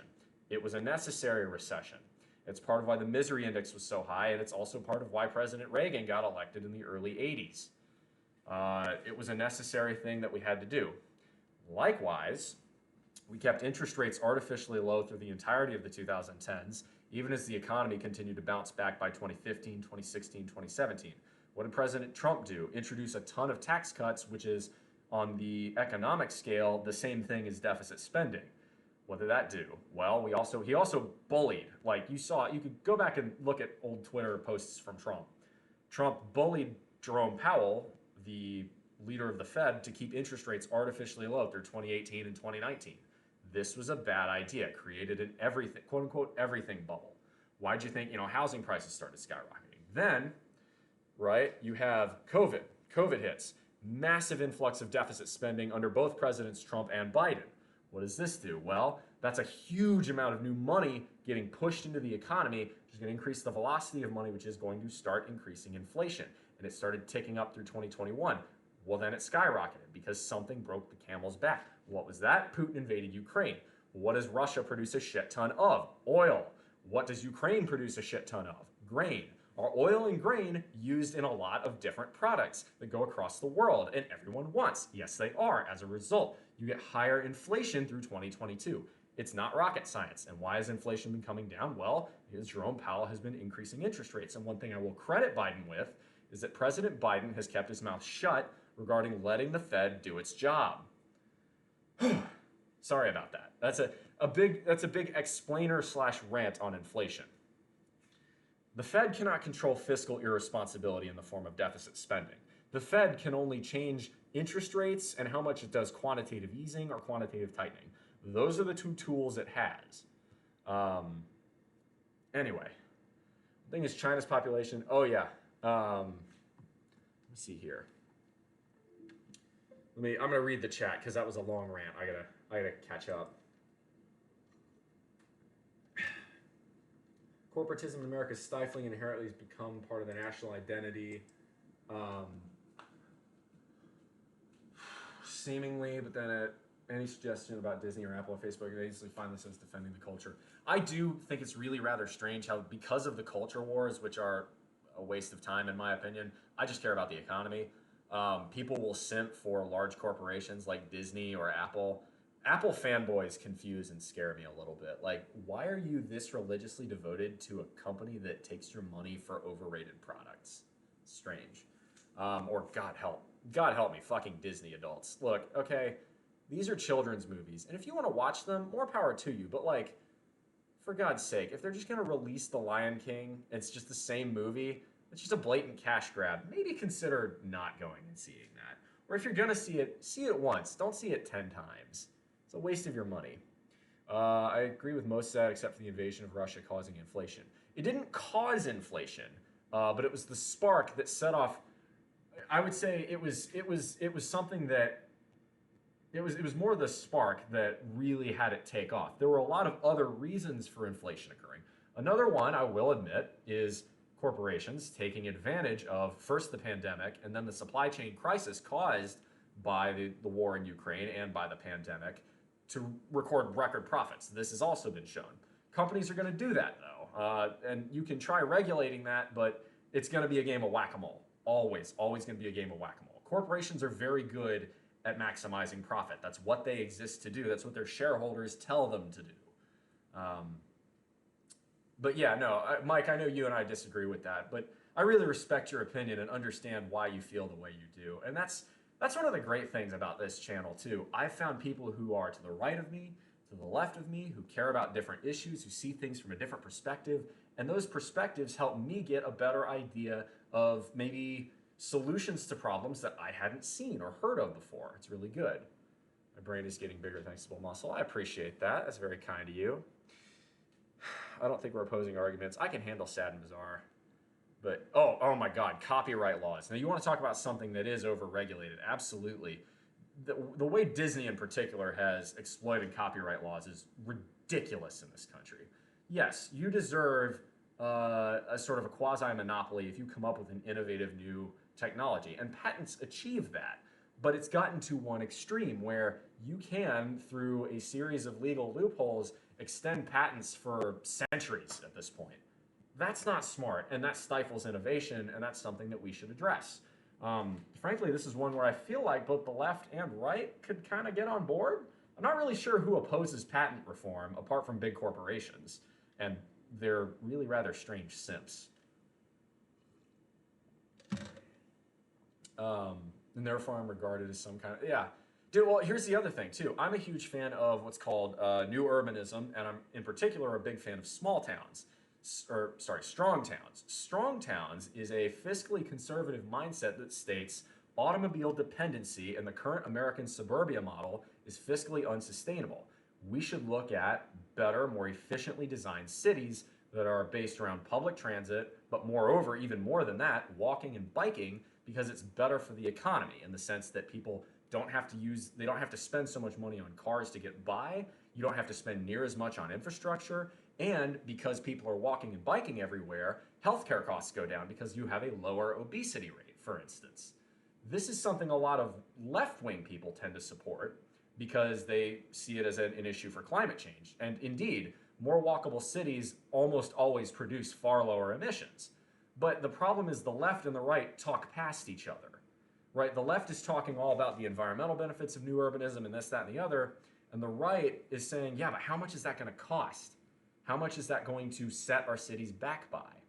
And what bothers me here is that, and this is again on both sides, the left is going to sit here and say, well, it doesn't matter, man. Public transit spending is good investment, and it always, we need to just spend more on it. In some cases, that is true. In fact, in the United States, in most cases, that's true. But it's more than that. You got to talk about things in a cost savings. You have to learn people's, it's not learn people's love languages, but understand what their priorities are and explain things to them in ways that will assuage their concerns. If you're a conservative, you're talking about, I'm worried about my town going bankrupt the way Detroit or Harrisburg or, give it a few years, Houston will. You've got to, if you are a left-wing urbanist and you want to talk about that, don't sit there and blame capitalism for everything, because then any centrist or right-wing person is just going to say, oh, he's a left-wing communist, I'm not going to listen to anything he says. Listen to others and learn what their perspective is. Similarly, if you're right-wing and you want to try and get someone on board with this, with the idea of a small town mindset, strong town mindset, talk about how a more walkable community allows for people who are underprivileged or people who are been historically discriminated against in this country. That's usually black people. That's usually, minorities, basically. Asians, Native Americans, Latinos, whatever. Historically discriminated against people tend to be poorer. That's just a statistical reality in the United States. Well, what are you going to do if you make not just public transit, but if you make a city much more walkable and bikeable? All of a sudden, those people who are a bit poorer don't need to own a car to get by, which means their spending goes down on a car, and they can use what little money they do have to help feed their families, to maybe go back and learn some new skills to improve their wage, which is better for the economy. And you create a positive feedback loop. Huge fan of the following book, which I read on my trip to Washington. I'm going to go ahead and post this in here. People should read the Greeks and historical philosophers on property rights. Couldn't agree more. Marcus Aurelius isn't a Greek, he was a Roman, but still, you get the point. As was Seneca. But what were the Romans but people who just yoinked culture from everyone else around them, particularly the Greeks? So let's see here. This was a recovering engineer. Strongly recommend this book. I recently finished this book, and Chuck Marohn is, I think it will, what I like about what he talks about is that it's got something for everyone. Read The Strong Towns Approach. I think you'll appreciate it. Can we agree modern and postmodern architecture is a calamity and that it inspires no one? Conservatives, so it depends. I went to Texas A&M. Texas A&M is famous for having a quote-unquote, or perhaps infamous, for having a quote-unquote ugly campus. It's a lot of brutalist architecture, and I wouldn't have it any other way. It fits the overall aesthetic. The key is when you can't have dissonance. You've got to have an aesthetic that makes sense. I'm actually a huge fan of Art Deco. As just an individual style, I think Art Deco is very cool, but a lot of people would say Art Deco is modern and therefore should look at, Gothic or look at older, Baroque kinds of architecture. I really dig Art Deco, but that's a personal preference thing. The key is take a city that you've got to have not uniform, but a semi-coherent aesthetic. When you have, super tall, modern, skyscrapers and such right next to, old-fashioned style Baroque or Renaissance churches, it does become a bit of a dissonance. Now, some people like that. The city of Boston's quite good at making that work. But a lot of people say, hard pass on that. Check, it's starting to get warm in here. What did I set the temp at?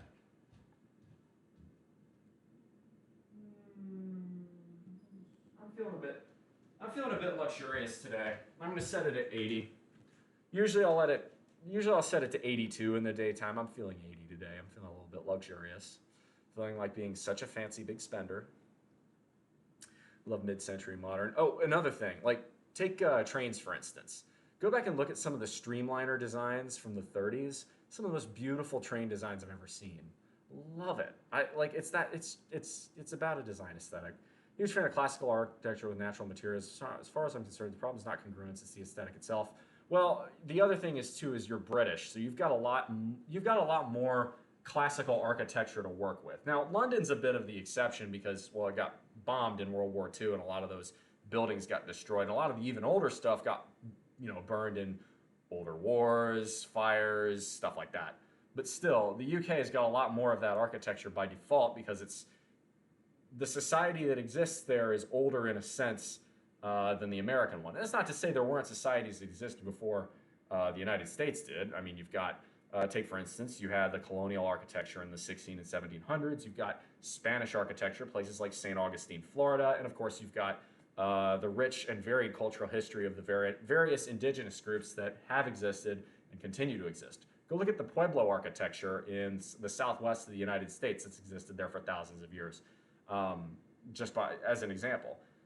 So I think it's very much regionally dependent too. Like it doesn't make sense. I don't understand this. Is a lot of people like go for that southern plantation style house in a place like California or Washington or the Southwest where it doesn't make sense. It's out of place. The Pueblo architecture, likewise, you shouldn't be putting in a place like New York. It doesn't work there. It's incongruous with its natural environment. So, for instance, and I draw buildings and read architectural books. I'm fixated on Gothic architecture as my favorite. It's fair. Would love to go to Brasilia and see Oscar Niemeyer's work. So I'm not an architect by my trade. I'm an engineer. So I'm not as well versed. I just know what I like, and I really dig Art Deco. One of my favorite buildings in the whole wide world that I hope to visit someday is the Chrysler Building in New York. Not for any other reason than I just think it looks really, really good. It almost still looks a bit futuristic, even though it was made in the 30s. It looks good to me. I don't know why, I just like it. Shit, just spilled a little bit of water.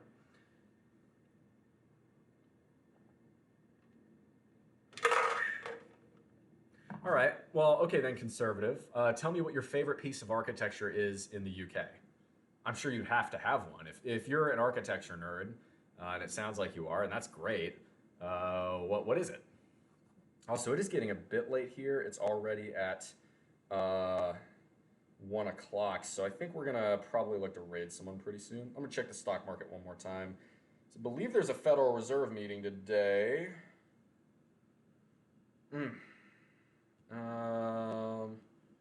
Fed chair warned of pain ahead. No, that's just an article. My bad. That's not today. There's going to be a Fed meeting, I think, in a week or two. Metropolis is an aesthetic. I would say so, yeah.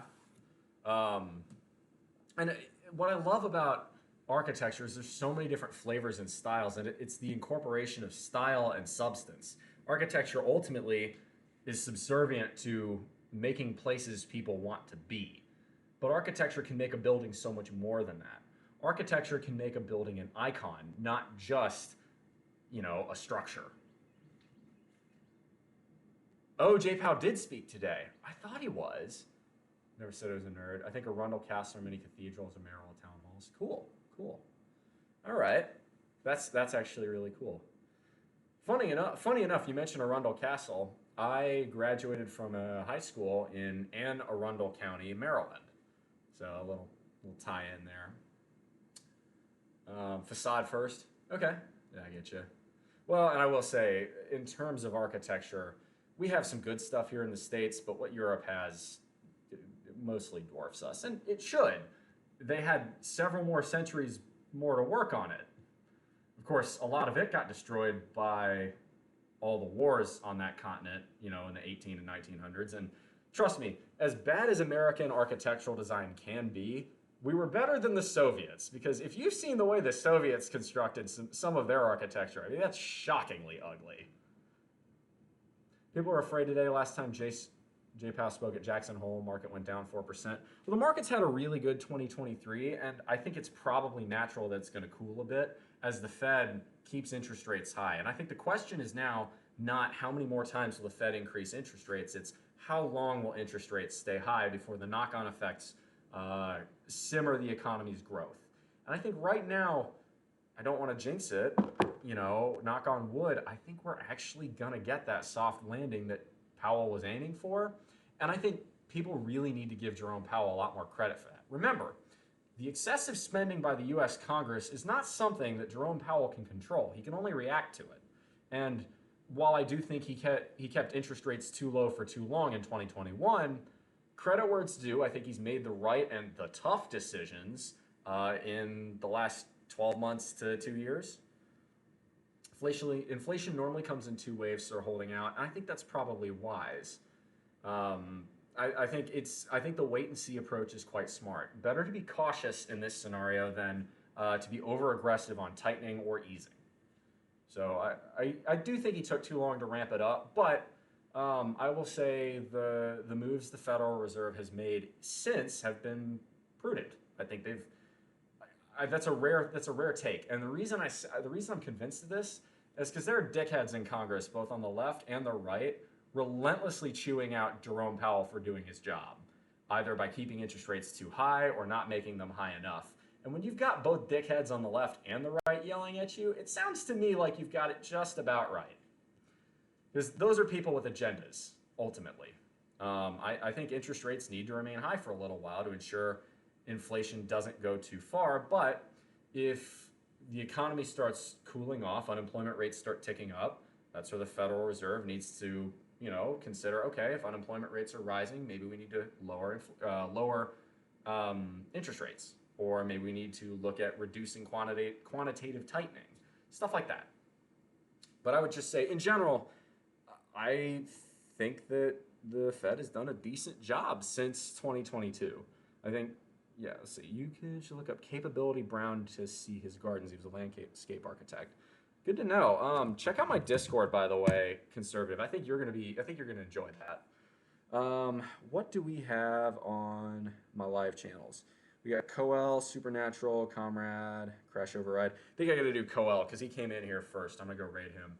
All right, y'all. So I think this is gonna be it for me. I am going to, we're gonna go raid Coel Runnings. And I just wanted to say thank you. This has been a really great chat. It was a good workout, but it's always fun when I have an active audience that we just keep talking, and it becomes a flow of conversation. It's just really fun. And I got to learn a lot of stuff about like architecture. I got to learn, it's fun. I get to learn and teach doing these things. So we're gonna go ahead and raid Coel Runnings. I'm gonna make sure, before I do that, I'm gonna make sure that he's still going.